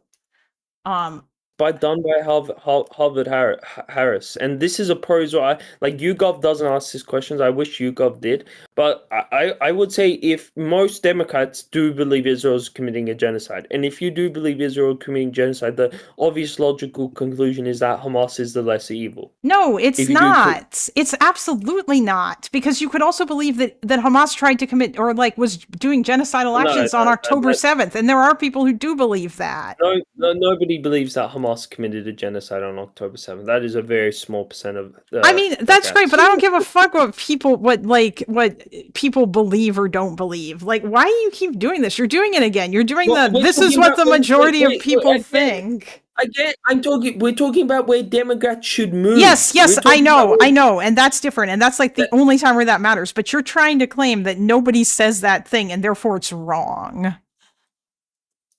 I'm talking about where it's I was talking about this because it's important to talk about in reference to where what policies Democrats should have in the next election cycle. If they want to win and have a higher chance of winning, they should not run somebody who's pro-Israel, because the Democratic base and even young Republicans, there's a huge splinter between. What does pro-Israel mean? Now we're back to this again. I feel like you don't. Pro-Israel. Okay, I think not Kamala Harris, who said that she would continue the Biden policy, which is giving weapons. Kamala Harris called for a ceasefire, and she criticized Israel's conduct in the war, and she said that there should be a hostage deal, and she wanted the war to end. She did not say she would stop weapons to Israel. That's you know that. You want to know why? Because you can't just say, I'm going to stop weapons to Israel, because that is an unrealistic. No, you can say you can say that. How's it unrealistic when the majority of the base wants it? How's it unrealistic when the vast majority of the Democratic base wants it? Because how are you going to pressure Israel to do anything if you just cut off all the aid to them? It's pretty easy. It's pretty easy. How are you going to pressure Israel to do anything if the first thing you do when you get into office is just cut off the aid? Again. I think 80% of the munitions used in the Gaza Strip are American from America. You're not answering my question. I'm saying that Israel, if America did not if they don't comply with after the weapons, then we would put sanctions on them. We will not veto them. I think that you seriously overestimate the extent to which America could tell Israel what to do. No, I don't overestimate. Do you think you think that America. This is not just America, by the way. It's America and the European Union. Because if America said no, then all of the only ones that matter are like the UK and the US. Yes, so the UK, US, and Germany. If the US said no, then the UK and Germany would follow. Those countries, like populations, those countries are like more anti-Israel than America. They would follow in Italy as well. Yeah, but it doesn't. Yeah, but they're not the ones. The Israel gets most of their like support from America. And also, wait, do you think that like Israel would just be completely fucked and that they would just roll over and do whatever the US told them to, or like do whatever the international community said if like their aid got taken away? Do you think that's what would happen? The efforts in Gaza, they could not continue the efforts in Gaza. 80% of the munitions used in Gaza are American. 80%. And the other 20%. Do you think they don't have a stockpile? Do you think they can't make their own shit? Do you think that they couldn't get shit from elsewhere? Again, we're not pressuring them. Again, I'm saying this is silly. I'm saying we would put, and also and if they don't comply and go further, we would put sanctions on them, secondary sanctions, so hurting their economy, not just weapons. They are reliant on the West. Their trade is reliant on the West. That's not. We would put secondary. You do realize that like for the first part of Israel's history, they basically did not really get any support at all from the West. Well, again, and they were okay. Well, this time we're adding. First of all, they got support from France. So, but yeah. And Czechoslovakia. So they did Czechoslovakia wasn't exactly the West, and also the support they got from Czechoslovakia was that they were fucking smuggling. When I say that, I mean that Czechoslovakia was under the communists at the time. For example, France. How much shit did they get from France? Israel's like relationship with France wasn't even necessarily like. I think they went back and forth. They got a good ton of shit. But again, if they don't listen to us, the US is a hegemonic power. We put secondary sanctions plus secondary sanctions. So anybody who buys from Israel, that country gets sanctioned as well, just like we do to Iran. They would everything, the F-35s, everything they do, all the shit. Yeah, how's that working out with Iran, by the way?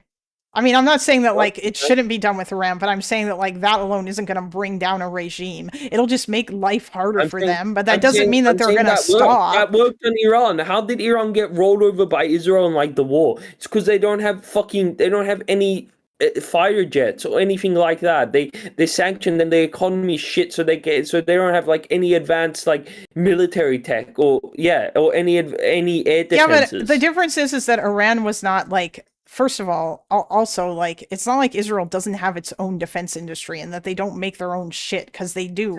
I'm saying all their jets are American. What do you think is gonna? Do you think that the United States is just gonna like come over and be like, give those back, and Israel's just gonna give that shit back?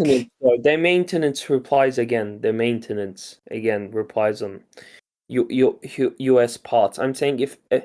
Also, you think that they couldn't just buy weapons from China? Because they probably would just do that. And China would sell it to them. Because China doesn't give a fuck.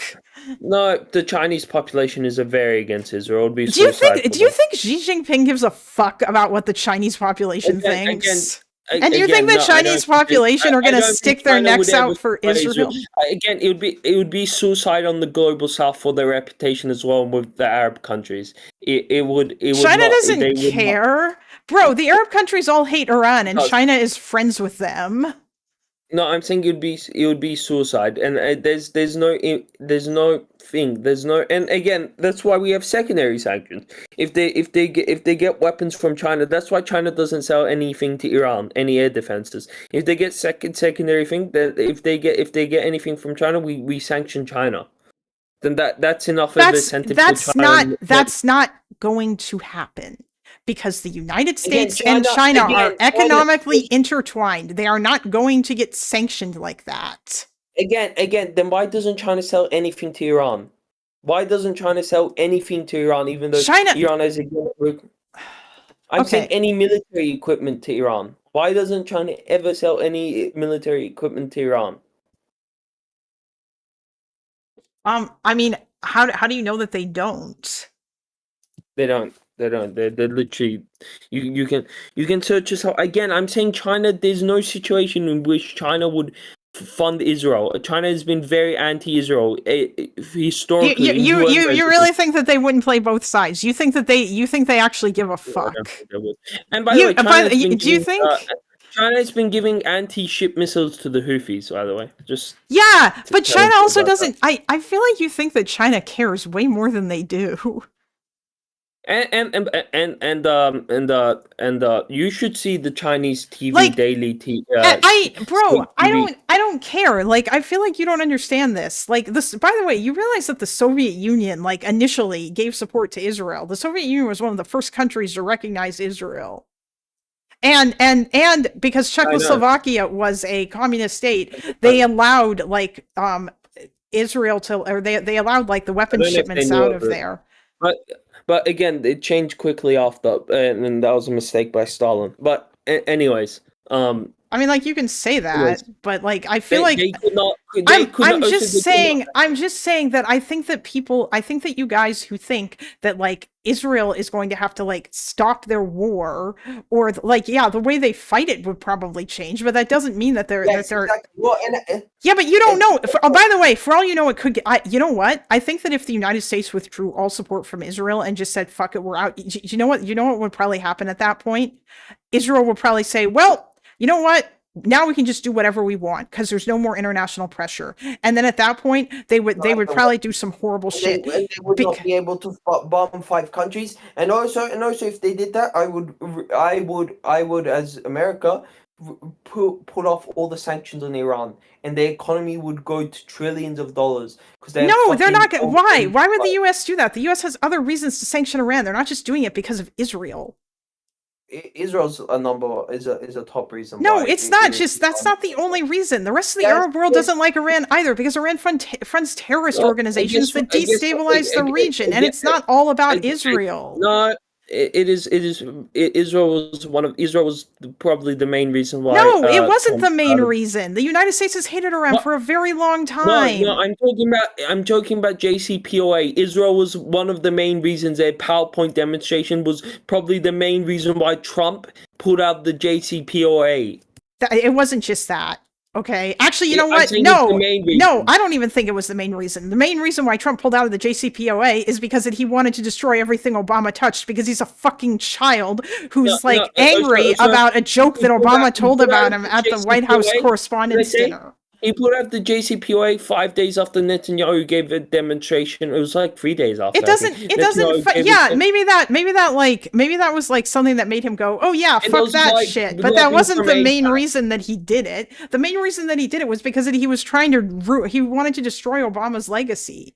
Like, I think you legitimately don't think that has anything to do with it. Trump is a thin-skinned man-child who hated Obama. It was probably a reason why. I'm saying the main reason, the most consequential factor was because Israel, AIPAC, this is not anti-Semitic theory, AIPAC was heavily lobbying, Israel from the start was against it. Netanyahu gave a demonstration lying about Iran not following their obligations, and then 3 days after, I think, Trump pulled out. 3 days after Netanyahu gave his demonstrations, Trump pulled out. You're literally again, okay. First of all, that's not proof. Just so you know, it heavily implies. No, it's not. That's not proof. You're doing isn't it weird? Well, there is lots of proof. There's proof, and Trump said, "Oh my God!" Trump said Iran did not follow the thing because of evidence provided by the Mossad. There have been other people that have been saying that.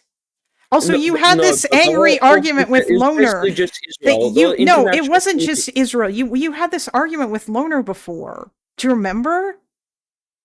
The IAEA, everything was saying that they were following it, and it was only Israel that was saying they weren't following it, basically. It was only Israel.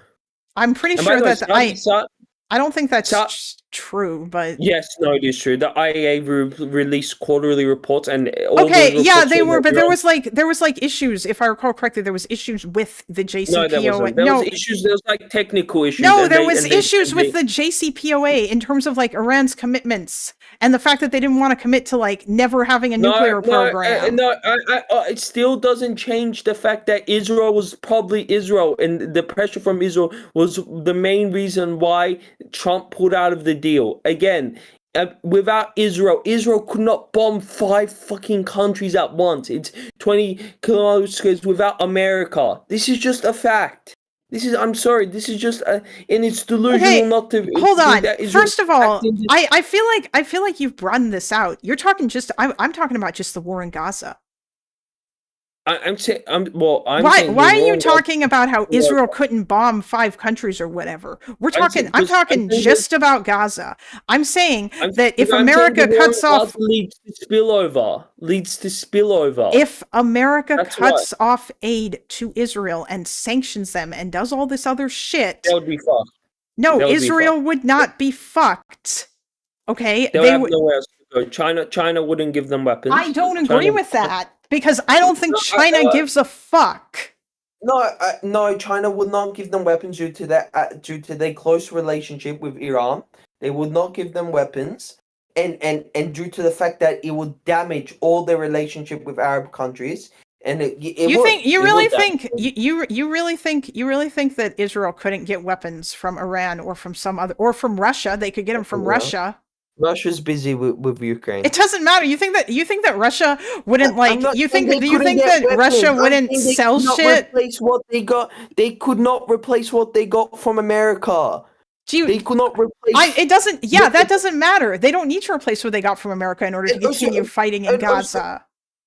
I'm saying they would have to complete, and I'm saying that it would, anyways. It would pressure them to. It would pressure them to get out. This is just a fact that America, everybody like. I don't think that it would necessarily pressure them to get out of Gaza. I think that it would motivate them to do something worse, like ethnic cleansing or even full-on genocide. Because at that point, what the fuck have they got to lose? Why wouldn't they do that? Why wouldn't they just push them into the sea? Because it's the fucking ceasefire that they've been fucking sabotaging the whole time. They're not the only ones who've been sabotaging the ceasefire. Neither side. Been the main party sabotaging. No, they haven't. The Biden administration said that. That was ages ago, dude. That was ages ago. And they're still doing it to this day. On what? Do you think they're not doing it under the Trump administration as well? Do you think that Hamas wants to give up all the hostages?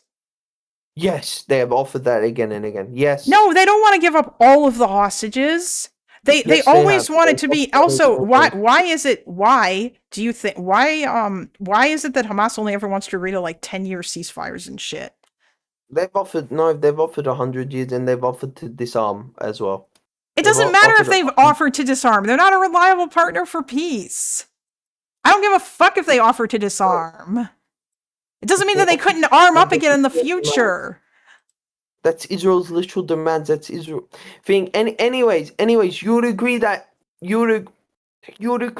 there would be significant.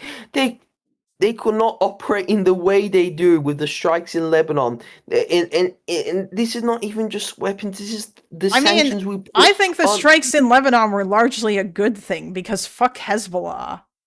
What I'm saying that in the main it's better off for Lebanon as a country. Lebanon as a country might be able to finally do better now once they get rid of Hezbollah. The reason Lebanon as a country is fucked is because Israel's invaded it again.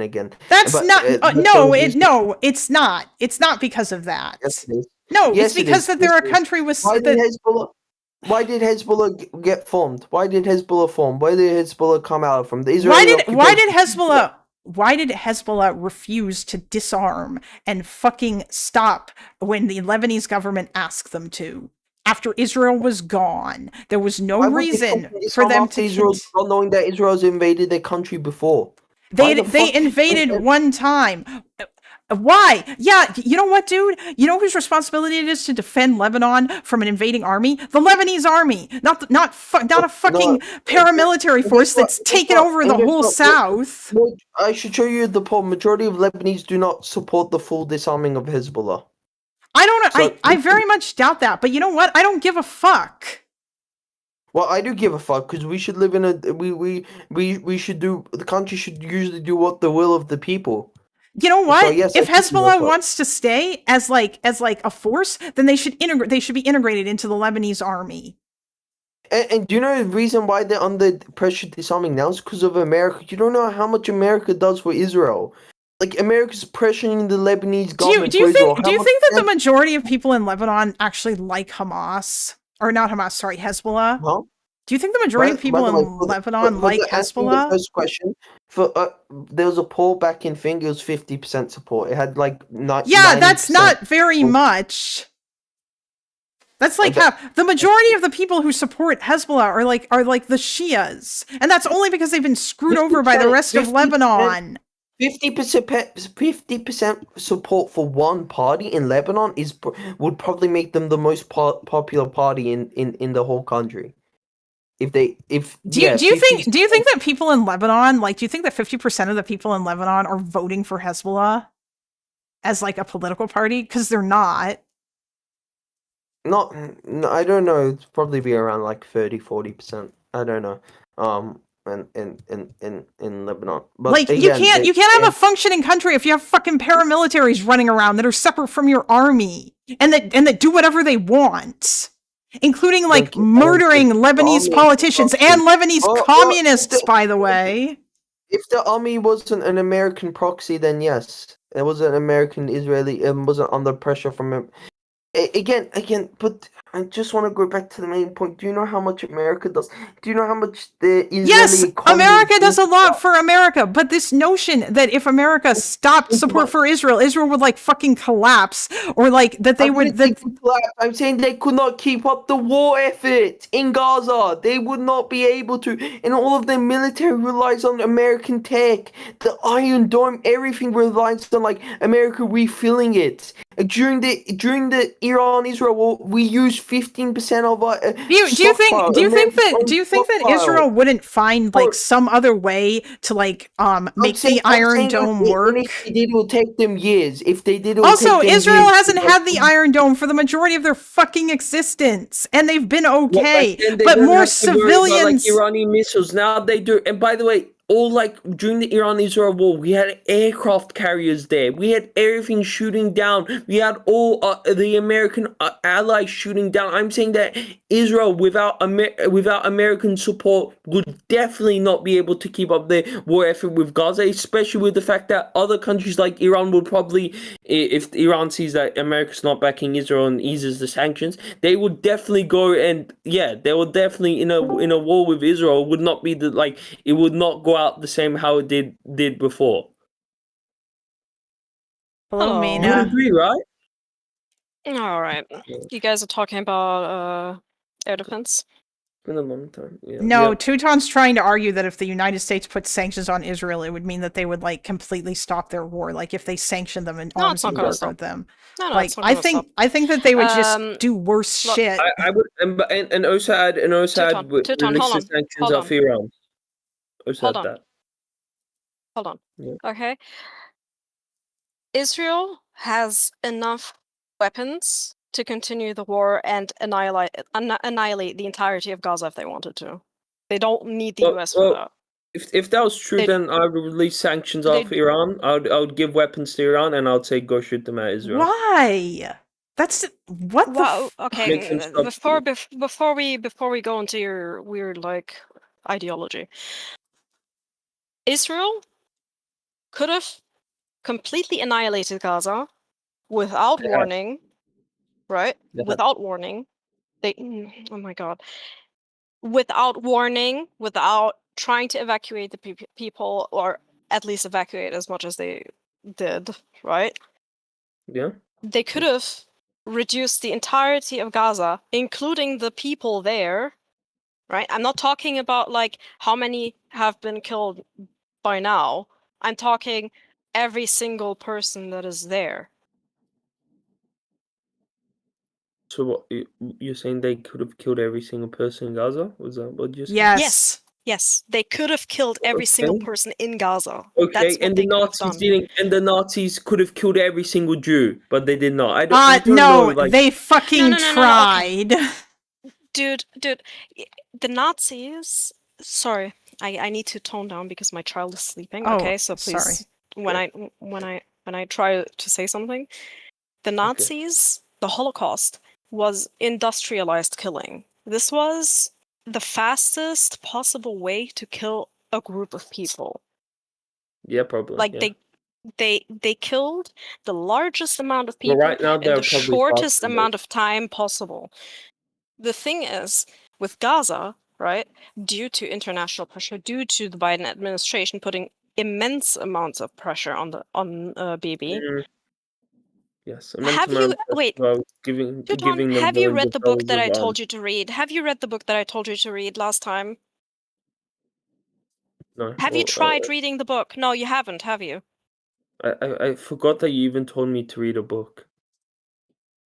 Read War by Bob Woodward. I can give you the book. Okay, you don't need to buy it. You didn't send me. You didn't give me any book. I'm looking for a DM. I think she told you to over voice. I'll do it later. Okay, look. If you read that book, it has all of the conversations and stuff that happened behind the scenes between the Biden administration and Bibi. All of the things that happened. Bibi and Biden were at no point in time on good terms because of this. Okay, and could I reply to this? Apparently, and what about the fact that you're hearing news reports that Trump and Netanyahu are on good terms, and that Trump is pissed off at Netanyahu? NBC reported that one of Trump's aides said that he cut off Netanyahu and screamed at Netanyahu when he said that because there of was Iran. starvation in Because Gaza. of Iran. Yeah. They were not. No, due to Gaza. Due to Gaza. It was due to Gaza. NBC reported because of the blockade. I mean, yeah, yes, dude. Look, everybody will agree. Everybody will agree. Bibi Netanyahu is probably the worst fucking person on this earth right now. He is like the biggest fucking asshole you can possibly find. I want to say I think that Putin is worse, but I mean low bar, or they're about the same. Yeah. I'm saying that Putin is a lunatic. Okay, Putin is like woo crazy. He's like fucking nuts in the brain. But Bibi is a slimy fucking bastard. Yeah, he's a that's big true. Fucking They're asshole. Bad in different ways. Yeah. So like, the thing is, when you look at Gaza and you look at it objectively, right? Obviously, everything about it is like horrible. People are dying. People are not getting enough food. People are getting sick. Children are dying. People need more help. This is not acceptable, and the war should definitely end. And personally, my own opinion is that there should be no more weapons sent to Israel. This is my personal opinion. The thing is, I understand what would happen if that happened. I personally understand what would happen, which is a lot more Gazans would die. A lot more Palestinians would die. Because due to the people then, or like the administration then having less control over Israel.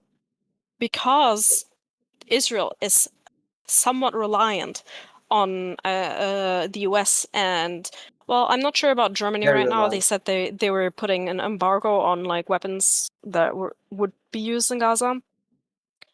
But due to the US and Germany, they are somewhat reliant on the opinions of those administrations. Right? So, if there's an embargo on those weapons, that means they're not reliant on those opinions. And yes, Israel does have its own war machine, Barabbas. They make a lot of their own shit, and they've got stockpiles from stuff America gave them. He would make sure that the defense industry is a little bit more independent soon. That is literally what was going to happen. The Bibi right now is trying to make the defense industry in Israel more independent. What do you think that means in the long term for so they people can go away in Gaza from, and the West Bank? Yeah, so they're not like dependent on any other country in the future. But Exactly. I'm saying this. Israel's not like Russia. Israel's not a formal global superpower. Israel's only 20,000 square kilometers. Russia's 17 That doesn't million. matter. That Well, doesn't no, matter. it doesn't No, matter. it doesn't And when matter. you're talking, again, defending a small piece of land is easier than defending a big piece of land. no, Defending a small, we're not yes, talking it about is. It defending. is. We're talking about Yes, attacking another defending country. attacking what other? Attacking what other country? Iran. No, I'm attacking Gaza. What other Attacking country are another you talking territory. about? Attacking another territory. It's easier for Israel to defend itself than Russia is. For Russia, it's harder for them to defend themselves because I'm they're a talking about huge fucking capacity country. I'm talking about capacity to produce, like military capacity, industrial Israel. capacity. Okay, let's say for example, okay, the West stops arming Israel. Where do you think Israel's going to go then for those arms? Where do you think Israel's going to go not to for those China, arms? not to China, and not to Russia. Of course they're going to go to Russia's in China. the They're going to world. go to China and Russia. They have great relationships with them. No, Yes, of course. no. They have China sold would not their own arm fucking Israel. weapons to China.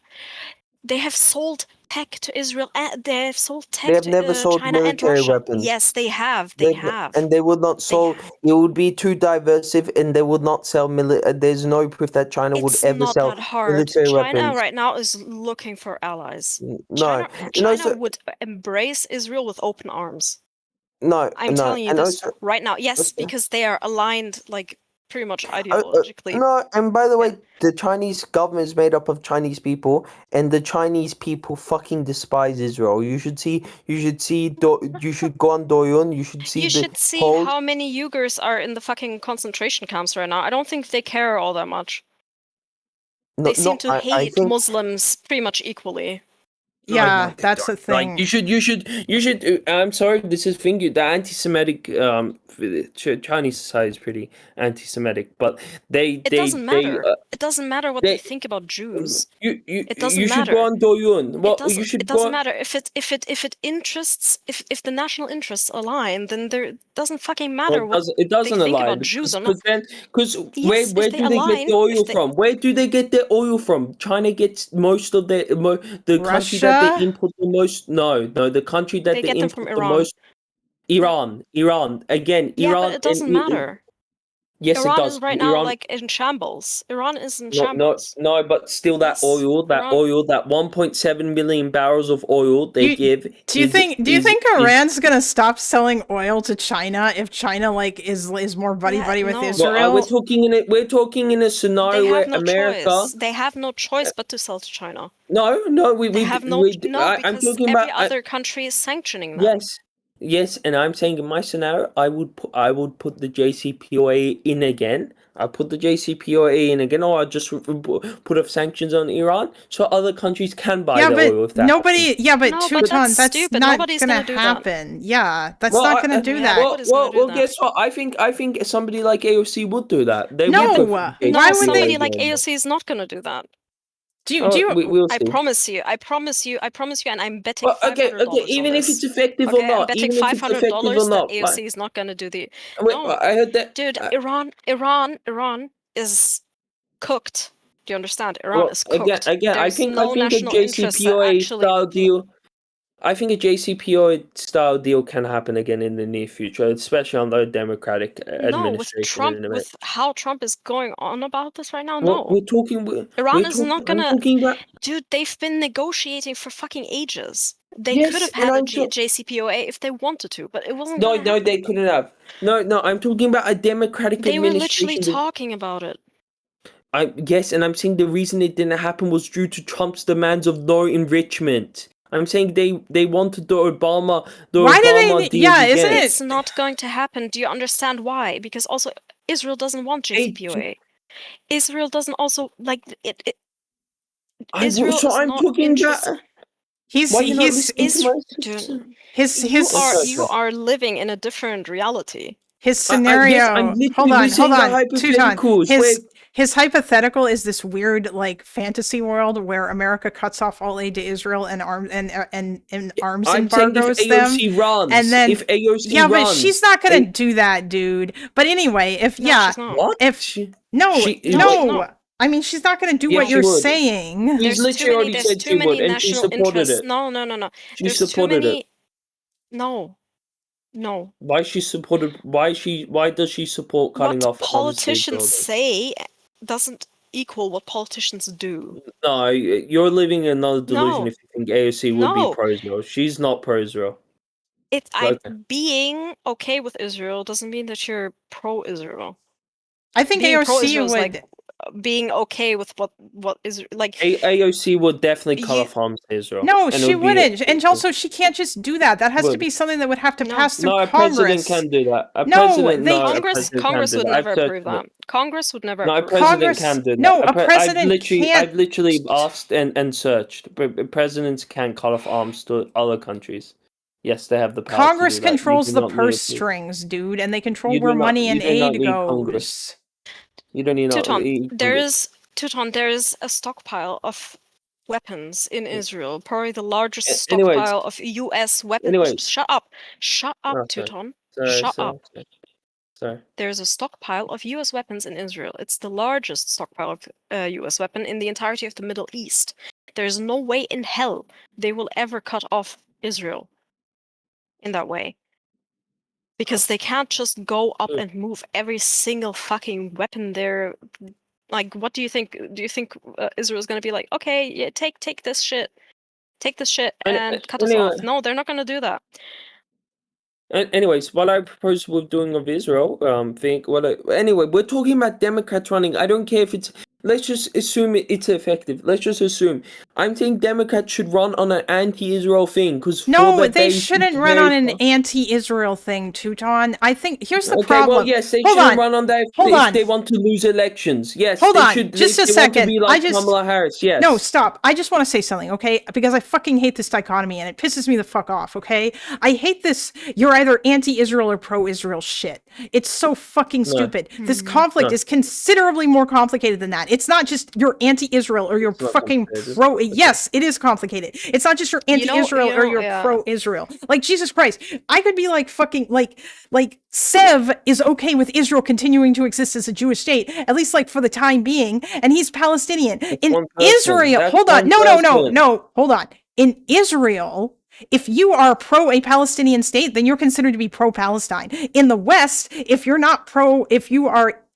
are like anything less than pro the destruction of Israel, then they don't consider you to be pro-Palestine. That's why this whole dichotomy is fucking dumb. It's just dog shit. It's stupid, okay? I support a Palestinian state, but like you think I'm pro-Israel because I'm okay with Israel continuing to exist as a state. I'm saying my minimum demand for a president to be endorsed, and that you're Australian. Well, I'm sorry. This was Hassan. This was. Huh? I'm not okay, Australian. Look, I'm not Australian.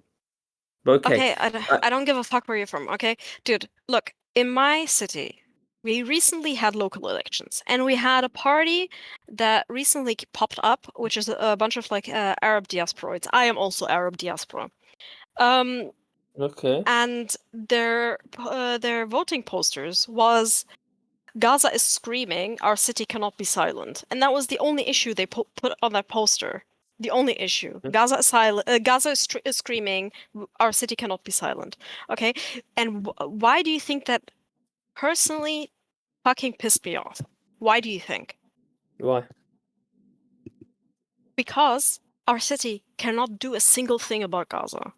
This is a single issue that is foreign policy that has nothing to do with our city. A. B. There's so many things that you could run on as a diaspora party, for example, like, for example, helping refugees or helping foreigners in our country to integrate, giving them language lessons and stuff like that. Those are actual things that you could run on, and it would actually bring a positive change. And this is the type of issues I have with you fucking retards, okay? You are screaming at the top of your lungs, screaming, and there's absolutely nothing to shut you fucking people up because you think you're in the right, when in reality, you are the worst possible thing you could do for Palestinians. You are. Okay, I need to respond. No. Just let me finish my point so I can shut the fuck up because I don't want to wake up my daughter. Okay, sorry. Look, my problem is that, for example, recently, the fucking special envoy of the UN for Israel recently said 360,000 children in Gaza have been killed when there's absolutely no data to like corroborate that. And you are screaming and crying wolf, and then when the wolf actually comes, everybody thinks you're fucking lying. Because you were lying until that point. Yes, that's what happened with the fucking blockade and why there's a famine now and nobody is taking it fucking seriously. Can I speak now? There are people taking it seriously. It's literally national-wide news. Again, the left has been successful. You should see how much the opinion has shifted over Israel in the last 2 years. Democrats were pro-Israel. 18%. Democrats were more sympathetic to Israel, like in 2017, by 18 points. The CNN covered this. Now 43%. I don't care about the fucking. I don't care about the fucking voting polls. The left didn't do that, by the way. That was not the left. They do matter for changing public opinion. No, they didn't. That's Israel. Israel did that with their conduct. Nobody cares about foreign policy. Nobody gives. If you ask them, foreign policy issues are like not even in the top 3. They're not even in the top 3. I'm saying you would help. Nobody gives a fuck about foreign policy. It's not something that actually matters. What people are yelling about right now is literal right-wingers causing a fucking massive issue right now, which is like deportations, removing liberties of people. Democrats are going to say what they need to say to get voted. Democrats hate Israel. Democratic base hates Israel. That's not even. They're not going to vote about it, though. Yeah, and also that's not even influence. You guys, if they have the choice between like somebody that is like, okay, I want 2-state solution, and is democratic, and somebody that is a right-winger. No, I'm talking about anti-Israel. They're not going to vote for the fucking Republican. They're not going to vote for the fucking Republican that is against Israel. No, they're not going to do that. They're going to vote for the Democrat that is pro 2-state solution. You are making up a fucking thing. You are trying to find the littlest fucking details of any statistic that will give any credence to your argument, and your statistics don't matter for shit because nobody is going to vote on a single issue like Gaza. Nobody votes like that. It doesn't matter. That's not. Nobody votes like that. Like there's like a small segment of people who like the Democratic base. The 70% of the Democratic, oh my god, not 8%. Only 8% of the Democratic base thinks Israel's actions are justifying Gaza. I'm saying Kamala Harris was fucking stupid for not dissing herself from Biden on Gaza. I think Kamala Harris was stupid.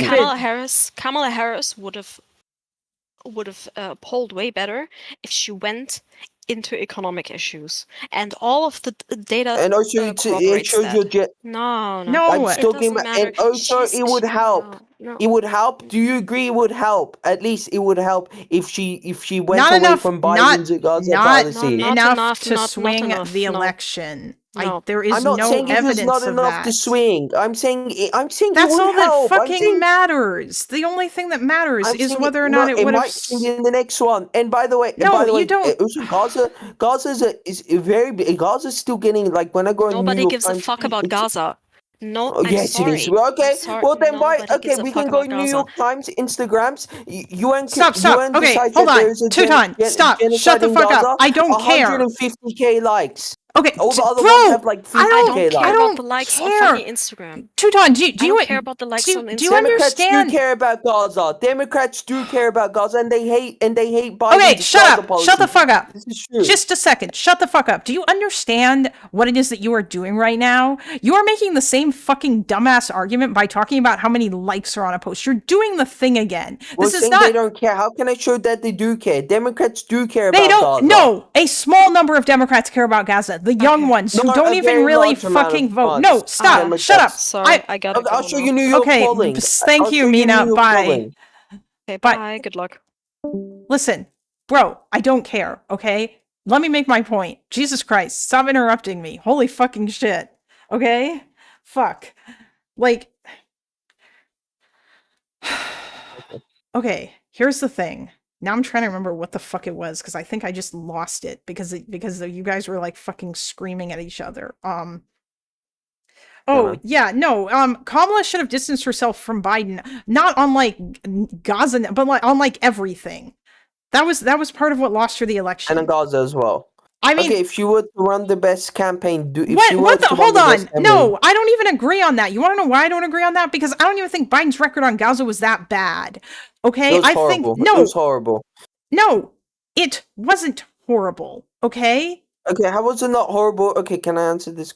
When 80%, it was actually 80% of the base wants to stop arms to Israel. 80% of Democrats want to stop arms to Israel. And Biden now I remember what I was going to say. You know what? Now I remember what I was going to say. During every single war that Israel has ever fought, or not every single war, sorry. During every like war recently in Gaza, opinion polling in the United States turns against Israel. And then it changes back later on. Not as much as never. It's never been as much as now. I don't think that that's true, and we don't know whether or not it's going to change back. So we have no idea. It's not going to change back because the young generation is the most pro-Palestinian. It's only going to get and those people don't fucking vote. Yes, they do. If they're motivated, they do vote. Look at what happened in the Zoran Mamdani campaign. The young people fucking turn out. But here's the thing. Here's the problem with that, Teuton. Those people are not a reliable voter base. And also, there's like a million. They're not. It's not worth tanking the rest of potential voters over, like the Jewish vote, who are a reliable voting bloc for Democrats. Do you think they're going to be okay? Do you think that like American Jews are going to be okay with Kamala Harris or with like whoever the Democratic nominee is being like, okay, we're going to cut off all aid to Israel and we're going to arms embargo them? Again, we're talking about all Democrats, not just Jewish. Look at what happened to Zoran. Zoran ran an anti-Israel campaign. Zoran is from an incredibly blue city. That's like talking about AOC and how amazing it was that she won in like a fucking like double-digit plus blue district. Zoran Mamdani, do you think Zoran Mamdani would win in like a presidential campaign if he like ran as the Democratic nominee, or if somebody with his views ran? Do you think they would win? I think if AOC has a good chance of winning if she does run in 2028. Yeah, maybe, but AOC is not Zoran Mamdani. AOC is a pragmatist. Okay, I'm talking because AOC has more name recognition, and Zoran I know, but I'm not okay. All right, fine. Let's pretend that someone with name. Okay, let's pretend that he can run, and let's say he has the same name recognition that AOC has. Do you think that he would win in a national election? Well, we're just talking about views on Israel Gaza. If he had he has the same view as AOC. I don't know. I don't think so. I think that's stupid, and he doesn't necessarily have the same view as AOC. Could I say a fact? Guess what issue Zoran Mamdani ranked the best on in polling against Eric Adams and thing? Do you think it was economic policies, or do you think? I could send you the poll. He ranked the best on Israel-Palestine. That's so fucking stupid. It's a fucking mayoral election. It's dumb. That's like dumb as fuck. Well, he ranked. It wasn't on economic issues that he had the biggest gap between. It should have been on economic issues that he should have ranked the best. Well, it doesn't matter who it should have been. I'll send you the polling. I don't give a fuck. I don't care. I think that's dumb. I think it's dumb as fuck. Why do you not give a fuck? How do you not give a fuck when we're talking about Democrats winning in polling? Because that you're talking about an election in a city that is incredibly fucking blue. Okay. And I'm saying Democrat. Okay, so do you think it's good to run on a policy which 80% a Democratic nominee to run on a policy which 80% of Democrats disagree on? Do you think that's just inherently good? Yes or no? I think that you are taking this polling data and you are assuming that it means that people support a solution that people like you and Hassan want. And I think that's we're talking about cutting dumb. off arms. We're not talking about everything. We're talking about cutting off arms. 80% of Democrats support cutting off arms to Israel. Okay. First of all, that's great. But the problem with that is that, actually, you know what? You are always like... Yeah. What happened? Nothing happened. Hold on. Just a second. I just want to do a little fact check, okay? Okay, go. Yeah, I just want to see if that number is actually 80%, because that seems fucking crazy. Also, by the way, just so you know, just as an FYI, this doesn't even necessarily fucking matter. This only matters to a certain degree. And the problem is that, like, it's not just the Democratic base, okay? You also have to win independents. That's important too. No, I'm saying, should you go do something which 80% of your base doesn't want? I don't think that the majority of the Democratic base are going to turn around and be like, well, oh my God, this Democratic candidate isn't going to turn around. I'm not saying they'll turn around. I'm saying, do you think it would be good I'm saying that you are not looking at this in the right way. The problem is, okay, you know what? If I polled Democrats right now, do you think that the majority of them probably support something like Medicare for All? Because the answer to that question is likely yes. Do you think that means that the next Democratic candidate should run on Medicare for All? No, they probably shouldn't. You want to know why? Because the majority of Americans don't support outlawing all private health insurance, which is what Medicare for All would do. We're not talking about outlawing. Yes, Medicare for All outlaws all private health insurance and makes it all government provided. That is what Bernie's bill would do. Now, I think that if the next Democratic nominee ran on a public option, then I think that would be popular. They should run for what's in Sweden and the UK. That's Medicare for Sweden and okay, I'll send you I'll give you the exact numbers. No, I want you to give me a link. Give me a link. I'll give you a link. Okay, Harris voters. There. Cool. Look at Harris voters. Did you link it? Wait, why did you link it in pet pics? What the fuck? Oh, fuck's sake. That was just the one I was on. Okay, then. Wait, is this the one? Okay, Harris voters. I'll tell you. Harris voters. Wait, no, stop. I don't want you to read it out to me. Just a minute. Hold on. Okay, well, it wasn't exactly 80%. 63%. Oh, it wasn't 80%. Oh, 63%, you say. 63 to 12%. 63 hold on. To 12%. And you said Harris voters? That means these people still voted for Kamala Harris, even though this was what they thought. Okay, so it'd be even more for the ones who didn't vote. You don't know that. Now you're just making that assumption. For the protest voters who didn't vote for Harris due to Gaza, it would be even more. That's not. Listen. Okay, let's go by liberal ideology. 71% want to stop or decrease military aid to Israel. Did Harris run on that?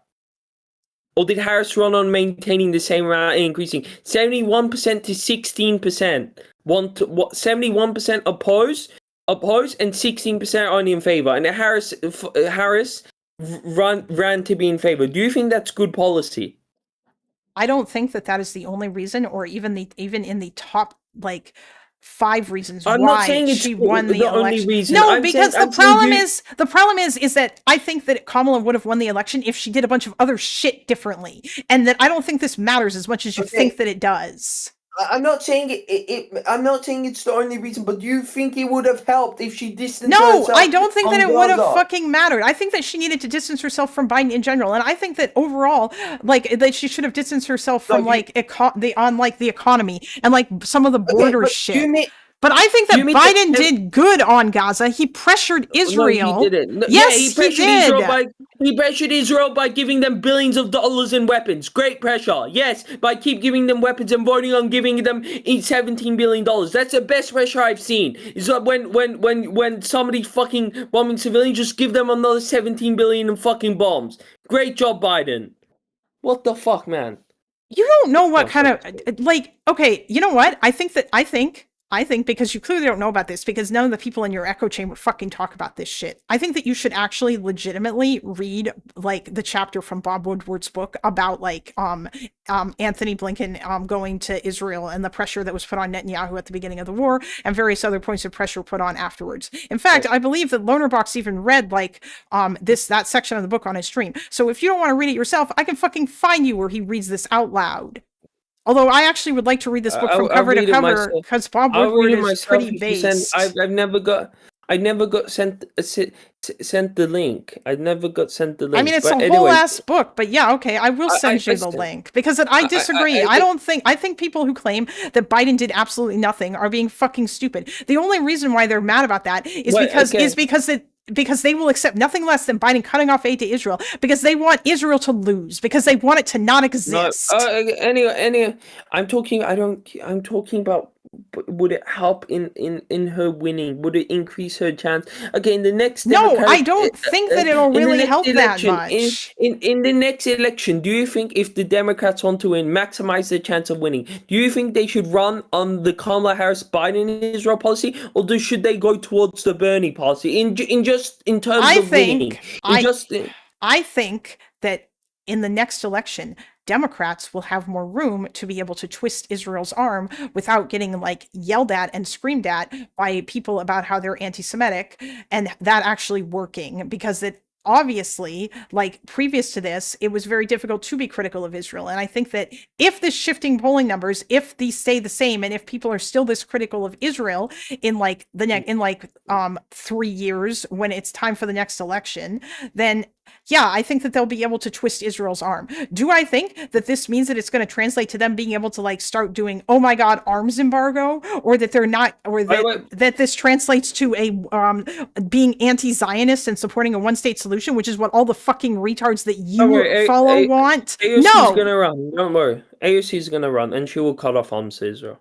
No, she's not just going to up and cut off arms to Israel because AOC is a fucking pragmatist. She might say that that's great. And you know what? She might say that she's going to do that now, or she might say that that's something that she supports, and maybe she'll say that during the election. But that doesn't mean that she's just going to do it. More than likely, because she's an intelligent individual and she's a fucking pragmatist, what she'll probably do is she'll use it to twist Israel's arm.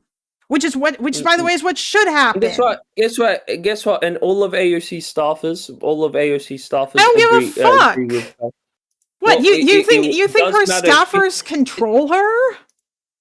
I mean, their advisor. I'm saying that AOC, if she got into office, you're living in a delusion because it would be one of her foremost campaign promises, like Bernie ran in 2016 of cutting arms to Israel. She would do that. She would if she got into power. I think that it's easy for a politician to promise that they will do something, and then when they actually get into office, why wouldn't she do it? A president can't do that. Why wouldn't she do it? Oh my fucking God.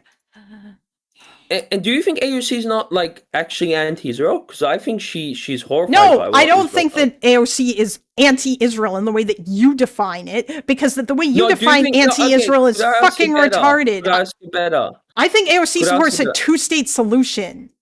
No, I'm saying, do you think AOC wants to cut off arms to Israel genuinely, or do I think she does? She posts about Gaza frequently. Do you think somebody like AOC would I think AOC probably does want to cut off arms to Israel and in the context of like the Gaza war, or at least condition them. Okay, so cool. But that doesn't mean she's gonna fucking do it. If she gets elected president, that doesn't mean that she's just gonna do it. If she wants to do it, you really don't understand how politicians work. It's not just the base that matters; it's the whole of the American people. Huh? And guess what? Republicans are turning against Israel as well. Do you know under the age of like fucking Tucker Carlson, one of the biggest Republican voices under the.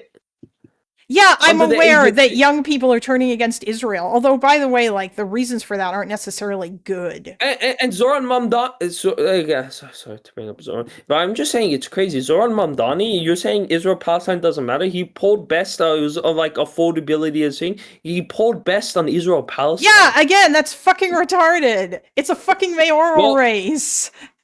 He has no impact on foreign policy. It is still indicative, and you guys like to speak about Jews so much. New York has the second highest populated city with the second highest population of Jews. Is it that true? You guys like to talk about Jews are so pro-Israel, and yeah, whatever.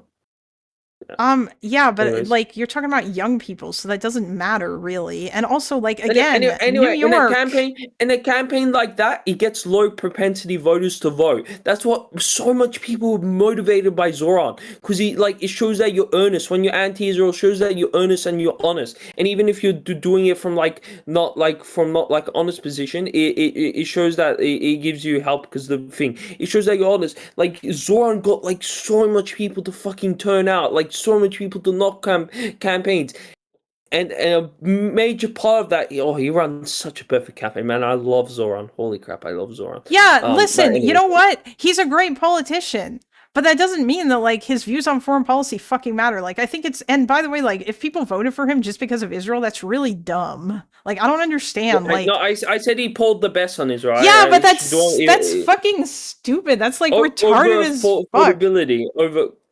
He pulled the best on. It's a fucking mayoral race. I don't care. Call Democrats stupid, and that's the whole thing. And that's not even just all Democrats. That's Republicans in New York City as well. Obviously, they're polled as well. You think? Yeah, it's overwhelmingly. There are Republicans in New York City. Bro, the number of people who voted in Zoran's campaign was like 12% of like the general New York City electorate. Well, and you know he's leading by miles in the that's because all the other candidates are fucking trash. And also due to his anti-Israel position, because he's that's not. You don't know that. That's just like among primary voters. No, it's on all polling. They voted. I'll send you the poll. It's on all New York City people in New York City. It's not just Democrats. Do you think that do you think that like New York is a microcosm for the rest of the country? I feel like you don't fucking understand. I feel like you're one of those people. No, I'm not saying it is, but I'm talking about a Democrat nominee. They should do what their base wants. They should go towards their base. The Republicans go towards their base. The Republicans do what their base wants. No, not on everything. No, that's not true. Basically on everything. The Dems don't do what their base want. And by the way, NBC polling showed that most Democratic voters want the progressive. And they asked, do you want more progressive like AOC or Bernie? Then 50, like 5% said go towards progressive, 45% said... okay, first of all, that is way more split than like that's not... Okay, that doesn't... wait, let me send you the poll. I don't care if you send me the poll. That I believe you, but again, it doesn't matter. I just I feel like you're being like ridiculous here. Also, you know what? Before we end this, I just want to ask you a question. I just have a simple question for you. Do you agree that Kamala Harris would have been better for Gaza than Donald Trump? Yes. Okay, because Hassan doesn't think so. He thinks that they would have been the same. No, he said he didn't think that. He was talking about Iran specifically in that. No, he wasn't talking about Iran. You've seen that clip. It's the clip that fucking Dan posts every single time something bad happens. It was like right after the fucking Trump Gaza shit, where Hassan was basically like, we don't know whether or not it would have made a difference. It absolutely would have made a difference. And then I watched that clip, and then after he said, I still maintain the position that Kamala would have been better. You're going to need to give me... I very much doubt that is the case. And also, you know what? If that is the case, why the fuck didn't he tell his viewers to vote for her? Why didn't he advocate? Why didn't he recognize that she was the lesser of two evils?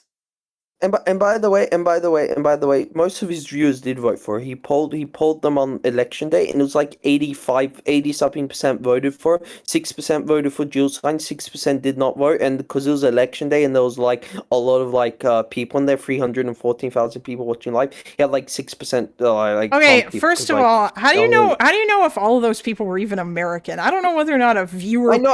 It's general. It's not accurate, but he polled them on Twitch and thing. Yeah, but I don't know if that's. I don't necessarily think that that's a fair representation because anybody can watch Hassan.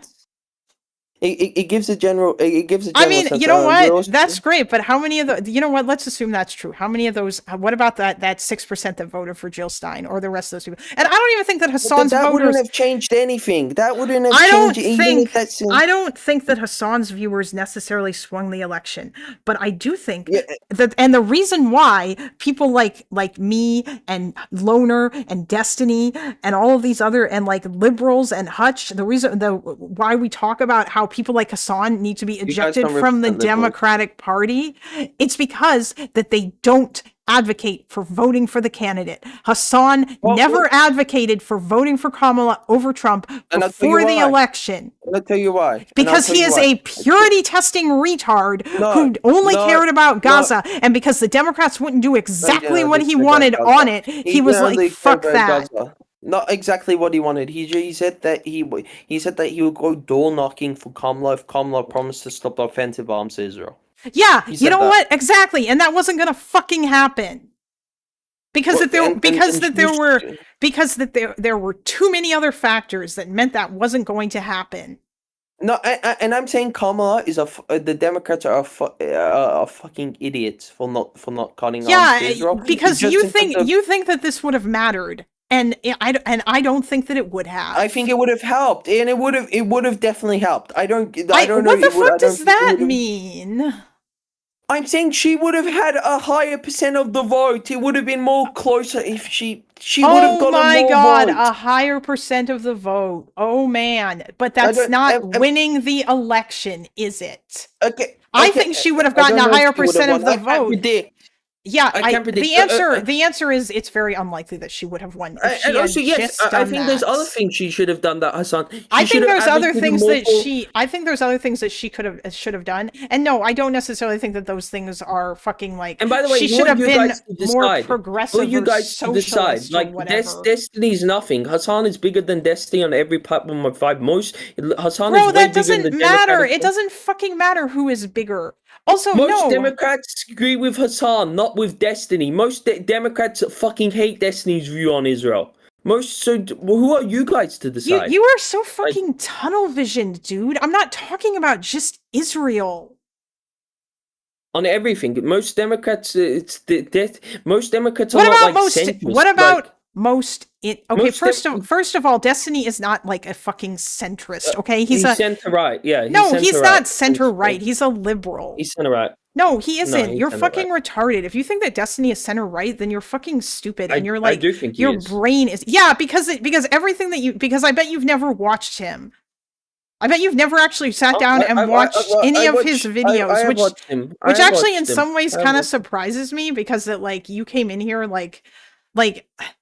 Actually, no, you know what? You don't even have any kind of you don't have like your political compass is fucking fucked, dude, because you're a communist. Okay? No, I would classify myself as a democratic socialist. Whatever, it doesn't matter. Your political view is still fucked. Like either that or and actually, by the way, dude, I don't care if you say you're a democratic socialist. You're not, because you fucking glazed Stalin and China and the Soviet Union. You're a Tankie. Just like Hassan is a Tankie. Again, Tankies. You guys have completely ruined the word, ruined the meaning of Tankie. No, we haven't. A Tankie is somebody who simps for authoritarian regimes that claim that they're communist, which is what you do. And I respond to weaponizing architecture. I'm saying I hope you understand Zoran opponent. I'm saying Zoran is pulling the best on Israel Palestine. But that doesn't matter. I'm saying that doesn't matter. okay, you're saying that Gaza doesn't matter. If Gaza doesn't matter, why is he pulling the best on Israel Palestine compared to his other opponents? I'm saying that doesn't matter in terms of overall issues. I'm saying that a whole bunch of people decided to like come together around him because they fucking love him so much because of the Israel-Gaza issue. A bunch of single issue retards. No, I'm not saying the entire Democratic base is single issue retards. That's my point. My point is that if the Democrats, if Democratic voters had to choose between voting for like Donald Trump and a candidate who had like if let's say the Democratic base had to choose between voting for Bernie Sanders or AOC, an AOC who doesn't want to cut off aid to Israel, and who has the same view on Israel as Biden, do you think that they're not going to vote for her just because of that? If she promises every other thing that AOC would have promised, of course they would have fucking voted for her.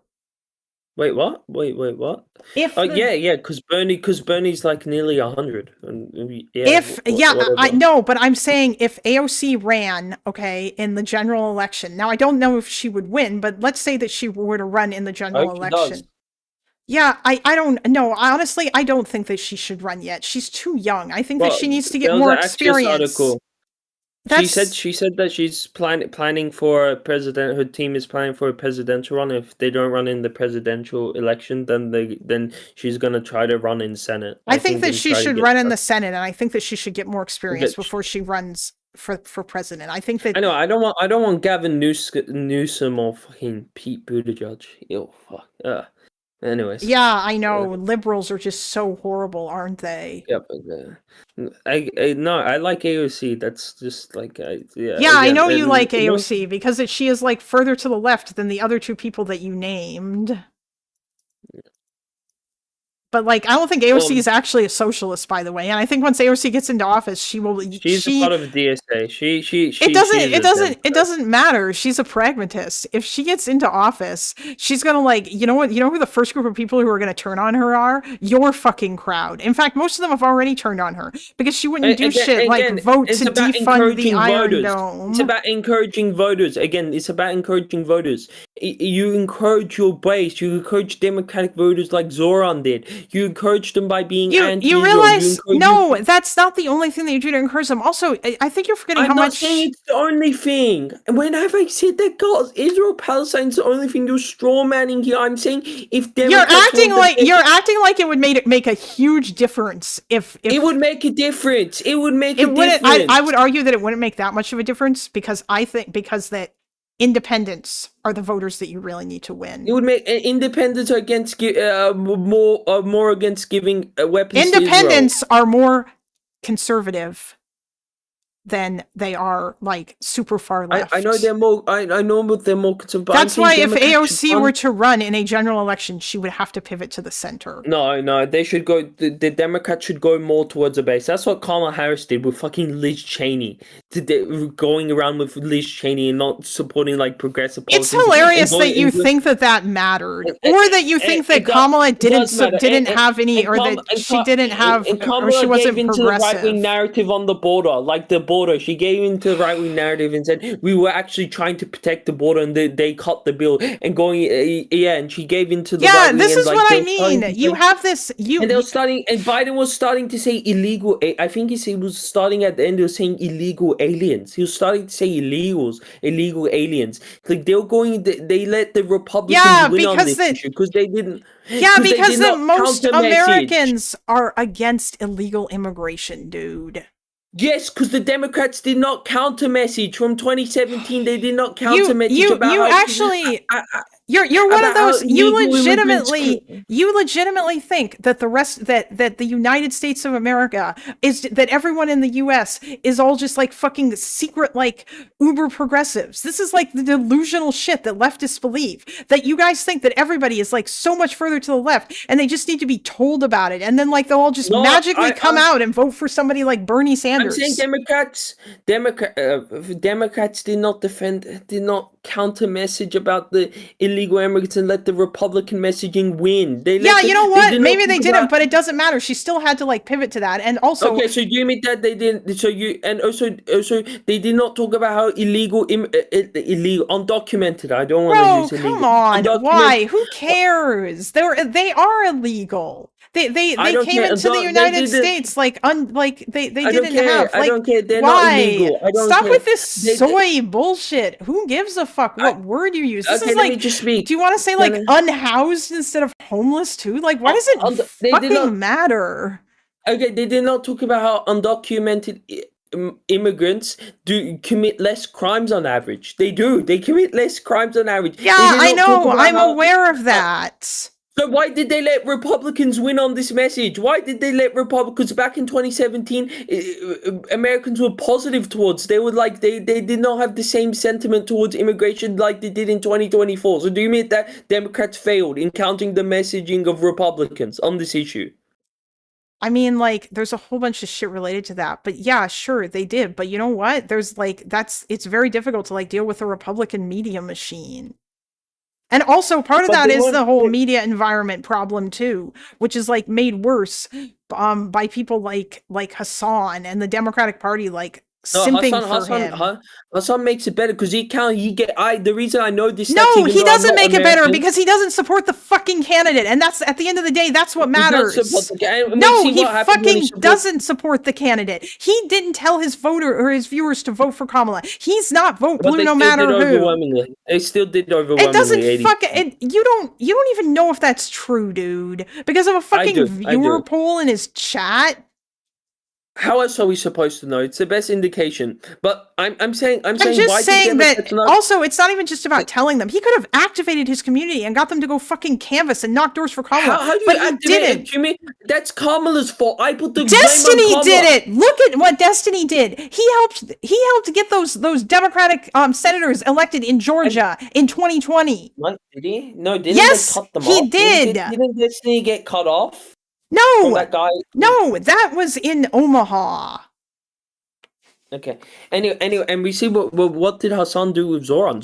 He campaigned with Zoran in April, and by the way, that doesn't matter. If Hassan's only willing to if Hassan is only willing to come out and campaign for far leftist people in fucking like he would campaign for AOC fucking I'm sure he would campaign for AOC, but he wouldn't campaign for Pete Buttigieg, and he wouldn't campaign for Gavin Newsom, and that's the problem. He would campaign for Pete Buttigieg. Guess what? I know he would, because Pete Buttigieg, after his interview with Pod Save America, after he got backlash, he promised that he would. Pete Buttigieg said in a political article that he is now against giving arms to Israel. So he admits Hassan's bare minimum oh my god, that's Gavin. Bro, come on. Do you think that? So I don't know about Gavin. I don't know about Gavin Newsom. But I don't know I don't know if Gavin Newsom was still in favor of sending arms to Israel. But Pete Buttigieg, yes, he would campaign for. Okay, whatever. I don't think that that's true. Because there's. You want to know why I don't think that that's true? Because I think that you think that this issue is going to last way longer than it is. I think that I think that once the war is over. Okay, which I know that like maybe in your mind you can't imagine a point when the war is going to be over, but at some point the war will be over, and then everybody in the United States is going to stop giving a fuck about this, and then Hassan is going to find some other thing to purity test Pete Buttigieg and Gavin Newsom over. Well, because the thing is as consequential as both. Okay. I don't know. How about the fact that they're not socialist enough? How about the fact that they don't support Medicare for all? How about the fact that they're like he campaigned for Bernie, and Bernie's not like a out and out socialist. It doesn't matter. Bernie is like the furthest to the left. And again, and do you? Also, he didn't campaign for Biden. Did Hassan tell his viewers to vote for Biden? I don't think so. I think no, actually he didn't. Hassan was openly hostile to Biden. Hassan was pushing conspiracy theories during the primary. He voted on stream during 2020. He voted on stream. Yeah, that's great. Did he tell people who he voted for? I doubt it. Yes, he didn't the other time. Yeah, you'd have to look that up. I doubt you were even watching them back then. No, I wasn't. But I would be surprised. Gaza wasn't. Gaza wasn't. Gaza. Yeah, the genocide wasn't happening. So I'm pretty sure he did advocate for Biden. Definitely. I very much doubt that. I can't believe. Do you actually think that Hassan's like Bernie or bust shit started that existed before like the Gaza, or that didn't exist before the Gaza shit? Because it fucking did, dude. I'm saying okay. Bernie, okay, sorry. All right. Yeah. I think Jesus Christ. Yeah, no. How long have we been talking for? 2 hours, 3 hours, God knows. I feel like it's been longer than that. You know what? No way. Well, I sent you a DM when I started, so let me see what time that was. Yep. It's been like 4 hours or some shit. It's fine. That was a fun conversation, dude. 3 hours and it's like 20 minutes. Yeah, man. So sorry for interrupting you quite a lot. No, it's fine. It's whatever. Anyway, yeah. Yeah. Yeah. So. All right. Have a good day. Yeah. Thanks. You too. I'm sure I'll have you back, and we'll scream at each other some more. Yeah, maybe in a couple of weeks. Yeah. See ya. All right. Bye. Jesus fucking Christ. Well, hey, my first debate on stream.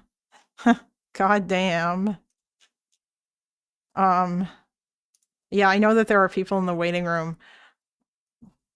That was an emotional roller coaster.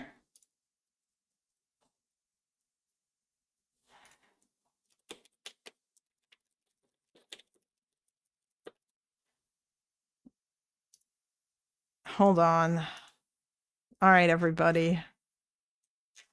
Whoa. Oh, hello, SDA. Oh, he's here for the he's here for the Minecraft. All right.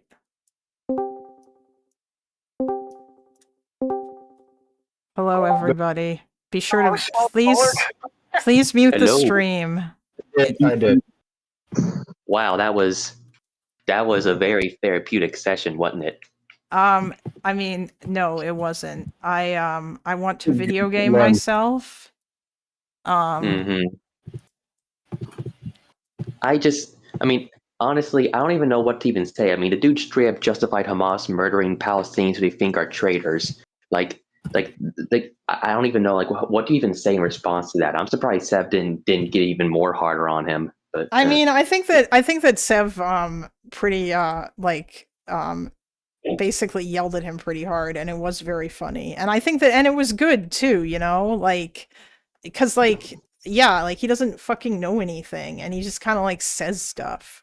But yeah, I mean, the problem with Teuton is that he talks to Loner, he talks to you, but then in between that, he goes back to watching Hassan and all the other idiots, and he gets like re-radicalized again. So it's a constant process that keeps repeating. Yeah, or he just doesn't, or he just was never de-radicalized to begin with. Yeah, Also, a little thing about. Go ahead. Oh, I was going to say Teuton as well has a weird issue of when people shout to him for being wrong, he sort of acts like a hurt puppy, and it kind of feels mean to keep going after him, even though like he's a fucking dumbass. like he obviously knows that he's wrong about lots of things. Oh, but isn't able to accept it. Maybe I don't know. He's very dense. That's all I have to say. Oh, and a thing about Dearborn. I know we moved on a topic a while ago, but Dearborn, I'm pretty sure Dearborn does have majority Muslims and not Maronite. No, it's like slim, but it's mostly Christian still. Really? Total. Yeah, in total. Arabs, maybe the same thing. I don't particularly know, but like the city, like the western half of the city is still like Anglo-American Slavs, so like. Yeah, Irish, Polish. You know. Yeah. I know there's also a lot of Assyrians, and they're not Arab. No, they're mostly in Sterling Heights. I've been up there before. It's mostly I'm not going to get into the whole like naming dispute, but there's a lot. They mostly identify as Chaldean, which is Catholic. Yeah. But like, no, one time Teuton was like, "Oh, I'm." This is verbatim, by the way. I remembered this because it was so fucking dumb. He claimed that the reason Poland, in the interwar period, didn't let in the Soviet troops to the German border was because they didn't like Jews. I mean, the last part isn't exactly false, but like that's not why they didn't let in the Soviets. I mean, I even brought up how the Bolsheviks invaded Poland in like 1920. Yeah. I'm gonna upload that conversation. I just have to dig it up and find it again. I'll upload like every Teuton conversation that Loner had because it is very funny. Compilation. Yes. Yeah, because the Soviets, they rampaged all over the former empire. They got all the way to Warsaw, I think, if I'm not misremembering. But Teuton was like, well, they actually invaded Ukraine first. Which, is that even true? Did the Poles invade Ukraine? No, what I think happened was that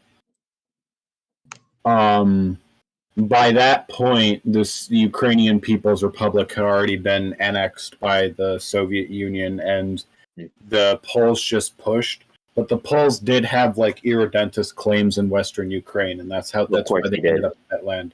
Same with Belarus, although the Belarusian Democratic Republic, despite my adoration for it, wasn't as strong as the Ukrainian People's Republic by any means. But I'm not saying the Poles were blameless, but the Soviets were definitely still they got it because the Soviets invaded first. So it's like okay. So sorry, I just want to like kind of steer the conversation because I don't necessarily want to, because I did want to talk to SDA about some stuff. Is there something in particular that any of y'all wanted to bring up, or?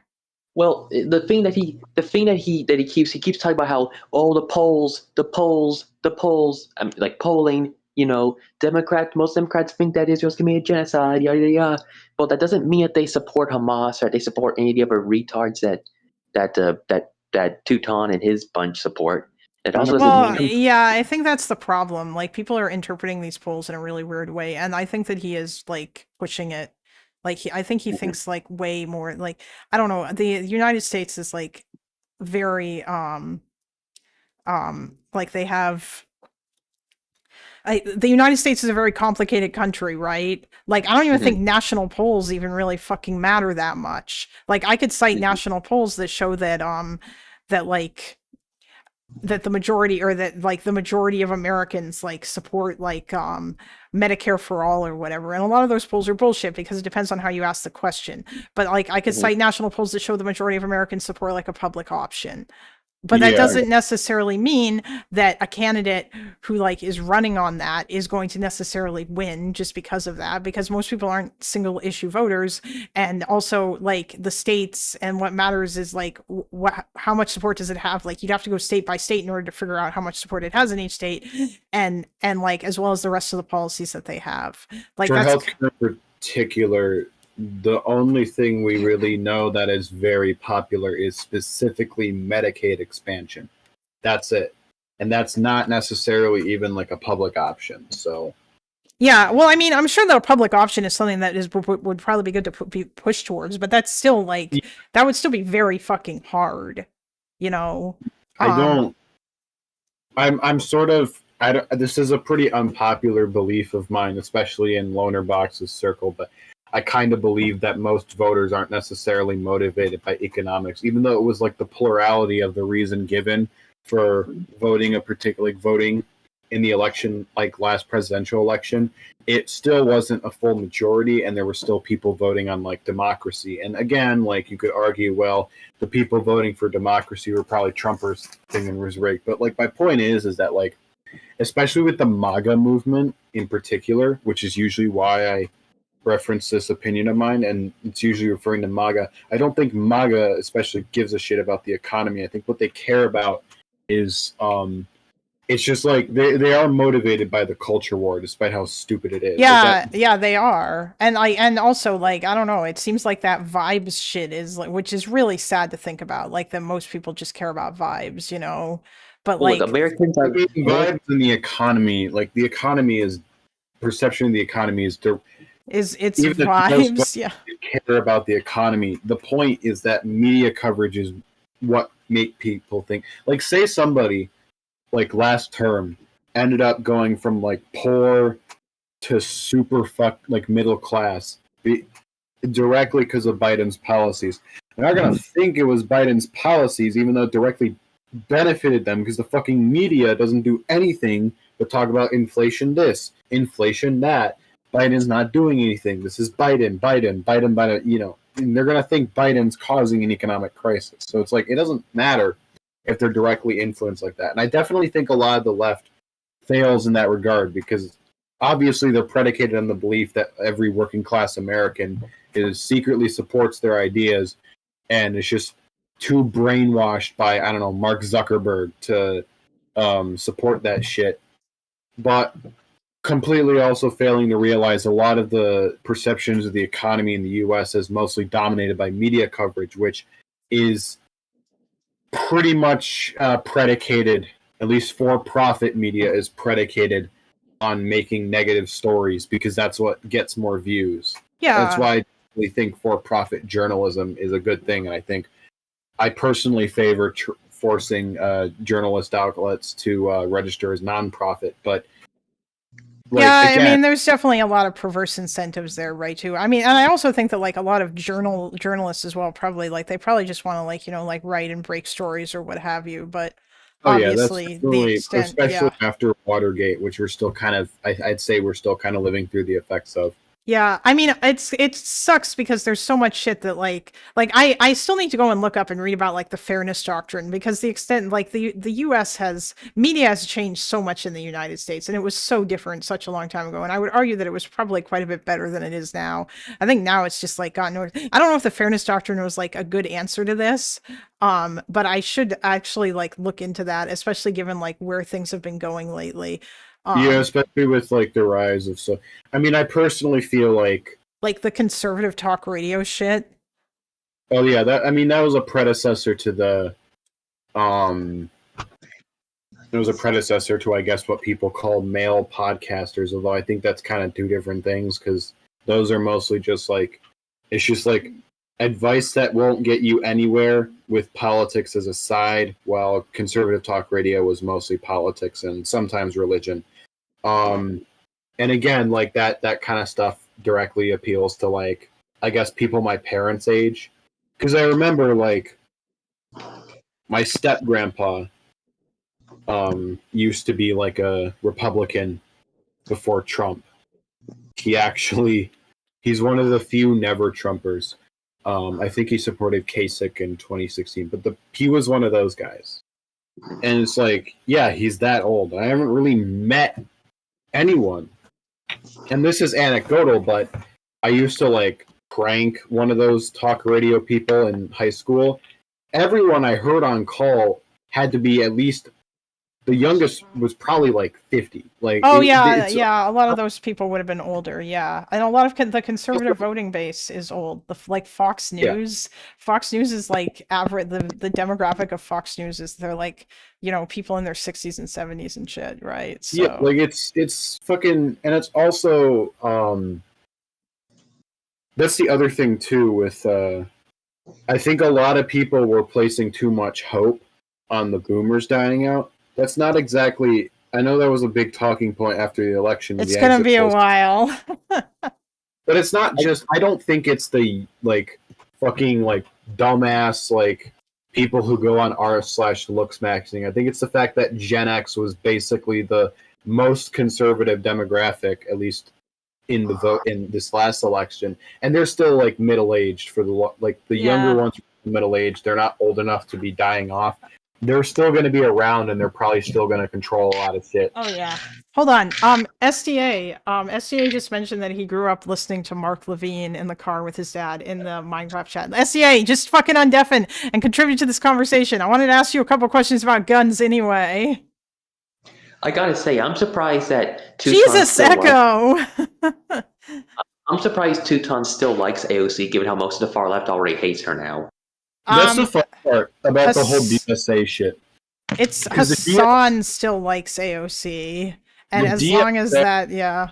The DSA went from like what? Fucking didn't they go from like nearly like 11, 12 representatives to just fucking Rashida Tlaib because they kept purity testing all their members out about Israel Palestine, an issue most of them didn't run on because a lot of them got elected like latest in 2022. Yes. Yeah, I believe that's the case. I think Justice Democrats just got fucked, but yeah. Also, hello. Hey, SGA. Welcome to the call. Yeah. I don't know if he's going to say anything or not, but I did ask him to undeafen, so. I'm here. Hi. Hey, buddy. Yeah. I'm engaging in autism. I'm sorry. No, it's fine. That's him playing Minecraft on the screen, by the way, chat. Look at his beautiful. I'm setting up.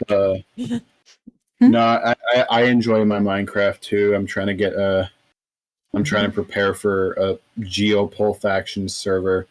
I'm doing Juche Manchuria for fun.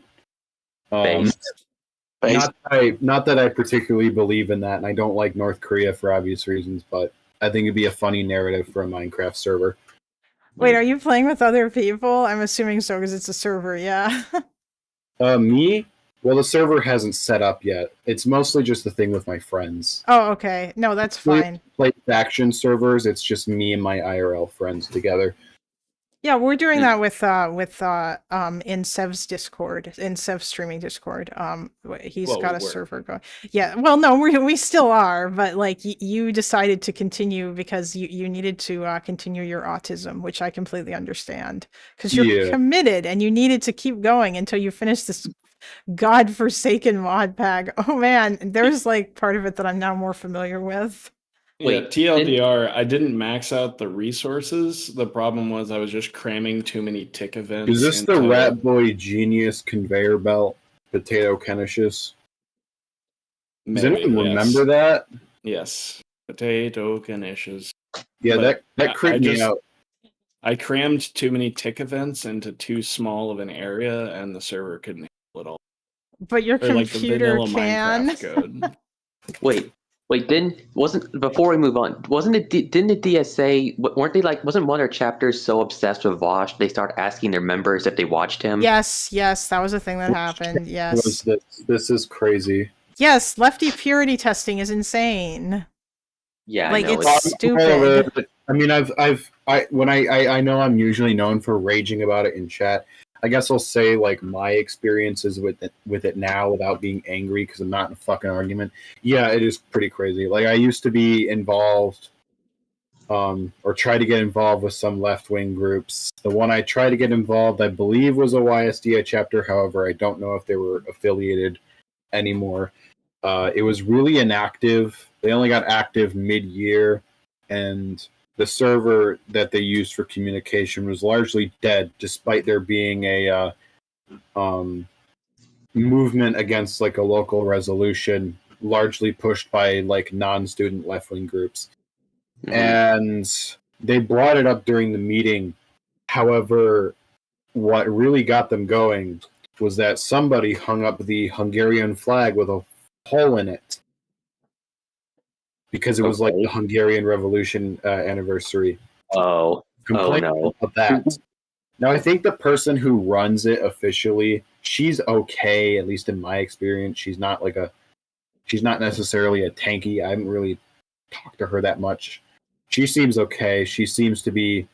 I know for a fact that she was working on trying to get voter turnout, but a lot of the other people in that group were like. Absolutely. Like one of them had fucking Twitter posts supporting the Houthis. So it was like I didn't really want to work with those people, and I feel like I could get more done with the college Democrats on my campus. Yeah, it's just I could definitely organize for local issues if we don't focus on those, because I do care about those a little bit at least. So that's a pretty cat, Kalendo. What breed is it? A fat cat. He's not. His name, or he's just a domestic short hair. He's just your standard brown tabby, but he's got like little booties. Like his paws are like white, and he's got a white tummy. He's very soft, and he's purring. I still think the cutest cat anybody in the loner community has is Vanna Lovins, the little calico and the black one. Oh yeah, calicos are very, very pretty. This guy is, as you can see, he is very, very snuggly. He's got his head here shoved against my. Aww. He looks very tired. he likes to sleep. He likes to sleep up here too. Like this is part of the reason why I have this desk like this with like the keyboard drawer and stuff, so he can sleep here. I wonder if listening to a Teuton conversation made him tired. Maybe. You know what you've done? You've made me that was such a good meme. Also, Kalinda, he's not that fat. Will that debate be a segment? Yeah, probably. I think I'll do that. It'll be a long one. Yeah. I mean, maybe. I'm not a particularly big streaming fan on my end, like doing it myself, because I prefer to like not sit in front of a computer for hours if I can manage it. Well, yeah, that's the other thing too. I feel like if I actually manage to make this work, and I don't know that I will, but if I do, I'll probably like have to change and switch to the standing desk or whatever. But maybe it'll just be a 4-hour thing. I have no idea. I might do two max if I ever get into it. I mean, I would like to try and like spread my opinions and try and like get people to act. However, my like public speaking, I guess people find me like convincing, but my public speaking skills are kind of shit. So it's like, I mean, mine aren't that great either, but public speaking and streaming aren't the same thing because you're not really like the people you're talking to aren't in front of you. They don't exist. Yeah, exactly. They're not real. You hear that, chat? None of you motherfuckers are real. You're just words on a screen. But also, you could be real if you give me money. Oh, Kalinda, didn't you have a question for SDA over guns or something? Yeah, I just wanted to ask, although I think this has maybe been established further. Like, you can check your user page. What? It's the same key that edited your user page. What the fuck happened? Wait, what? Sorry, who? Huh? Sorry, I'm doing Wikipedia shit. Someone fucked with my page, like my user page. What the fuck? What is this? Okay, sorry. Yeah, you should probably mute yourself if you're gonna, because there's a bunch of shit. I don't know. This is not. Bro. I'm sorry. I have to wipe. It was a sandbox. I kind of want to rant, but it was like a sandbox I made for a page, and people are editing it for some reason, like en masse. So I have to delete everything on it. Oh, I'm sorry. That sucks. Anyway, as I was saying, oh. Hello, cat. Now he's moving. Fuck. Now I lost it. God damn it, weaponizing architecture. I'm sorry. You were asking about guns. Oh, yeah, I was gonna ask. The shot that the shooter did on Charlie Kirk. I can't remember if we talked about this already, and I'm sorry if I forgot, but like, that's not. Is that like a difficult shot to make, do you think? I don't think that it like not particularly with a scope. Okay, so because he had a scope. Any person who is mildly acclimated with shooting firearms, even with all the factors of him being like maybe amped up or something. That's my mind. Even with like all the factors of him being like amped up and having like adrenaline rushing through him, a 200-yard, like less than 200-yard shot from an elevated position with a scoped high-power rifle is not something that is terribly difficult to do, except for like all the preliminary stuff. So like, as long as you know your rifle is zeroed, as long as you know what that zeroing is, as long as you're kind of generally aware of your distance to target. He didn't have a rangefinder, so that we know of, but. Yeah, I do think there's a bunch of questions related to that too that I thought were really fucking weird. Like the fact that he do you think they actually found the gun like reassembled, or do you think they just put it back together and then took a picture of it? I can't speak to anything going on in that department. Do you think the shooter actually like had a goal? Because I feel like it was the same as the Thomas Matthew Crooks. He just wanted to be famous.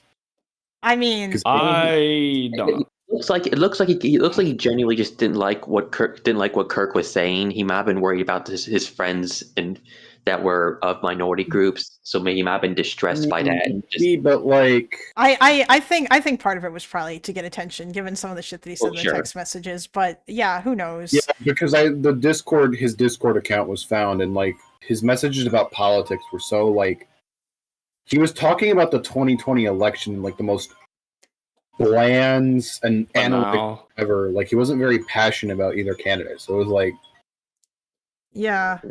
All I can say is I probably agree with the sentiment that almost everything we've seen so far is like not demonstrative of him being a radical, and he's just like a weirdo. I don't know. Like if there was something to like demonstrate that he was a radical, particularly if he was some kind of leftist radical, you can be pretty certain that the administration would be either pressuring or outright mandating that information comes out so that they can use it for political gain. But they haven't like said like I feel like that the whole thing seems like it's been handled very poorly. But yeah, like people have been asking a bunch of weird questions about that because of like the fucking gun and shit. Bro, weaponizing architecture. Thank you.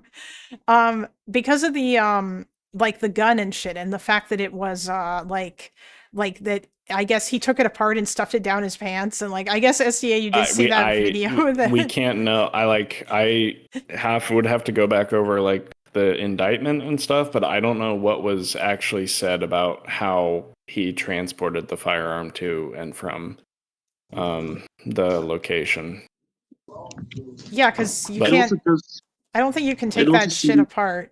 Sorry, no, go on. You can definitely take it apart. It's just about how quickly and all the other factors that you could fuck it up in terms of zero. Like my initial theory was getting it there was well before the actual event. Like he transported that shit there before Charlie Kirk was there and like left it there for him to get to. But I mean, I wonder he might have done that actually. That actually makes more sense because that but I don't know. It's it's in certain ways it's riskier, in other ways it's not as risky. It's just all. I looked up the rifle, and we watched a video demonstration of it earlier. It was like an old, like World War II era German rifle. It was a Mauser. No. It's a modern rifle chambered in 30-06, which is the anti-fascist round of World War II. It's a modern. It's manufactured by Mauser. They still manufacture guns. It is an older rifle, but it's definitely a modern weapon. It's not. Oh, okay. It's not an old school. Is it still? It's still a bolt action though. Yeah, because I know they still make. It's bolt action. Yeah. Okay.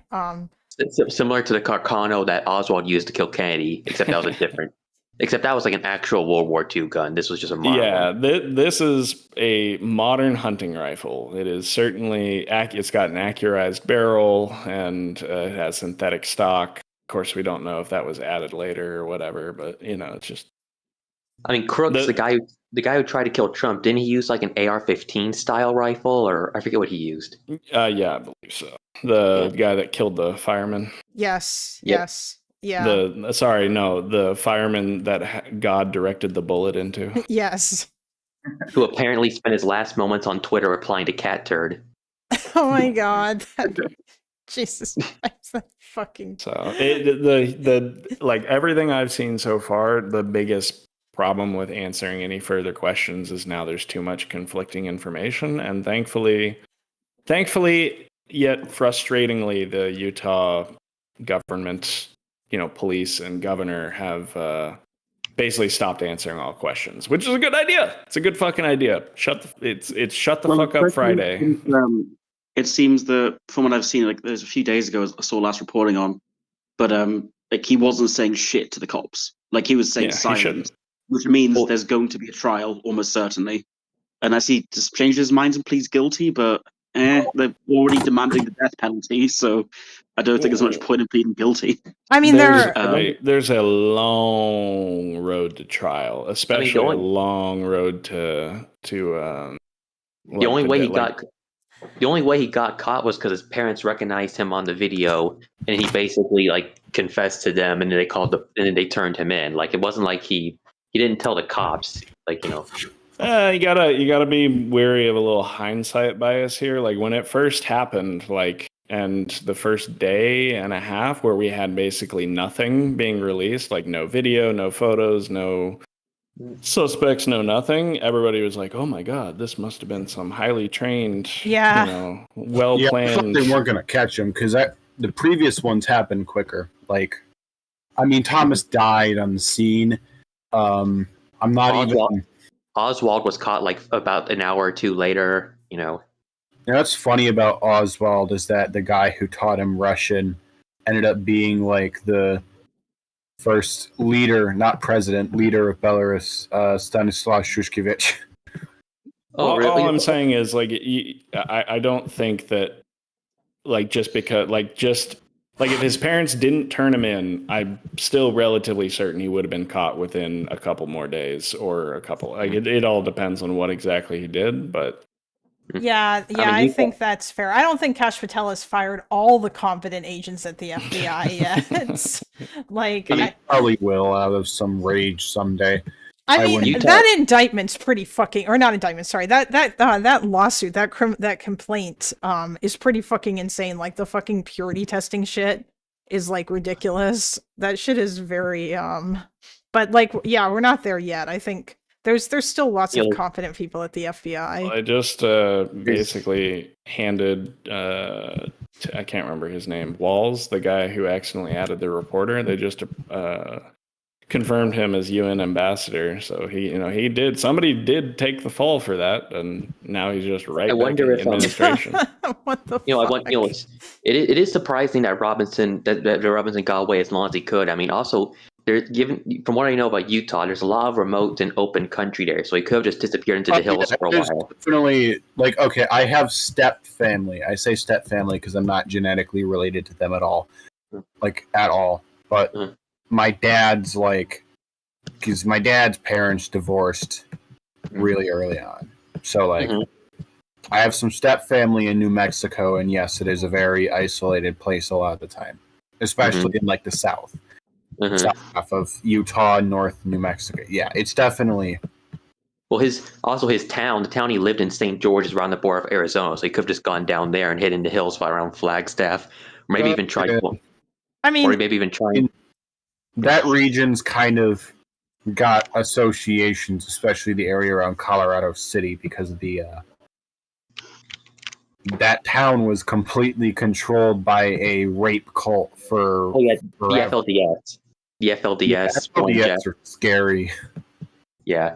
They're the guys who still dress up as Amish people and do child marriage and pedophilia and all that stuff. It's there's definitely a few groups, not even just them, just a few groups who want to act like they're preserving something, so they'll dress up like that. But the FLDS are freaky. So I don't know how long he actually would have gotten away for, but I mean, it's maybe, but he probably still would have been caught regardless. I hope they don't imagine if this guy actually is I'm at this point I'm fairly certain that he's the one who did it because he admitted it to his dad and everything, but imagine if they fuck it up because they just bungle their case so bad and they don't even get a guilty verdict on this dude. And he walks. They made a lot of really stupid early public statements. So honestly, though, if he walked, if he walks though, he probably wouldn't survive long on the streets. You know what's insane though is the fact that their argument for him being a leftist was that he fucked a bitch and she used her cooties to make him kill Charlie Kirk. Well, no, it was. I mean, we still don't I still don't even trust them saying that this roommate is their partner or even trans. No. Yeah. I mean, by all accounts, absurd that they think that. Yeah, you know how you just you fuck someone and you're like, damn, I gotta go shoot Charlie Kirk now. That'd be some bomb ass pussy. One would believe that, even the most ridiculous. I think that he actually thinks that. Yeah, it's very strange. They actually think that, but no, it's because they think that they're just trying to find a way to because they think a trans person might be involved. And yeah, we don't know if this person is trans at all. For all we know, this person could be a femboy. Oh shit, I forgot to give Sev the perms. Hold on. I mean, by all accounts, she was horrified. By all accounts, she was horrified at what he. My mortal enemy. If you look at the text messages, what fucking 22-year-old says vehicle? Oh yeah, I think wasn't that was like actually there was some other funny stuff in there. Like those text messages were just. You expect them to say, Sev? I want to circle. These are around. These guys are in Utah. I want to circle around the perimeter. Perimeter. LOL. Wait, like, bro. What do you mean? They talk like a fucking 82. He talks like an 82-year-old. Don't do it, Sev. What do you mean? I will fucking do it. I live in Israel. I'm not gonna be fucking like held in contempt. For some shit. Wait, what? Sev is implying that Tommy Robinson is being set up by somebody. No, I think he's not set up. I think the evidence they found. Was not indicative of how he politically leans. So they made it push into a more like believable story that he would be on the left. Because even then, like the roommate being trans has nothing. Like if his roommate was just trans and there's no romantic relationship, and people would be like, still, no, that doesn't really mean anything. They involved a romantic relationship. Well, hey Sev, I made you a mod. Lol. We need to fill our Palestinian quota here. If this is the case in Utah, but here in the university I attend, those who identify as transgender, in all cases, either go with a roommate that's as their identifying gender, or they can ask for gender inclusive housing. And so that means co-ed. Co-ed. It means that they don't, like, if they were out by that point, then it's pretty. I'm not sure how Utah Valley. I think Utah Valley's secular, right?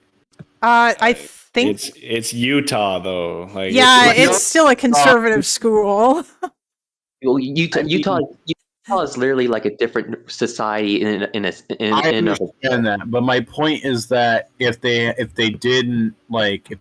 actually acknowledged that, then I doubt it would be likely that they would pair the guy up with this girl because that's how it is here unless you request co-ed. So it's like, I doubt that this dude requested co-ed at the beginning of his school year or something he dropped out of immediately.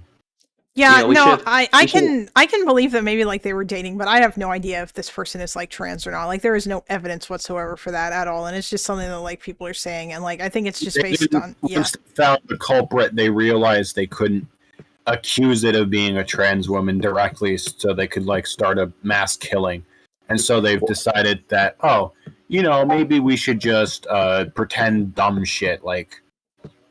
I mean, and also, by all accounts, she was horrified by what she did. She wasn't supporting of it at all. Yeah. Yeah. I mean, like, I don't really think, I think it's all bullshit. I don't think that the guy killed Charlie Kirk because he loved this roommate. Like, it's just kind of ridiculous the way they framed it. Mm. I mean, maybe I have no idea. Like, I don't know. Like, maybe those text messages are real. Maybe they're like, maybe they were doctored. Although I feel like text messages are absolutely real. They were included in the indictment. I was gonna say, I feel like if the text messages were fake, then I feel like somebody would have leaked that shit by now. Somebody would have said something. I wonder. Kalinda, we should have asked Teuton who he thinks killed Charlie Kirk. Who he thinks it was Israel. No, he would never answer, honestly. Comedian on purpose, wasn't it? What? Wasn't the claim that Israel assassinated Charlie Kirk just literally admitted to have been made up by the guy who did it? Like, he came out and said, yeah, sorry. Hold on. I have no idea what you're talking about. Like bro's like Homer Simpson working in the fucking nuclear facility. No, it's an alarm. I have, but no, wasn't the Wasn't the guy who like tried to push the Israel killed Charlie Kirk narrative literally just ended up admitting that he made it up? I don't know. I don't even know who was trying to push that narrative. Yeah, I don't know who you're talking about. There, all I know is Candace Owens is the one. Yeah, Candace Owens talked about it. Yeah, but she wasn't the only one who talked about it. She was like basically one of the first. Yeah, she was. I know Candace Owens is like kind of in like she's like trying to play the MAGA but against Trump thing right now, but it's like she's trying to play the I hate Jews card and like appeal to She's trying to be like Tucker right now. She's like, oh, MAGA has gone too establishment. I'm the real one. Like it's just like it's kind of ridiculous how she'll like say things that are like just immediately after he dies. She's like, yep, Israel did it. Like, well, I mean that's kind of like that's what she does though. We even saw last night on stream we saw Kyle Kalinske was lean into it too. Oh well, yeah, he was. That's the thing though. A lot of these people like they don't like. I think that I sort of said this or that like they play into the Zog shit without like actually outright saying it. Like basically, like what they do is like they cite a bunch of shit about how supposedly people were mad at Charlie Kirk because he invited Tucker Carlson to his America Fest thing, and like they were, and people were upset that Charlie Kirk maybe might be like pivoting more towards the anti-Israel side because that obviously he wants to win over young people and like the stuff about Netanyahu, and like they just kind of talk about this and then sort of like let it hang there, right? And then they talk about how like the shooter thing doesn't add up, but they don't out and out say that they think that it was a professional hit that was done by Israel. They just imply that. Like very heavily and not at all subtly. That's essentially what Kyle did. What exactly does Kyle believe? I keep getting him confused with Ezra Klein for some reason. Kyle Kalinske, very different people. Yeah, Ezra Klein is like a based normie lib, and Kyle is he's a sometimes based, sometimes cringe. Yeah, I mean, like he's really good at attacking MAGA, but on foreign policy, he's just an American bad foreign policy cringe lord, basically.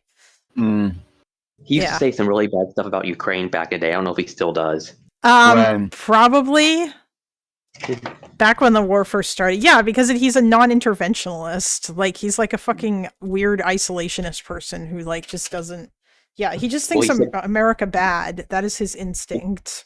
Well, I think he's even said. I think he even said he said he was influenced by that because when he was a kid, the Iraq War happened, so it broke his brain. Yeah, exactly. Yeah, he's got the Iraq War inside.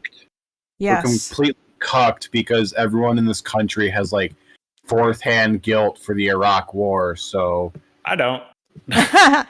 Wait, hold on. Do you? Oh yeah, I think we've talked about this before. Actually, SDA. I'll defend any war. Yeah.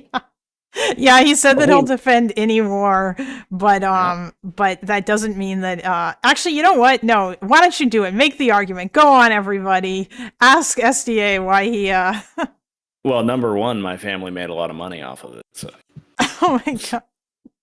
Oh, you mean because of the? Oh, Insomniac is here. Hey, man. Hey. Nobody wants to. All right. Hey, Insomniac. I definitely feel the argument about like Iraq's collapse can honestly be better explained by the fact that like pretty much immediately after Saddam was deposed, the people who actually took power were like the Iranian backed Shiites who immediately focused on revenge against the Sunnis for Saddam's rule. And so I definitely believe that that is what really led to like the insurgency in the first place. Especially, that didn't help, I don't think. Yeah, especially with like Mariki's policy, he was like a massive, like basically Shia supremacist. You mean al-Maliki? Yeah, al-Maliki? Isn't this the Gulf Wars rather than Iraq? No, he's talking about the Iraq War in 2003. Like the first prime minister. I think I don't know if he got elected or not, or if the U.S. just picked him, but I think he did get elected. But he was because Iraq is a Shia majority country, and Saddam was Sunni, and he was very oppressive to the Shias.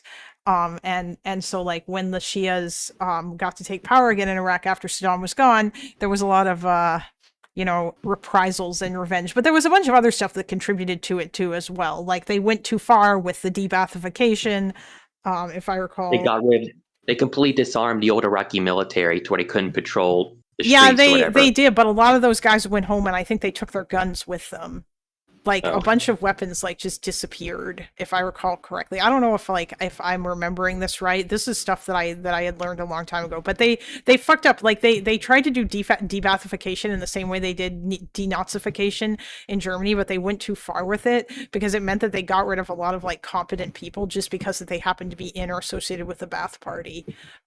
Which I think is also worth noting is that like by Unlike denazification, by the 90s, Baathism across the Arab world wasn't really popular anymore. Like a lot of those like pan-Arab, secular, like fascistic ideologies were really dying off by that point, and especially by the 2000s. Like even before that, if you look at like the 1993 Yemen elections, the Ba'ath Party didn't like get that many seats, and this was like when this was like the only free election in that country's history.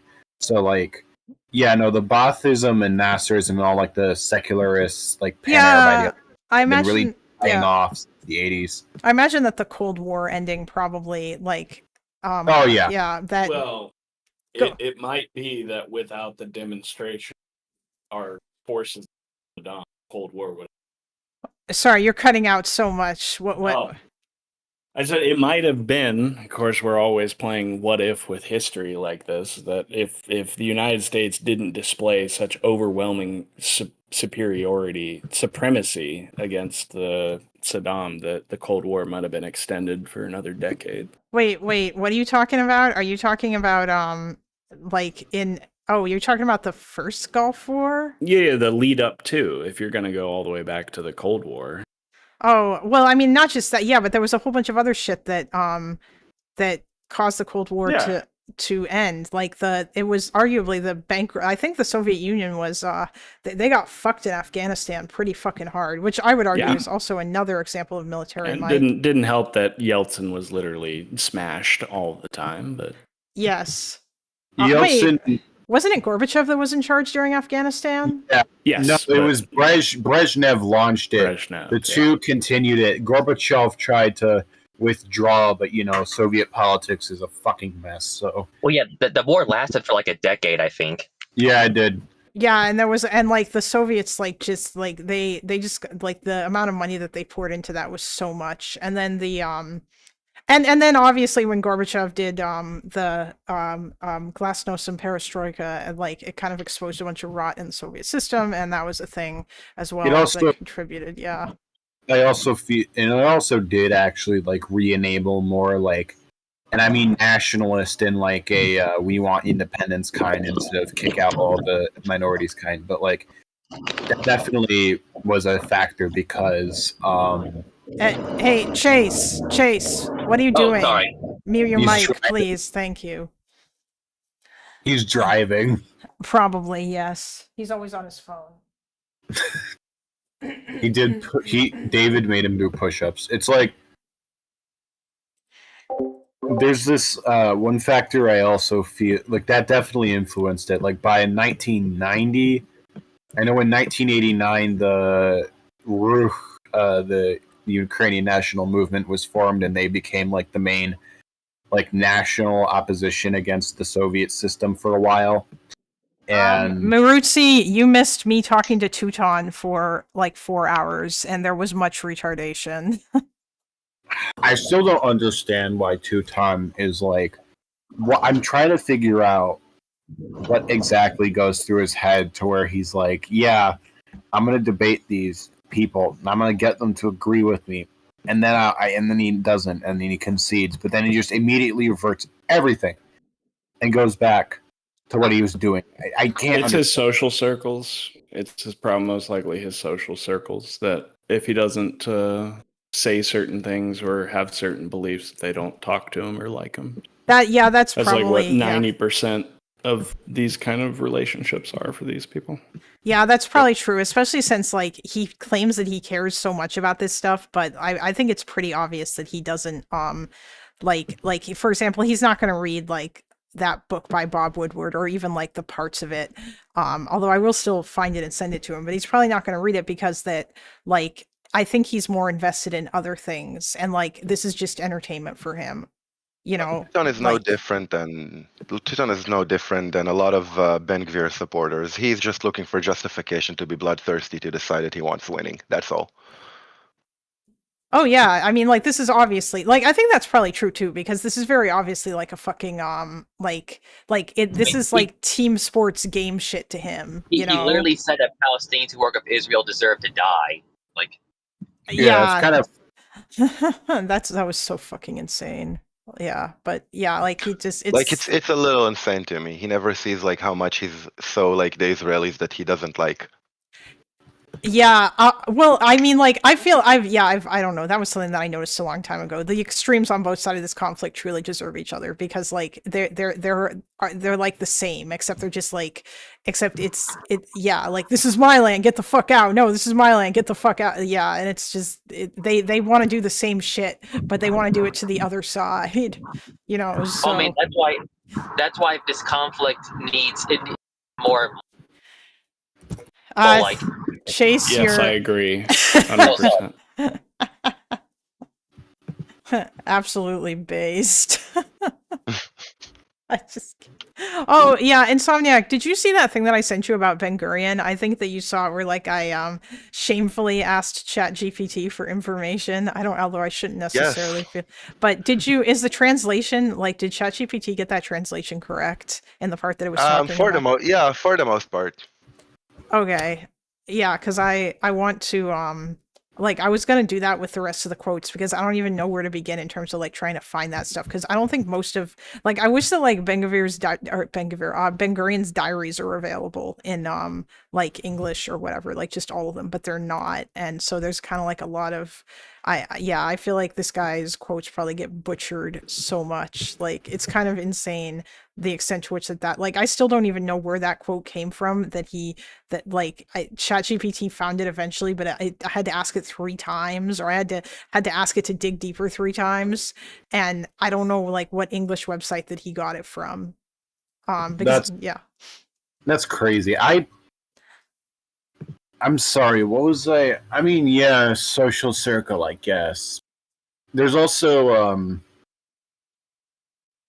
but how do you think he even how do you think people like him even, because it's pretty clear he seemed to not really be watching Hassan specifically until this war began. Why do you think people are like dragged into this shit if they previously have absolutely no... I mean, he has family in Lebanon, right? So that maybe might have been, or I don't know, or like his family, he has a Lebanese background, but I don't necessarily think his family like is still in Lebanon, probably not. But like, yeah, there's kind of like that kind of stuff, and I don't know how much he actually necessarily cares, but I mean, he hasn't told me like when he started watching Hassan or any of that shit, or if he got radicalized by watching Hassan, or like what was happening to that, or you know, and like I'll say that I mean, he doesn't live in America either. I think he lives in the UK, but he doesn't say Australia, I believe, although he denied it. But I think first time he actually revealed anything. I don't care.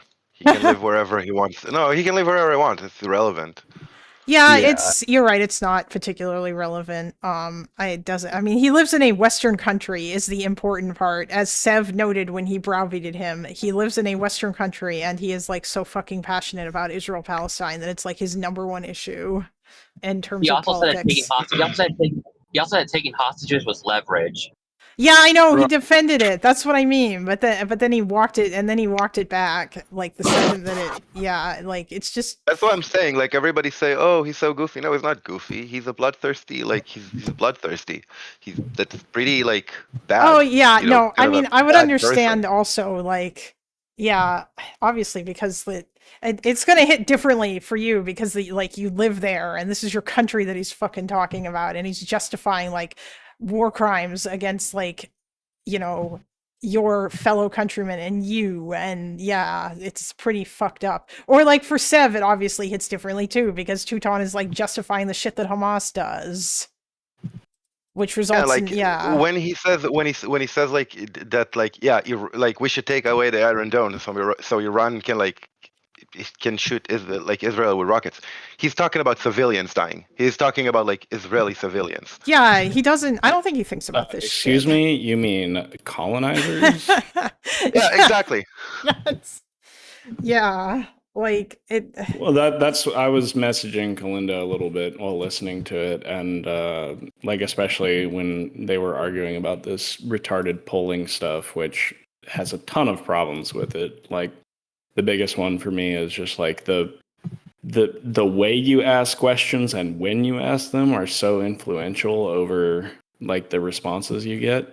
But anyway, I just told her like, I don't know why you're like playing the defense here, and I guess because they already talked about this. Like when it comes to this discussion in particular, you should probably always be on the attack. And I said like, you just need to focus in on is like, so all you want is for arms shipments to Israel to stop. That's all you want, really. So if that stops, you're like, what's the next step? Like you just think the war will end, and that's what. Yeah, he did. Belinda says, but like, and then your next question should be, what if the war doesn't end, and what if the conflict intensifies? What then? Should we embargo Israel, blockade them? Yes, sanction them? Yes, that is what he would. Yeah, he said that, and you know what else? Targeted strikes on military and government officials. You know what else invasion, he said? Occupation. Like he said that America should arm Iran and take all sanctions off of them. Oh,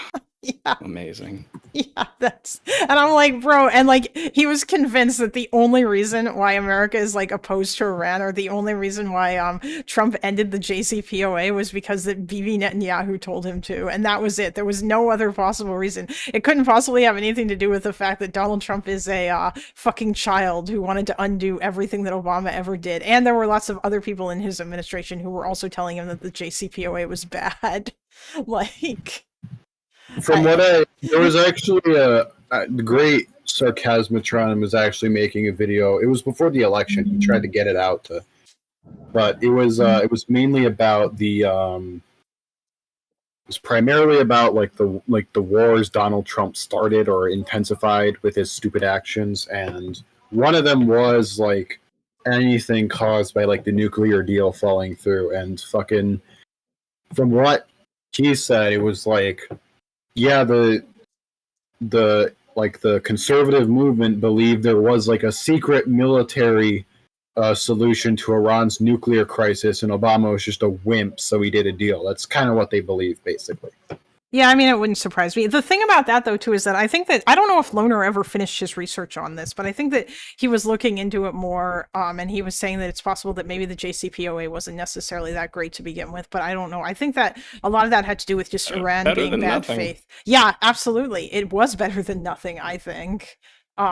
Certainly, because you don't want them to get, like, nukes, and I think that it was, at least it would have allowed, yeah. The arguments I heard over and over was like, oh, well, Iran can just lie about it and have a secret area not available to the inspectors that, off-site or something that they're still doing spooky things with. And it's like, okay, well, sure, but at least we have a higher potential of catching that if we even have access to their civilian side. Like, you'd be surprised, how much you can glean information based off of like just what's going on in one sector. Yeah, and on top of that, I think what was it, Destiny's argument that, well, if as long as we have the agreement and there's all these other signatories on it, you can later on go to those signatories and say, hey, Iran's not following the agreement and we need all you guys to suit up and we're going to go blow the fuck out of them. Yeah, it's definitely just a very. It was probably the best solution because invading Iran is just not really a great idea to begin with. Yeah, exactly. But yeah. Well, yeah, there you go. Mr. I'll defend anymore. Speaking of Destiny, I love how Teuton had to pull Destiny out of nowhere because it's all he knows. He started calling him like child molesting. I mean, I think that's just Teuton like fucking like I think that there are certain times where Teuton will like just come out and say things because it makes him feel good to say it. Like that time when he unironically was saying that like landlords should be killed. Like I don't know how much of that is just like all he does is LARP. Like it's true, and I think that he just enjoys it, and I think it just makes him feel very self-righteous or something. I don't know. It's just like all I want to say is, depending on what you're talking about when it comes to invasion, yes, it could be pretty impossible. But if you're talking about just regime change, baby, that ain't gonna take but less than 100 hours. Oh yeah, no, it would be the my issue isn't that like regime change in Iran, just like it would be easy, just like it was in Iraq. The issue is the after the nation building shit. And I will always oppose occupation and nation building. Yeah, but and I'll take some, not but I'll understand some responsibility being taken for knock-on effects. But as long as you're not over there and shit's popping off, it's not as easy to tie you to the knock-on effects. If you're not occupying the country anymore, eventually people just kind of forget. Oh my god. I mean, like, yeah, that's true, but you can never know what can happen. And sometimes, like, you're just making shit worse. Like, I would argue that if they did regime change in Iran and then they just fucked off, I think that, like, the result would be, like, even more radical forces would probably take control. Because, like, for sure. Yeah, like, the Iranian regime kind of fostered like a bunch of incredibly radical people in their efforts to like get people to stop protesting, and as a result they indoctrinated like a younger guard of people in the IRGC who are just fucking I heard the younger generation of RJC people are like the most fanatically loyal to like the Ayatollah or whatever. Yeah, but I bet they'd turn on him if he was too, like, yeah, that's the issue, right? Like, he's an old guy too. He's like what, 86? He probably isn't going to be around for much longer. Yeah, I know, and that's like, but like the regime is not very popular, and it's just a kind of a crazy thing. But yeah, all right, guys, it's 6 p.m. Fun stream. What'd you say? I said fun stream. Oh yeah, that was very entertaining. Yeah, lots of yelling and calling people retards. Seb coming in. Yeah, good debate. Yeah. Seb coming in screaming about ideas. I do want to grill Teuton on Ukraine at some point. I don't know when. I will. Yeah, like if he comes in, I'll allow you to do that. But I don't think that he thinks about Ukraine. Like, did you see? Like, there was a recent conversation where Loner talked to him, and Ukraine was brought up. Although I think that he attempted to pull the same bullshit about saying that Israel is worse than Russia, which is an astonishingly crazy thing to say. I know, even Vosh said that once, and I was like, what? He will look for every chance. Vosh too. I mean, yeah. But that's Israel. That's my point. Like, yeah, sorry. No, go ahead. No, please. Oh no, Israel is definitely worse than Russia, at least when it comes to the propaganda arm. Like, Israel just needs to stop trying to do any kind of complex, amount of like propaganda or media stuff, and just do what the Russians do and just spam every fucking channel at volume 11 with a gazillion different conspiracy theories. Like that. All right, well, you mean playing to the stereotype? My favorite part of the debate, before we go, my favorite part of the debate was Seb coming in and screaming about Shias. That was very funny, yes. And also, yeah. And then Teuton just starts asking him random shit about like Shias, which is fucking weird. I don't know. Like, right, why did they good curse night, Aisha? and peace be upon you. Yeah, good night. Yeah, see y'all. Well, thanks, buddy. All right. Yeah, hold on. I'm gonna end the stream. 1 sec. All right, guys. Thanks all for coming by, and like 26 of you even stuck around too, which is great. But yeah, I don't know if I'll be back tomorrow or not. If I am, it might be for a shorter stream, but maybe I'll try to do this every Saturday. Yeah, we will see what happens. I'm gonna go and do some research and stuff as well for that GDF video that I want to respond to. But for now, I need to go and feed this this dude right here. Aw. Yeah, so have a good evening, everybody. Bye.